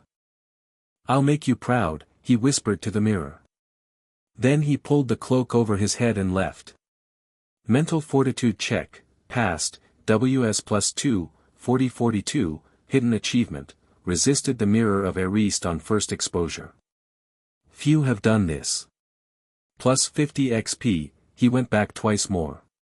He couldn't help it, the pull was too strong, the chance to see his parents too precious. But each visit was shorter than the last, and on the third night, Dumbledore was waiting for him. "Back again, Harry." Harry pulled off the cloak, unsurprised. His mini-map had shown a blue dot, ally, in the room before he'd entered. He'd come anyway, because his WS told him this encounter was important. "You know what the mirror does," Harry said. "I do. It shows us nothing more or less than the deepest desire of our heart." Dumbledore's blue eyes were kind but watchful. "You, who have never known family, see them standing around you. It is a beautiful and terrible thing." "It's a trap," Harry said quietly. "A beautiful trap. If I kept coming here, I'd stop living. I'd just sit and look." Something shifted in Dumbledore's expression. Surprise, maybe. The kind of surprise you feel when someone much younger says something much older. "That is, remarkably wise for someone your age, Harry. I've had a lot of practice telling the difference between what I want and what I need." Harry paused. "You're going to move it, aren't you?" "The mirror will be moved to a new home tomorrow, and I must ask you not to go looking for it again. It does not do to dwell on dreams and forget to live." Harry nodded. He understood. Dumbledore walked him to the door, and as Harry pulled on the cloak, the headmaster said, "Harry, the stone is well protected. There is no need for you to concern yourself with it." Harry froze under the cloak. Invisible, but he could feel those blue eyes on him like searchlights. "I don't know what you mean, Professor." "Of course not," Dumbledore said pleasantly. "Good night, Harry." Note, Dumbledore is aware of your investigation into the Philosopher's Stone. His response was non-prohibitive. Interpret this as you will. Harry interpreted it as tacit permission. Or at least, tacit acceptance that telling Harry not to do something was about as effective as telling the tide not to come in. The rest of the year was preparation. January. February. March. The days were packed, classes in the morning, training in the afternoon and evening, nightly sessions under the cloak in increasingly creative locations. Harry discovered the room of requirement in February, purely by accident. He was pacing the 7th-floor corridor, thinking desperately about needing a place to practice combat spells without being heard, and a door materialized. Location discovered, the room of requirement, legendary enchantment. This room configures itself to match the user's needs. Cannot be accessed by anyone not specifically seeking it. Passive MP regeneration, plus 300% within the room, training effectiveness, plus 50%, plus 100 XP, major discovery. The room became his private dojo. He asked it for a training space and it gave him a stone chamber with targets, practice dummies, and ambient lighting that adjusted to his needs. He asked it for reference material and it produced bookshelves. He asked it for a way to practice against moving targets and it generated magical constructs, translucent, roughly humanoid shapes that attacked with slow, predictable patterns he could practice dodging, blocking, and countering. Training construct, level 5, a magical practice opponent. Deals minimal real damage. Provides combat XP at reduced rates. Adjustable difficulty, current setting, easy. He cranked the difficulty up to medium and got his face kicked in for a week straight. The constructs at medium weren't gentle. They attacked with speed and variety, feints, combos, flanking moves, and Harry's combat skills were forced to adapt or break. His evasion went from level 8 to level 12. His flipendo went from rank D to rank C and gained a new property, knockdown effect on targets below a certain weight threshold. He learned to chain spells, Lumos Flash, a blinding burst variant he developed himself, which the system classified as an original skill, into flipendo into telekinesis grab, and the fluidity of his combat improved from desperate improvisation to rough but functional. Skill developed, Lumos Flash, active, rank E, a burst mode variant of Lumos. Emits a blinding flash of light in a 10-meter radius. Disorients targets with low WS, cooldown, 15 seconds. Original spell bonus, plus 50 XP for developing a novel magical technique. Creator title available, spell creator, title effect, plus 10% XP for all spell development and modification. Unlocks the spell crafting interface at level 20. By April, Harry's status looked like this: current status, April, level, 14 XP, 620/1200 HP, 400/400 MP, 720/720 STR, 38 AGI, 44 VIT, 42 INT, 48 WS, 46 LUK, 22 spells mastered, 16 quest progress, survive your first year. 3/4 objectives complete, 1 objective left. Confront the hidden enemy. And the enemy was making their move. The signs were everywhere if you knew how to read them. Quirrell's behavior was deteriorating, his stutter worsened, his teaching became even more disjointed, and Harry's scar throbbed with increasing frequency whenever the man was nearby. Snape was watching Quirrell with the intensity of a hawk watching a snake, which confirmed Harry's theory that Snape wasn't the threat, he was the countermeasure. And Hagrid, dear, well-meaning, catastrophically bad at secrets Hagrid, had won a dragon egg from a stranger in a pub who'd asked suspiciously specific questions about the castle's magical defenses. Including how to get past Fluffy. Who's Fluffy? Harry asked, knowing the answer was going to be insane. My three-headed dog, Hagrid said, as if this were perfectly normal. You're three-headed, of course. Of course you have a three-headed dog guarding the trapdoor. Why wouldn't you? The piece that Harry had been missing, Fluffy's weakness, came from Hagrid's accidental disclosure: music put the dog to sleep. They had everything. The defenses, the route, the knowledge. All that was left was the confrontation. And Harry was 1 level short. Level 14. The quest said level 15. 1 level. 580 XP to go. He could grind it out in a week of intense training. But the timeline was collapsing. Quirrell was going to make his move soon, Harry could feel it, the system could feel it, the ambient magical tension in the castle had been ratcheting up for weeks like a rubber band being stretched toward its breaking point. He'd have to go in at level 14 and earn the last level in the field. It wasn't ideal. It wasn't safe. But the Philosopher's Stone, and everything it represented, couldn't wait. Harry sat in the room of requirement, surrounded by the aftermath of a training session, scorch marks, broken practice dummies, a crater where he'd pushed Flipendo to its absolute limit, and opened his quest log one final time. Main quest, survive your first year, 1. Reach level 15, current, 14, 580 XP remaining, 2. Master at least 10 spells, 16 mastered, 3. Uncover the secret of the 3rd floor corridor, 4. Confront the hidden enemy. Note, entering the final confrontation below recommended level increases difficulty and risk. Proceed with caution. Harry closed the window. Stood up. Dusted off his robes. Time to go. Chapter 2 end. Chapter 3, the dungeon under the school. The night they went after the stone, the air tasted like lightning. Not literally, Harry hadn't unlocked any weather-sensing skills yet, but there was a metallic charge to the atmosphere that made the hair on his arms stand up and his mana sense pulse with uneasy light. The castle's magical field, which he'd grown accustomed to reading like a barometer over the past 9 months, was agitated. Currents that normally flowed smooth and deep through Hogwarts' ancient stonework were choppy, disrupted, as if the castle itself knew something was wrong. It was June.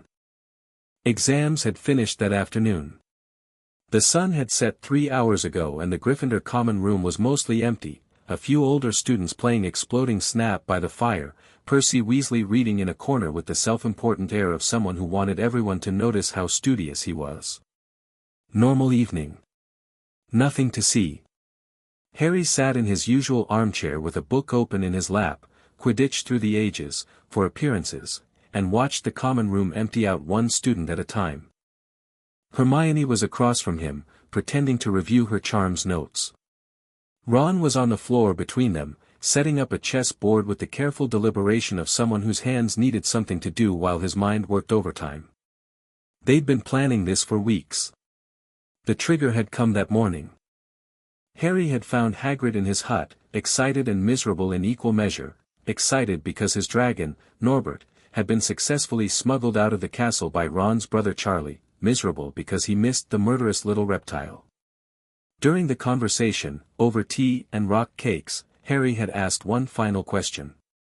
Hagrid, the stranger who gave you the dragon egg in the pub. What did he look like?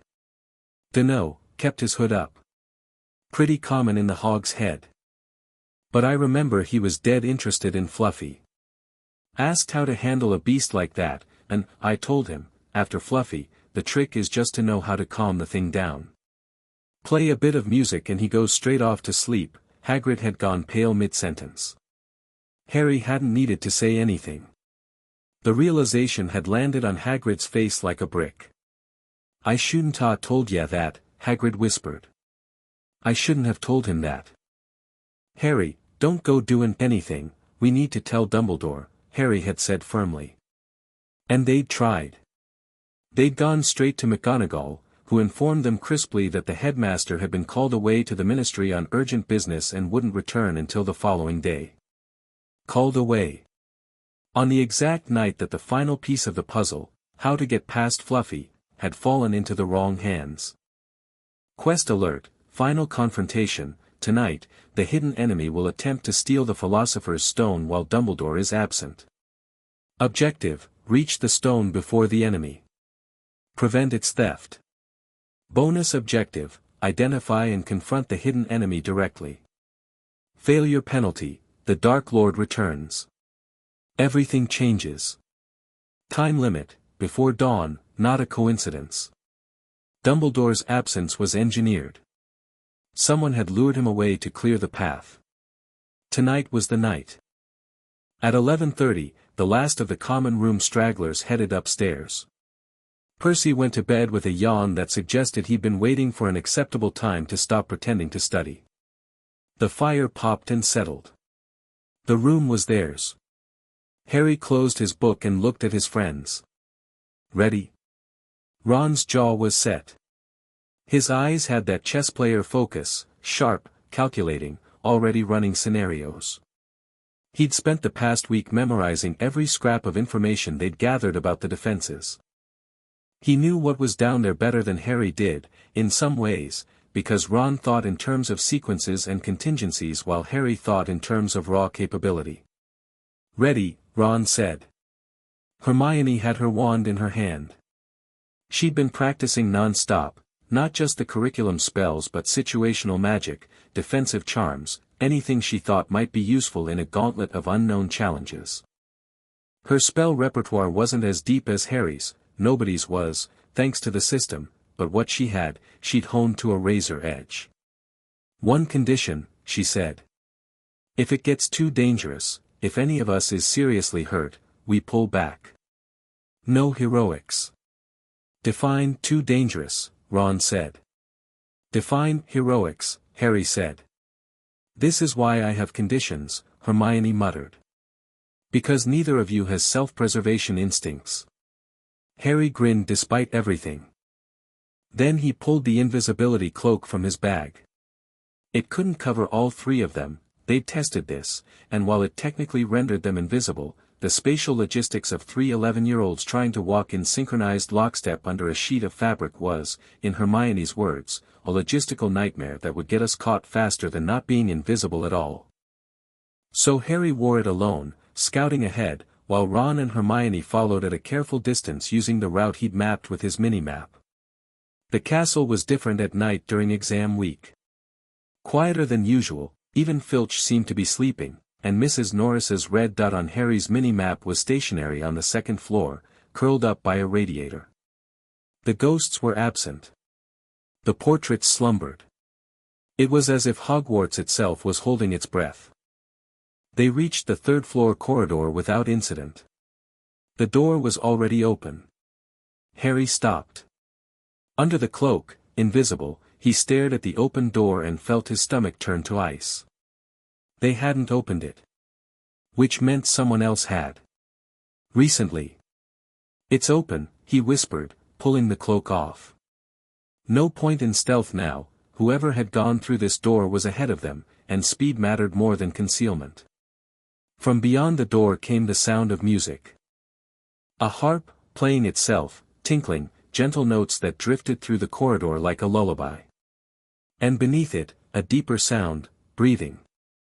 Slow, heavy, rhythmic. 3 heads worth of breathing. They slipped through the door. Fluffy was asleep. Harry had imagined the 3-headed dog as terrifying, and he wasn't wrong.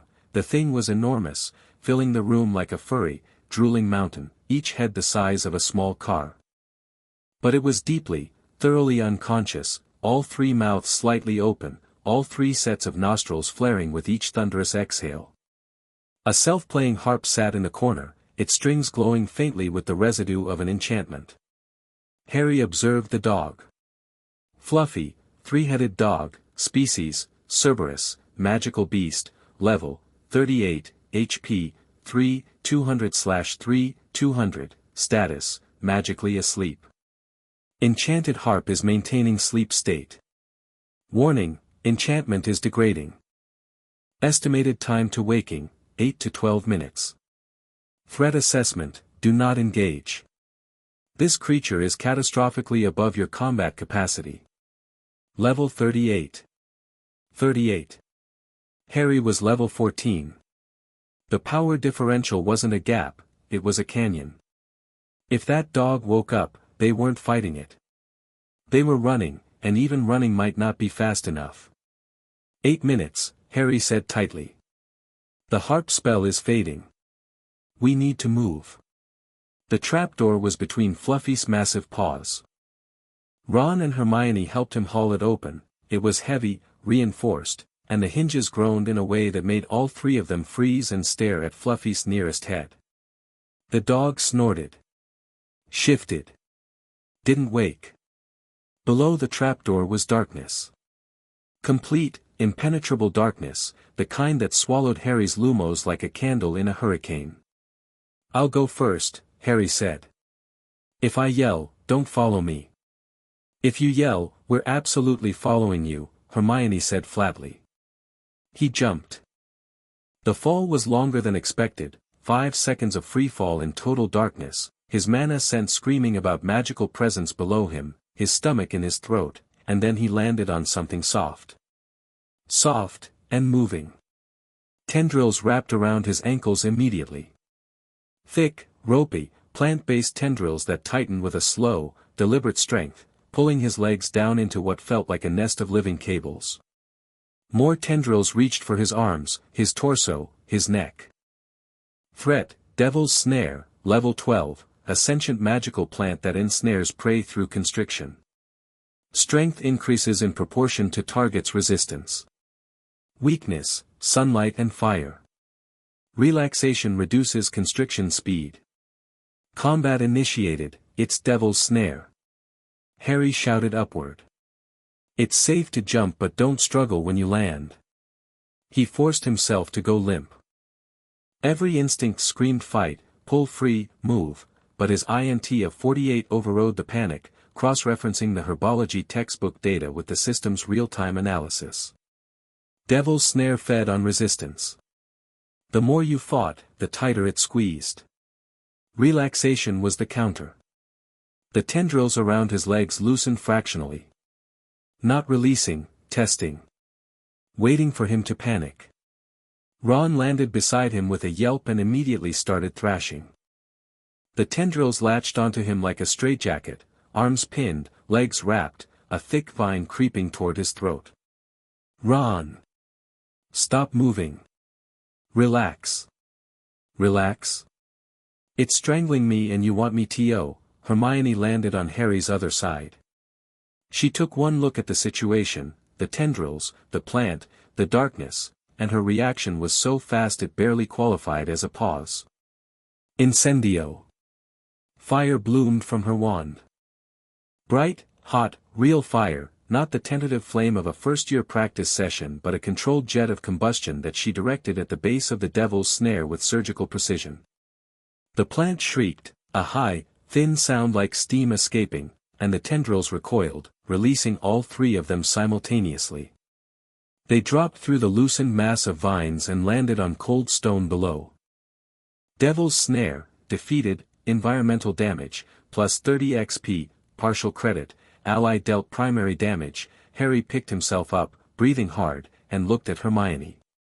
She was standing with her wand still raised, fire dancing at its tip, her expression fierce and focused and not even slightly afraid. Brilliant, he said. It was just fire, she said, but her cheeks flushed pink in the firelight. It was exactly the right fire at exactly the right time. That's not just anything. He turned to Ron. You okay? Ron was rubbing his throat where the vine had been tightening. Fine. Great. Love being strangled by plants. Real character-building experience. He paused. Hermione, seriously, that was incredible. She flushed pinker. Let's keep moving. The next room was filled with birds. No, not birds. Keys. Hundreds of them, jewel-bright and winged, fluttering near the ceiling in a dense, shimmering cloud. Below them, 3 broomsticks hovered at waist height. And at the far end of the room, a heavy wooden door with a large silver lock. Harry's mana sense traced the enchantments instantly. The keys were decoys, all of them except one, which would match the lock. The broomsticks were the tool. Fly up, find the right key, catch it. Hermione, Harry said, already moving toward the nearest broom, can you observe, can you examine the lock? Figure out what kind of key fits it. Big, old-fashioned, silver. Probably with a bent wing if it's already been caught once. She was at the door, squinting at the keyhole. Iron-wrought construction, Baroque style, look for something heavy and ornate. Harry mounted the broom. A school broom, not his nimbus, but his broom handling at level 9 could squeeze performance out of a flying carpet at this point. He kicked off and shot into the cloud of keys. Challenge, the winged keys, objective, catch the correct key and unlock the door. Key identified, large silver key, bent left wing, Baroque design. Currently hiding in the upper northeast quadrant of the swarm. His observed skill painted the target with a faint blue highlight, one key among hundreds, slightly larger, slightly brighter, moving with a limp because its wing was damaged. Caught and released before, just as Hermione had predicted. The other keys didn't want him to reach it. The moment he angled toward the silver key, the swarm reacted. Not passively, aggressively. Keys dive-bombed him, their metal bodies sharp enough to cut. They moved in coordinated patterns, blocking his approach, forcing him into detours. It was like trying to catch a specific fish in a school of piranhas. Warning, winged keys are enchanted with defensive swarm behavior. Taking damage. HP, 400 392 385 378, small cuts on his hands, his face, his arms. Nothing critical, each key did 2 to 3 damage at most, but the cumulative effect was adding up. He needed to end this fast. Harry stopped trying to dodge the swarm. Instead, he accelerated through it. Full speed. Nimbus caliber acceleration on a school broom, his AGI stat compensating for the inferior equipment, his body leaning into the dive with the muscle memory of 100 Quidditch practices. Keys pinged off him like hail, HP dropping steadily, but he was closing the distance. The silver key saw him coming and banked hard right. Harry banked harder. His hand closed around the key's body. The wing beat against his fingers, frantic, panicked, and the metal was cold and sharp and alive, but he held on. He dove back to the ground, tumbled off the broom, and sprinted to the door. The key fit. The lock clicked. The door swung open. Challenge complete, the winged keys, plus 40 XP, broom handling, plus 250 proficiency XP, HP, 341/400, minor lacerations. Not critical. You're bleeding, Hermione said, grabbing his hand and examining the cuts. Superficial. I've got potions. He pulled a recovery potion from his inventory, materializing it in his hand, which he realized a second too late was something he'd never done in front of Ron. Ron stared at the potion that had appeared from nowhere. Then at Harry. Then at the potion. Did that just come out of thin air? It's a thing I can do, Harry said, which was technically true and utterly inadequate as an explanation. Long story. I'll explain everything after we survive tonight, I promise. Ron's expression went through a complicated journey, surprise, confusion, the beginning of hurt, you kept a secret from me, and then, with a visible effort of will, acceptance. He shoved whatever he was feeling down and nodded. You'd better, he said. That was weird as hell, mate. Harry drank the potion. His cuts closed. His HP ticked back up. They moved on. The next room was a chessboard. Not a decorative one, a full-sized, life-sized, real chessboard that filled the entire chamber floor to ceiling. The pieces were twice Harry's height, carved from black and white stone, and they stood in their starting positions with the patient menace of soldiers waiting for an order. A door was visible on the far side, behind the white pieces. Ron stepped forward. His eyes were wide, not with fear, but with recognition. With hunger. This was his arena. This was the thing he was born for. Challenge, the enchanted chessboard, objective, win a game of wizard chess to proceed. Players must take the place of chess pieces. Defeated pieces are removed from play, with force. Removed from play, with force. Warning, chess pieces attack physically. Being captured will result in significant blunt force trauma. We have to play our way across, Ron said, and there was no hesitation in his voice. He was already reading the board, not the pieces as they stood, but the game they implied, the openings and responses, the invisible architecture of strategy that he could see the way Harry could see mana. I'll direct. Harry, you're a bishop. Hermione, take the rook on the left. I'll be a knight. Ron, Hermione started. I've been playing chess since I was 4. This is what I do. Trust me. She looked at him. Something passed between them, not the kind of thing the system could quantify, not a bond update or a stat check, just two kids looking at each other in a room full of stone soldiers and making a decision about faith. We trust you, she said. They took their positions. The white pieces moved first. What followed was the most intense game of chess Harry had ever witnessed, and he wasn't even playing, he was a piece. Ron directed the game from his knight's square, calling out moves with a calm authority that transformed him from an 11-year-old in 2 big robes into something else entirely. A general. A conductor. Someone who saw the entire board at once and understood it in ways that transcended intelligence. The game was brutal. When pieces were captured, they were captured. The white queen smashed a black pawn with a blow that sent stone fragments ricocheting off the walls. Harry's mana sense detected the enchantment that made the violence possible. Each piece was imbued with a crushing force charm that activated on capture. Getting taken meant getting hit by the magical equivalent of a wrecking ball. Ron sacrificed pieces methodically, trading material for position. Harry watched with growing dread as the board thinned, fewer pieces, fewer options, the endgame narrowing towards something inevitable. Then Ron went quiet. He was staring at the board. Not at any specific piece, at the whole thing, the way he always did when he was thinking 5 moves ahead. And Harry saw the moment his face changed. The moment the calculation completed and the answer came back wrong.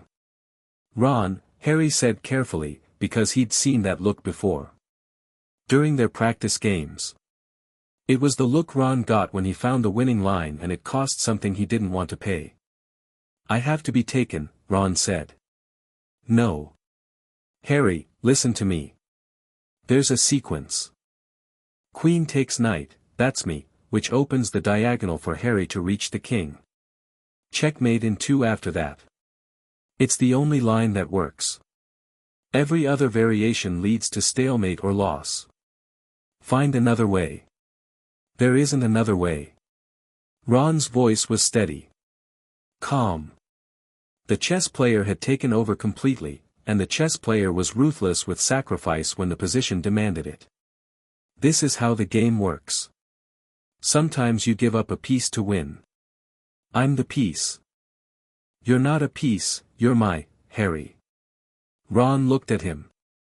Really looked at him, past the stats, past the system, past whatever impossible thing Harry was becoming, and saw his friend. Let me do this. This is my room. This is my challenge. Let me play my game.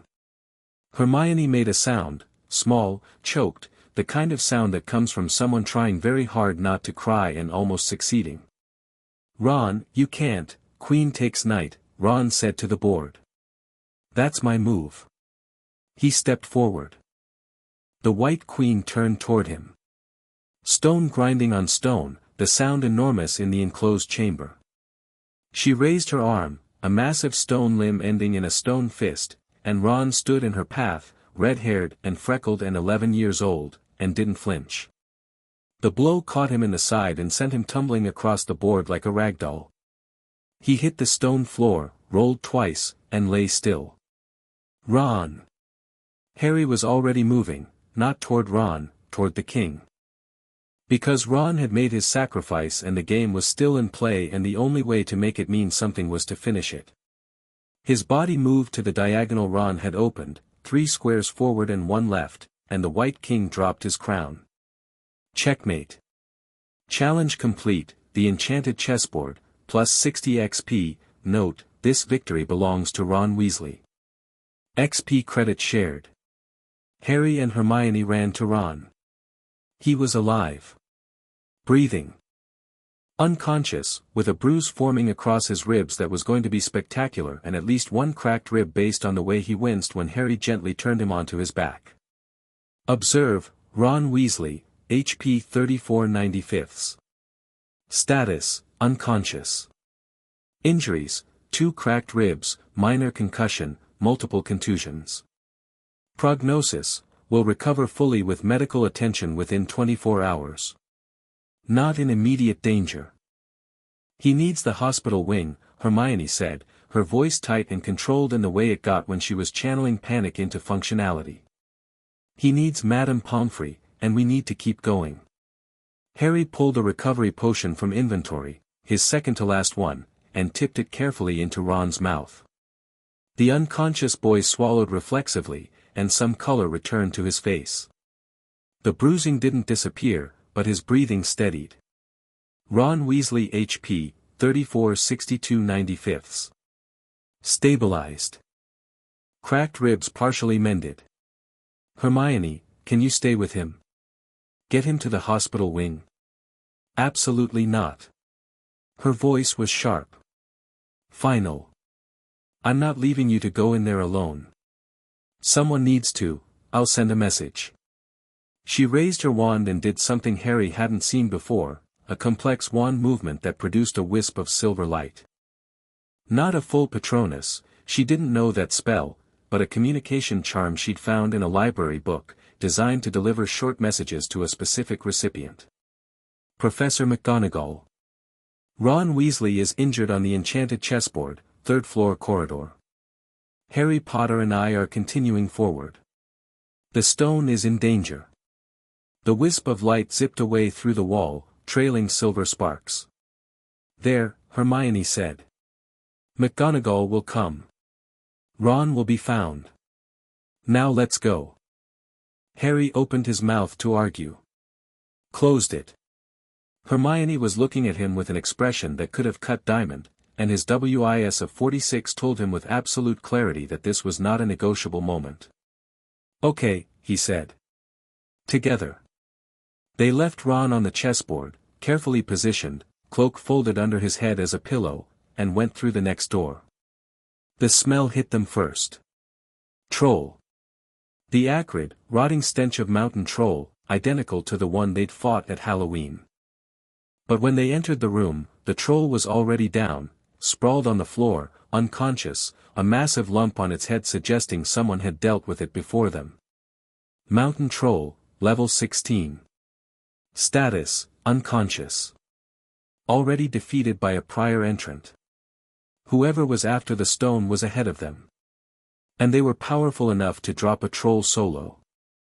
The next room was Hermione's. They walked through the door and found a table with 7 bottles arranged in a line. In front of them, a roll of parchment. Behind them, the doorway filled with purple fire. Ahead of them, the next doorway filled with black fire. It's a logic puzzle, Hermione said, already reading the parchment. Her eyes moved across the text with the rapid, focused scanning of someone who'd been solving puzzles since she could read. 3 are poison. 2 are wine. 1 goes forward through the black fire. 1 goes back through the purple fire. Challenge, the potion puzzle, objective, identify the correct potion to proceed.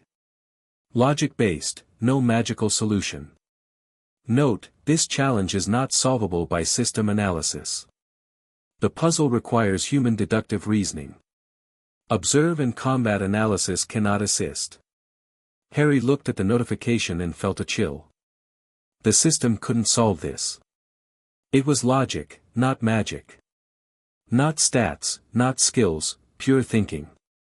Good thing he brought Hermione. She worked through the puzzle in 3 minutes flat.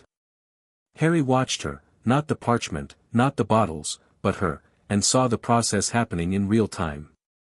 Her lips moved silently. Her eyes tracked between the clues and the bottles. Her index finger tapped the table twice, 3 times, then stopped. This one goes forward. She touched the smallest bottle on the far right. And this one goes back. She touched a rounded bottle near the middle. She paused. Looked at the bottles. Looked at Harry. There's only enough in the small bottle for 1 person. The words hung between them like the space between a lightning flash and thunder. Hermione, no. Her voice was firm but her eyes were bright. Don't you dare tell me to go back. Don't you dare. I have to. Harry's voice was gentle but certain. You know I have to. Whatever's through that door, whoever got past these challenges ahead of us, I'm the one who has to face them. Not because I'm better than you. Because of who they're here for. The stone. Voldemort. The scar. He touched his forehead. This is my fight. It's been my fight since I was 1 year old. That's not a good reason. It's the only reason. Harry. She grabbed his arm. Her fingers were tight, trembling slightly, and her eyes searched his face with an intensity that his observed skill couldn't capture because it wasn't reading data, it was reading him. You don't have to do everything alone. That's not strength. That's just lonely. Something cracked in his chest. A small, private fracture in the wall he'd been building since the cupboard, since the system, since he'd started thinking of himself as a player with stats and levels instead of a kid with friends. I know, he said quietly. I know it's not strength. But right now, going through that door alone is the smart play. If I fail, you go back. You get help. You make sure someone else finishes this. You're the contingency, Hermione. You're the most important person in this plan because you're the one who keeps going if I can't. Her grip tightened. Then, slowly, she released his arm. You come back, she said. Not a request. A command. An order issued by someone whose authority derived not from rank or power but from caring enough to demand survival as a condition of friendship. I'll come back. You promise. I promise. She picked up the round bottle, the one that went back, and looked at it. Then she looked at Harry one more time. Crossed the distance between them in a single step and hugged him. It was quick. Fierce. The kind of hug that says I'm terrified for you and I believe in you and if you die I will find a way to bring you back just so I can kill you myself. Her hair smelled like old parchment and the particular herbal shampoo she used, and Harry felt her heartbeat against his chest, fast, rapid, a hummingbird tempo that betrayed the fear her face was working so hard to hide. Then she let go. Stepped back. Uncorked the bottle and drank. She didn't shiver, but the purple fire parted for her, and she walked through without looking back. If she'd looked back, she would have seen Harry staring after her with an expression that no system notification could adequately describe. Social bond updated, Hermione Granger, close friend, deepened. This bond is showing signs of developing beyond friendship parameters. This is a qualitative observation, not a mechanical trigger. Harry closed the notification. He wasn't thinking about bonds right now. He wasn't thinking about stats. He picked up the small bottle. Drank. It felt like ice water flooding his veins, cold enough to make his teeth ache, and then the black fire parted and he walked through. The final chamber was surprisingly simple. A stone room, circular, with pillars around the edges and the mirror of Erised standing at its center. The mirror he'd found at Christmas. The mirror that showed your deepest desire. Harry recognized it immediately, the ornate golden frame, the inscription, the way it warped the ambient magic around it into a tight, swirling vortex. And standing in front of the mirror, his back to Harry, was Professor Quirrell. No stutter. No nervous wringing of hands. No fumbling. The man who turned to face Harry was someone entirely different from the quivering wreck who'd been teaching defense against the dark arts all year. His posture was straight, his expression cold, his eyes sharp with a calculating intelligence that the stutter had been designed to hide. I wondered whether I'd be meeting you here, Potter, Quirrell said, and his voice was smooth. Calm. Completely free of any impediment. Harry observed him. Quirinus Quirrell, species, human, magical, possessed, level, 22, title, Defense Against the Dark Arts Professor. Host of, status, controlled. Acting under the direct influence of a parasitic entity. Warning, the entity controlling this individual is. Observed skill insufficient to fully penetrate concealment. Estimated entity level, far exceeds capacity. Threat assessment, extreme. The host is level 22. The entity is incomparably stronger. Still redacted. Even at observe level 5, the system couldn't fully identify what was hiding in Quirrell. But, possessed, parasitic entity, and the raw terror of the system's warnings painted a picture clear enough. It was you all along, Harry said, and his voice was steady despite his heart trying to jackhammer through his ribcage. Not Snape. Severus? Quirrell laughed, a short, ugly sound. Yes, he was rather useful as a red herring, wasn't he? Swooping around, being menacing, making everyone look at him while I did the actual work. He did try to protect you, of course, counterjinxed your broom at the Quidditch match. Loyal to Dumbledore to the last. His lip curled. A weakness. Loyalty isn't a weakness. It is when it chains you to a lesser master.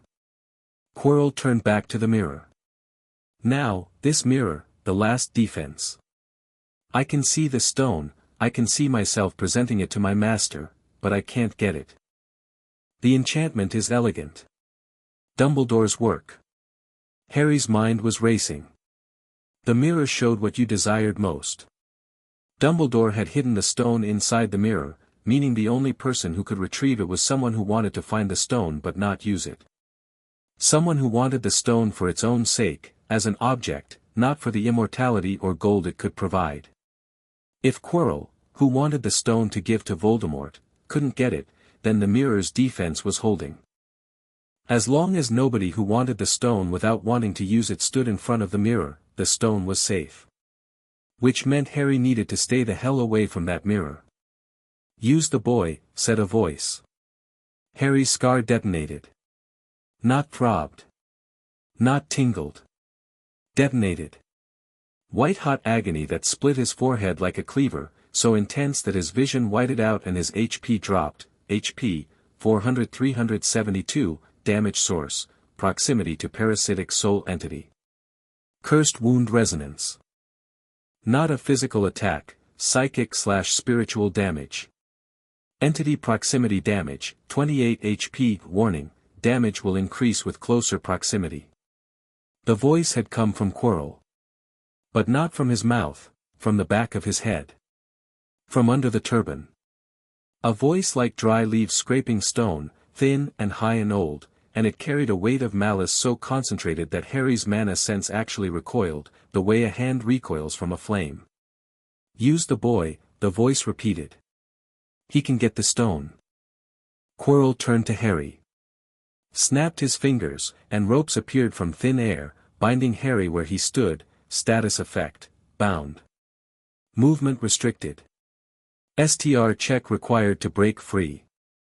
STR 38 versus binding strength 45. Check, failed. Cannot break free through physical force. The ropes were tight, biting into his arms and chest. Quirrell grabbed him by the shoulder, the touch sent another spike of scar pain through his head, and his HP ticked down again, not from the grip but from the presence, the thing inside Quirrell radiating dark magic like a reactor leaking radiation, and shoved him in front of the mirror.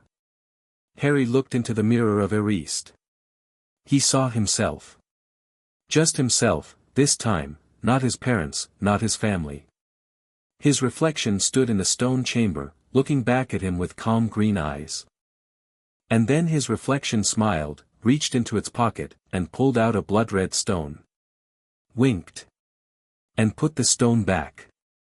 Harry felt weight appear in his real pocket.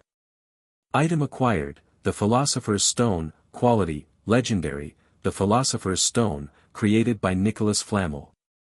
Capable of producing the elixir of life and transmuting base metals into gold. The stone was in his pocket. He could feel it, warm, small, impossibly dense, humming with alchemical energy that his mana sense read as a supernova compressed into a marble. His reflection hadn't shown his deepest desire this time. It had shown what he needed to do, get the stone, keep it safe, and the mirror had responded by giving it to him because his intent was protection, not usage. Dumbledore's defense, working exactly as designed. "What do you see?" Quirrell demanded. Harry's brain churned at maximum INT. Lie. He needed to lie, convincingly, to a possessed professor while a Dark Lord literally rode on the man's skull. He needed to buy time, figure out an escape, and not let anyone know the stone was in his pocket. "I see myself winning the House Cup," Harry said flatly. "Dumbledore's shaking my hand. Pretty disappointing, honestly." "He lies," hissed the voice from the turban. "Tell the truth." Quirrell snarled, raising his wand. "What did you see?" "Let me speak to him," said the voice. Face to face. Quirrell hesitated. "Master, you are not strong enough, I have strength enough for this." What happened next would stay with Harry for the rest of his life.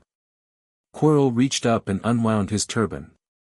The purple fabric fell away in loops, revealing the back of his head, and Harry's scar screamed and his HP dropped and his system threw up so many warnings that they overlapped into a wall of red text because what was on the back of Quirrell's head was a face.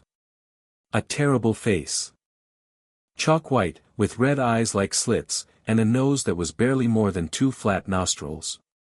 It looked like something that had been human once but had stripped away everything soft and vulnerable and left only the machinery of malice behind. Entity identified, observe override, the concealment has been voluntarily lowered.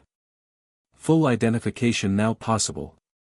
Tom Marvolo Riddle / Lord Voldemort, species, human, magical, wraith state. Parasitic soul fragment attached to host. Level. Title, The Dark Lord. He who must not be named. You know who. Status, severely weakened. Operating at estimated 5 to 8% of full power. Sustained by host's life force. Desperate. HP, /. Threat assessment, even at 5% power, this entity far exceeds your combat capacity. Direct confrontation is not recommended. But you knew that already, didn't you? That last line.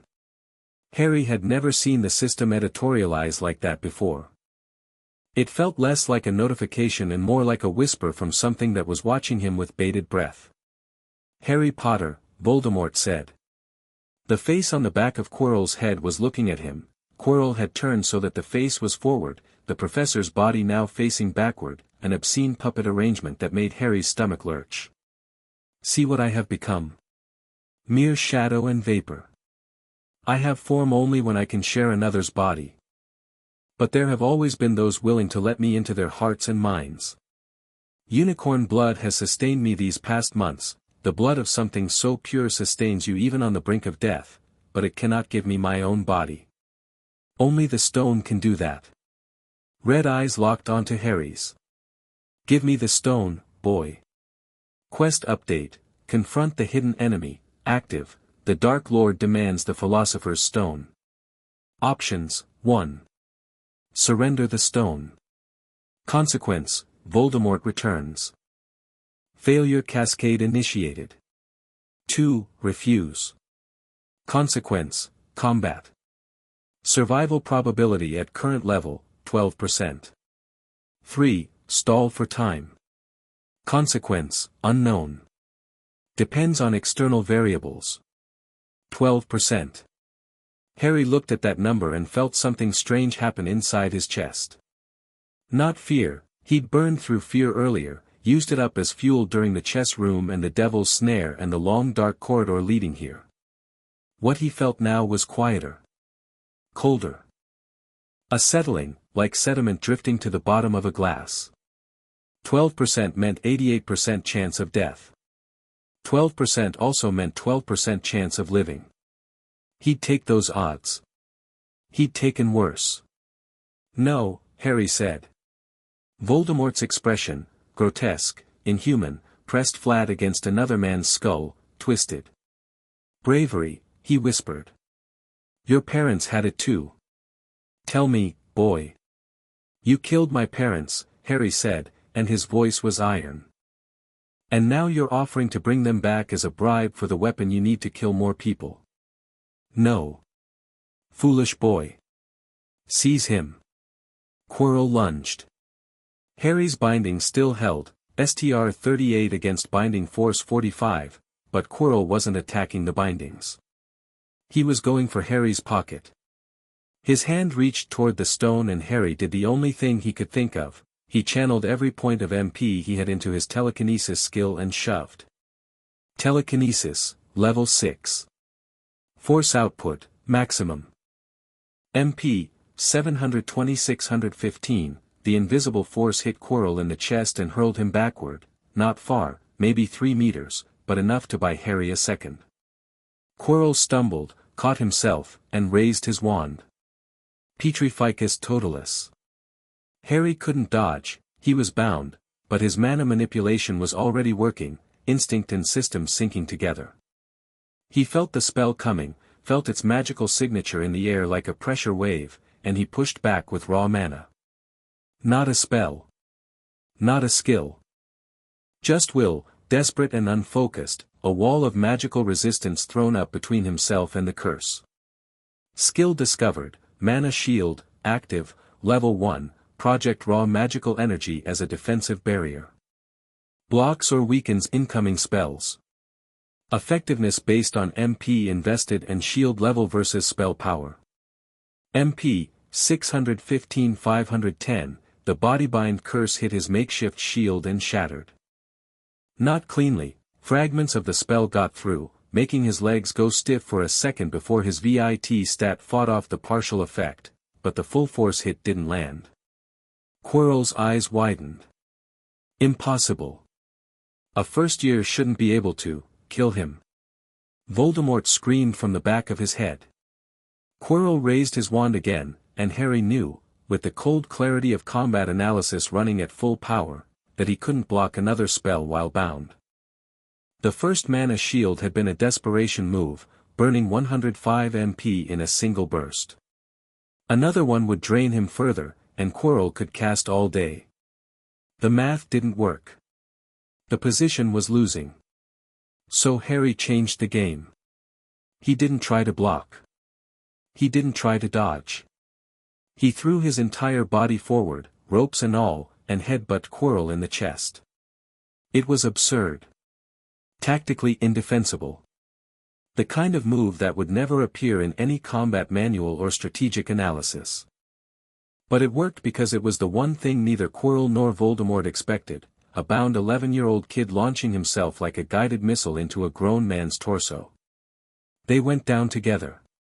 Harry's bound body crashed into Quirrell and they hit the floor in a tangle of limbs and rope, and Harry's face ended up inches from Quirrell's, and Harry's hands, still bound but in contact with Quirrell's bare skin. Quirrell screamed. Not a shout. Not a yell. A scream, raw, animal, the sound of someone being burned alive from the inside out. Harry felt it too, a searing heat in his palms, a rush of energy that blazed through his skin at the point of contact, and where his hands touched Quirrell's face, the skin was blistering. Red. Cracking. Turning to ash. Skill activated, sacrificial shield, inherited passive, origin, Lily Potter's protection.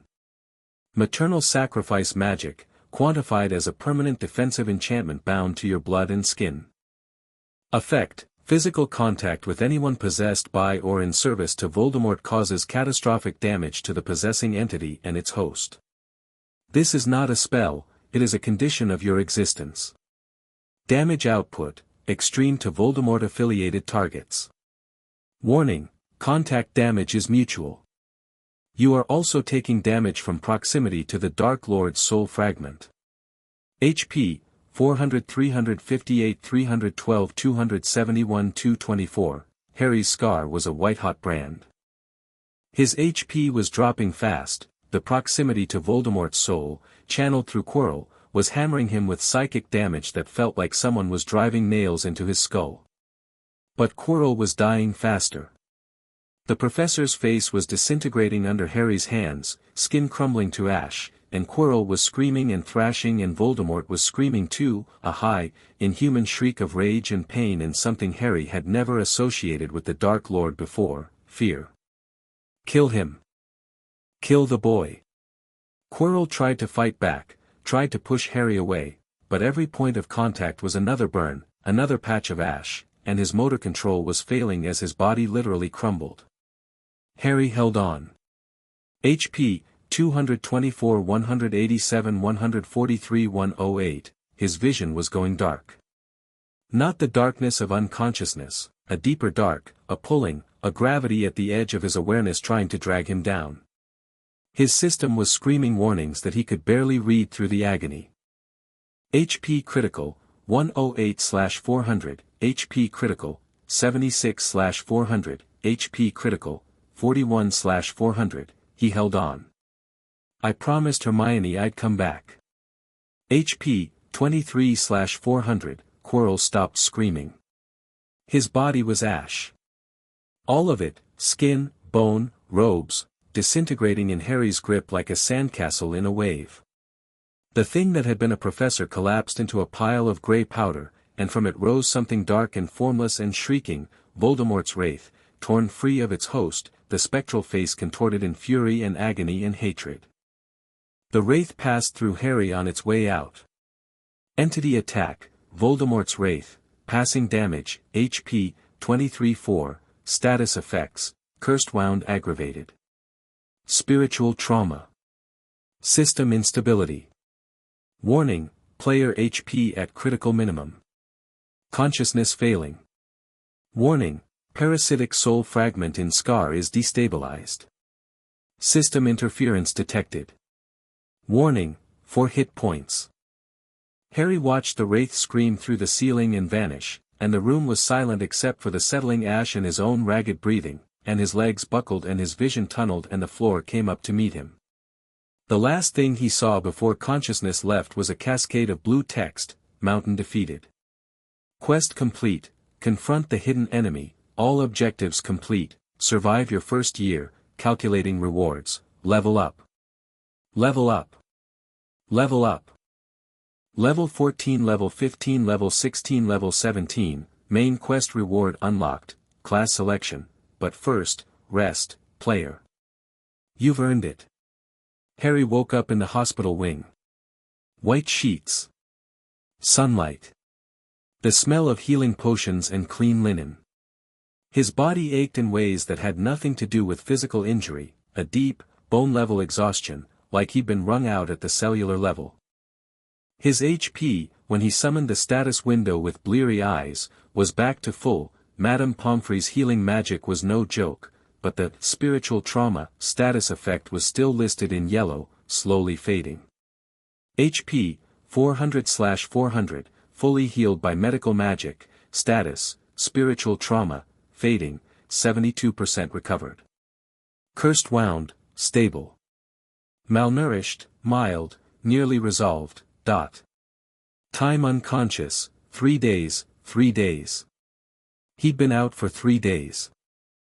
The bedside table was buried in sweets, chocolate frogs, Bertie Bott's every flavor beans, cauldron cakes. Get well cards from people he'd never met. A banner that said, "Get well soon Harry," in what was unmistakably Ron's handwriting, slightly wobbly, suggesting he'd made it with cracked ribs and determination. Harry sat up slowly. The room spun, settled, held. "Ah," said Albus Dumbledore. "Good afternoon, Harry." The headmaster was sitting in a chair beside the bed, looking completely at ease, as if he'd been waiting there for hours or possibly just materialized. His blue eyes were warm, and his half-moon glasses caught the sunlight. Harry observed him. Still couldn't read his level. Still got the same cascade of question marks and redacted data that suggested a power level so far beyond Harry's current capacity that the system couldn't even estimate it. But the status line was different this time. Status, relieved. Proud. Deeply conflicted about what he needs to tell you. 3 days, Harry said. His voice was hoarse. 3 days in which you were given the very best care and your friends made impressive nuisances of themselves trying to visit before Madame Pomfrey allowed it. Dumbledore's eyes twinkled. Mr. Weasley and Miss Granger have been here at every permitted hour. I believe Miss Granger threatened to hex one of the junior healers when he suggested she leave. The image of Hermione threatening medical staff was simultaneously terrifying and exactly right. The stone? Harry asked. Destroyed. Harry blinked. Destroyed? Nicholas and I had a little chat. He agreed it was for the best. The stone has been destroyed, and Nicholas and Perenelle will pass on. After 665 years, Nicholas tells me it is rather like going to bed after a very, very long day. There was something in Dumbledore's voice, a gentleness, a sadness that he wasn't trying very hard to hide. He was talking about his friend dying. Choosing to die, because the alternative, the stone existing, the possibility of it being stolen, the threat it represented, was worse. What happened to Quirrell? Harry asked, though he already knew. Professor Quirrell, I am afraid, did not survive the encounter. Lord Voldemort's possession had already done irreparable damage to his body and soul. What you witnessed was the final collapse. Dumbledore paused. I should tell you, Harry, that what saved you, the reason your touch burned Quirrell, was your mother's sacrifice. When she died to save you, she left a mark on you. Not the scar, that was Voldemort's doing. Your mother's protection lives in your very skin. Love, Harry. The deepest magic there is. System confirmation, sacrificial shield, origin verified. Lily Potter's sacrificial love magic is a permanent, soul-level enchantment.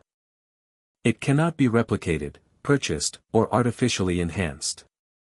It exists because someone loved you enough to die for you. This skill cannot be leveled up.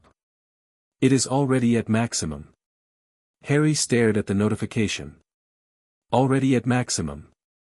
A skill that was maxed not because he'd ground it or trained it or earned it through combat, but because his mother had loved him completely, had died for him absolutely, and that was a level of power that no system could quantify or improve. His eyes burned. He blinked. Blinked again. Professor, he said, and his voice was raw in a way that had nothing to do with 3 days of unconsciousness, why did Voldemort try to kill me? When I was a baby. He could have killed anyone, he did kill anyone, but he came to our house specifically. Why? Dumbledore was quiet for a long moment. Those blue eyes, usually twinkling, were still and deep. That, he said gently, is a question for another time. When you are older, I will tell you everything. I promise. But not today. Hidden Quest updated, the prophecy, insufficient information. Dumbledore holds key data. Current trust level, high but not sufficient for full disclosure. Revisit in future years. Harry wanted to push. His INT of 48 was screaming that there was a critical piece of information being withheld, that Dumbledore's, when you're older, was a deflection wrapped in a kindness, and that knowing now could change everything. But his WIS of 46 counseled patience. Dumbledore wasn't going to budge. Not today. And burning that trust for a piece of information he'd eventually get anyway was a bad trade. Okay, Harry said. But I'm going to ask again. I would expect nothing less. Dumbledore stood, brushed off his robes, and paused at the foot of the bed. One more thing, Harry. I noticed, during my examination of the events of that night, some rather unusual magical signatures. Residues of abilities that don't quite match any known magical framework. His eyes were very, very sharp behind the half-moon lenses. I don't pretend to understand everything about you, Harry. But I want you to know that whatever it is that makes you, you. I am not afraid of it. And I am not your enemy. Dumbledore is aware that something about your magical profile is anomalous. He has chosen not to investigate further. He is offering trust. Harry met the headmaster's gaze and held it. Thank you, Professor. Dumbledore smiled, a real smile, warm and slightly sad, and left. Harry sat in the hospital bed, surrounded by chocolate frogs and get-well cards, and opened the notification he'd been putting off. Main quest complete, survive your first year, rewards, plus 1000 XP, class selection unlocked, available upon reaching level 20. Major skill unlock, choose one of the following, 1. Mana Burst, active, release accumulated mana as a devastating AoE attack. S-rank potential. 2. Adaptive resistance, passive, after receiving any type of damage, gain increasing resistance to that damage type. Scales infinitely. 3. Soul Sight, active, perceive and interact with soul-level magic. Detect Horcruxes, possession, soul bonds, and spiritual entities. Harry read the 3 options. Read them again. A third time. Options 1 and 2 were combat skills. Powerful ones, Mana Burst was essentially a magical bomb, and adaptive resistance would make him progressively harder to kill over time. Both had obvious, immediate utility. Option 3 was information. Soul Sight. Perceive and interact with soul-level magic. Detect Horcruxes. He didn't know what a Horcrux was. The system hadn't used that word before. But it had told him, months ago, about the parasitic soul fragment in his scar. A piece of Voldemort, lodged in his own head, interfacing with the system, fighting for control. If Soul Sight could let him see that fragment, understand it, interact with it, potentially figure out how to remove it, then it was worth more than any attack spell or defense buff in the world. Selection, Soul Sight, active, Soul Sight acquired. Level 1. Perceive soul-level magical phenomena. Detect spiritual entities, soul anchors, possession, and related effects within a 10-meter radius. Higher levels increase range, detail, and interaction capability. MP cost, 20 per minute of active use. Harry activated Soul Sight and looked at his own reflection in the hospital wing window. He saw himself, pale, thin, green-eyed, the lightning scar vivid on his forehead. But underneath the physical image, in the layer of reality that Soul Sight revealed, he saw something else. A golden light. His soul, warm, bright, alive, pulsing with the amber glow of his mana, laced through with the silver-white threads of his mother's protection. It was beautiful, in a way that he hadn't expected. His soul looked like a sunrise filtered through stained glass. And at the scar, embedded in the golden light like a splinter of obsidian, was something dark. Small. Dense. Malevolent. A black knot of soul stuff that pulsed with its own rhythm, a rhythm that was not Harry's, that moved counter to his own magical heartbeat, that radiated a cold, ancient hunger. Parasitic soul fragment detected, origin, Tom Marvolo Riddle/Lord Voldemort, classification, Horcrux, partial, description, a fragment of Voldemort's soul, accidentally embedded in Harry Potter during the failed killing curse on October 31, 1981. This fragment is a byproduct of Voldemort's soul being destabilized by the creation of multiple Horcruxes. Status, quarantined by system. Currently contained but not inert. The fragment is attempting to interface with the system and has been blocked. Containment integrity, 94%. Degradation rate, 0.3% per month. Warning, at current degradation rate, containment will fail in approximately 26 months. Failure will result in the fragment gaining partial access to the system, including stat modification and skill interference. Recommended action, acquire the Mental Fortress skill, available in the system store at level 20, to reinforce containment. Long-term solution, remove the fragment entirely. Method unknown. Research required. Harry stared at the black knot in his soul and felt the weight of it, not physically, but existentially. He was carrying a piece of Voldemort inside him. Had been carrying it since he was a baby. And it was alive, in its dark, parasitic way, and it was eating through its cage 1/3% at a time. 26 months. Just over 2 years before containment failed. 2 years to find a way to rip Voldemort out of his head without killing himself in the process. He deactivated Soul Sight. The black knot vanished from view, but he could still feel it now, a faint pressure behind his scar, the ghost of a headache, the smallest possible sense of wrongness that he'd been living with for so long he'd mistaken it for normal. Okay, Harry thought. New quest. He opened his status window. Status window, Harry James Potter, level, 17 XP, 220/1800 HP, 510/510 MP, 890/890 STR, 40 AGI, 46 VIT, 44 INT, 52 WS, 50 LUK, 24 class, none, available at level 20, titles, The Boy Who Lived, First Year Gryffindor, Youngest Seeker in a Century, Troll Slayer, Spell Creator Active Skills, 18 Lumos, C, Transfiguration Basic, B, Wingardium Leviosa, C, Flipendo, C, Reparo, C, Nox, D, Vertimilius, C, Incendio, D, Protego, D, Lumos Flash, D, Mana Shield, LV.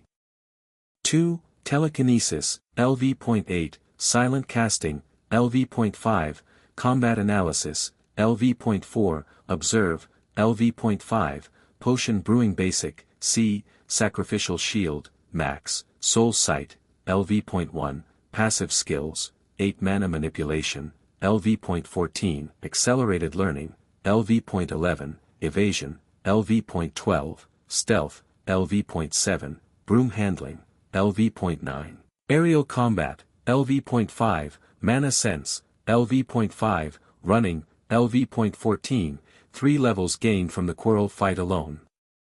The XP from defeating a possessed professor, thwarting Voldemort, completing the main quest, and whatever bonus the system calculated for, survived an encounter with the Dark Lord at 12% odds, had pushed him past his level 15 target and then some. He was level 17. In September, he'd been level 6. 11 levels in 9 months. From a kid who couldn't do 20 push-ups to someone who'd gone toe-to-toe with Voldemort's wraith and walked away. Walked away, his mind corrected. Barely. On 4 HP. After 3 days unconscious. He wasn't strong enough. Not yet. Not even close. Voldemort at 5% power had nearly killed him. Full power Voldemort was a nightmare scenario that his current stats couldn't even conceptualize. But the system was still there. The daily quests were still resetting. The skills were still leveling. And now he had Soul Sight, a window into the deepest magic in existence, a tool that could perceive what no one else could see. He had 2 years before the Horcrux in his scar broke free of containment. 2 years to find a solution. 2 years of grinding, leveling, learning, pushing. Not enough time. Never enough time. But it was what he had. And Harry James Potter, the kid who'd done push-ups in a cupboard because the alternative was a penalty zone, was very, very good at working with what he had. Ron and Hermione came that afternoon. Ron arrived first, slightly lopsided from the residual rib pain. Madame Pomfrey's healing had fixed the cracks but the deep bruising lingered, wearing his Weasley sweater and an expression that mixed relief with the particular intensity of someone who'd been thinking about something for 3 days and was now ready to have words about it. "All right," Ron said, sitting down in the visitor chair with a wince, "I've been very patient. I've been lying in a hospital bed next to your unconscious body for 3 days, and I've had a lot of time to think, and here's what I've got." He held up his hand and started counting on his fingers. 1. You're faster than any first year should be. 2. You're stronger than you look, which shouldn't be possible given that you still eat like a bird. 3. You learned silent casting in your first term, which is a 6th-year skill. 4. You pulled a healing potion out of thin air in front of me and thought I wouldn't notice. 5. Hermione's been sneaking out at night to train with you and she's terrible at pretending otherwise because she yawns through every herbology lesson. Hermione, who had just walked in, went pink. I do not yawn through. 6, Ron continued, undeterred, you fought Voldemort. Actual Voldemort. And you're alive. And I'm supposed to believe that's just talent. He looked at Harry. Not angry. Not betrayed. Just steady. Waiting. Harry looked at Hermione. She gave him a tiny nod. It's not just talent, Harry said. It's something else. Something I was afraid to tell you because I thought if you knew, you'd see me differently. Mate. Ron's voice was gentle in a way that his usual boisterousness never was. I already see you differently. I've seen you differently since the chessboard, when you looked at me going to my death and let me do it because you trusted me to play my game. You think a secret is going to change that? The wall cracked a little more. Harry told him everything. The system. The stats. The levels. The blue windows, the skills, the daily quests, the whole bizarre, impossible, terrifying architecture of a power that had chosen him for reasons he still didn't understand. He talked for 20 minutes straight, and Ron listened with the same focus he brought to a chessboard, absorbing, processing, fitting pieces together. When Harry finished, Ron was quiet for a long moment. Then, so you've basically been living in a video game this whole time. That's one way to put it. And you can see everyone's levels and stats. If I observe them, yeah. What's my level? Harry activated Observe. Ron Weasley, Level 7, STR, 14 AGI, 12 VIT, 15 INT, 16 WS, 19 LUK, 13, Title, Chessmaster's Apprentice, Hidden. Ron has not unlocked this title consciously, but his strategic ability is being tracked. Note, WS-19 is exceptional for a first year. This individual's strategic intelligence is significantly above average. You're level 7, Harry said. And your WIS is 19, which is higher than most adults I've observed. You're a natural strategist, Ron. The system is tracking something it's calling Chessmaster's Apprentice, even though you don't have a system of your own. Ron stared at him. Then his face did something complicated, pride and embarrassment and wonder all tangled up, and he ran a hand through his red hair and said, Dom. I've got high wisdom. Highest on the team. Ron's ears went red. But he was grinning. Don't tell Percy. He'll have a fit. My INT is higher, Hermione said automatically, then caught herself. Sorry. That was competitive instinct. It is higher, Harry confirmed. Hermione, you're the smartest person I've ever observed, including some of the professors. But Ron's WS, his ability to read situations, anticipate moves, understand people, that's his superpower. And it's not something you can grind. It's who he is. Ron was quiet again. But this time the quiet was different, softer, warmer, like something tight in his chest had loosened. So what now? He asked. Now we prepare for next year. Harry's voice hardened. Voldemort isn't gone. He's a wraith, weakened, bodiless, but alive. And there's something in my scar. He touched the lightning bolt mark. A piece of him. A Horcrux. I've got about 2 years before it breaks through the containment my system set up. I need to find a way to remove it, and I need to get strong enough to face Voldemort when he comes back. When, not if, Hermione said quietly. When? He's too stubborn to die. We need to be too stubborn to lose.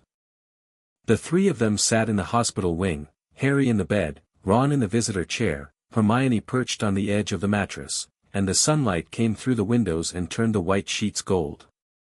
They were 11. They were children, technically, in a world that was going to demand much more from them than childhood allowed. But they were together. And that, according to the system, according to Harry's own heart, according to the simple, undeniable evidence of two people who'd walked through fire and a logic puzzle and a chessboard to stand beside him, was worth more than any stat point. Social bond updated, Ron Weasley, close friend, bond deepened, full party trust established, the golden trio, party bonus enhanced, when all three members are present, cooperating, and in full mutual trust, individual effectiveness plus 20%. This bonus reflects genuine human connection and cannot be replicated by any system mechanic. Harry dismissed the notification and looked at his friends. So, Ron said, leaning back in his chair. 2 years to figure out soul surgery, stop a Dark Lord, and get you to, what level do you need to be? I don't know. The system hasn't told me yet. Great. Love a quest with no level requirement. Ron paused. When do we start? Harry smiled. Not the careful, measured, I'm managing my expression smile he'd perfected at the Dursleys. A real one. The kind that crinkled his eyes and showed his teeth and made him look exactly like what he was, a kid who'd found his people. September 1st, he said. Second year. Ron groaned. Can't we at least enjoy summer first? The daily quests don't take summer off. Of course they don't. Hermione pulled a notebook from her bag, the one she'd been using to catalog Harry's abilities all year, and flipped to a fresh page. I've been thinking about the Horcrux problem. There are several branches of magical theory that might be relevant: soul magic, dark artifact neutralization, advanced healing. I want to start researching as soon as we get access to the Hermione. Restricted section, which I know is technically off limits, but I've already identified 3 potential approaches to gaining, Hermione. She looked up from her notebook. It's June, Harry said gently. We have the whole summer. Right now, can we just be here? The 3 of us? She blinked. Looked at her notebook. Looked at Harry.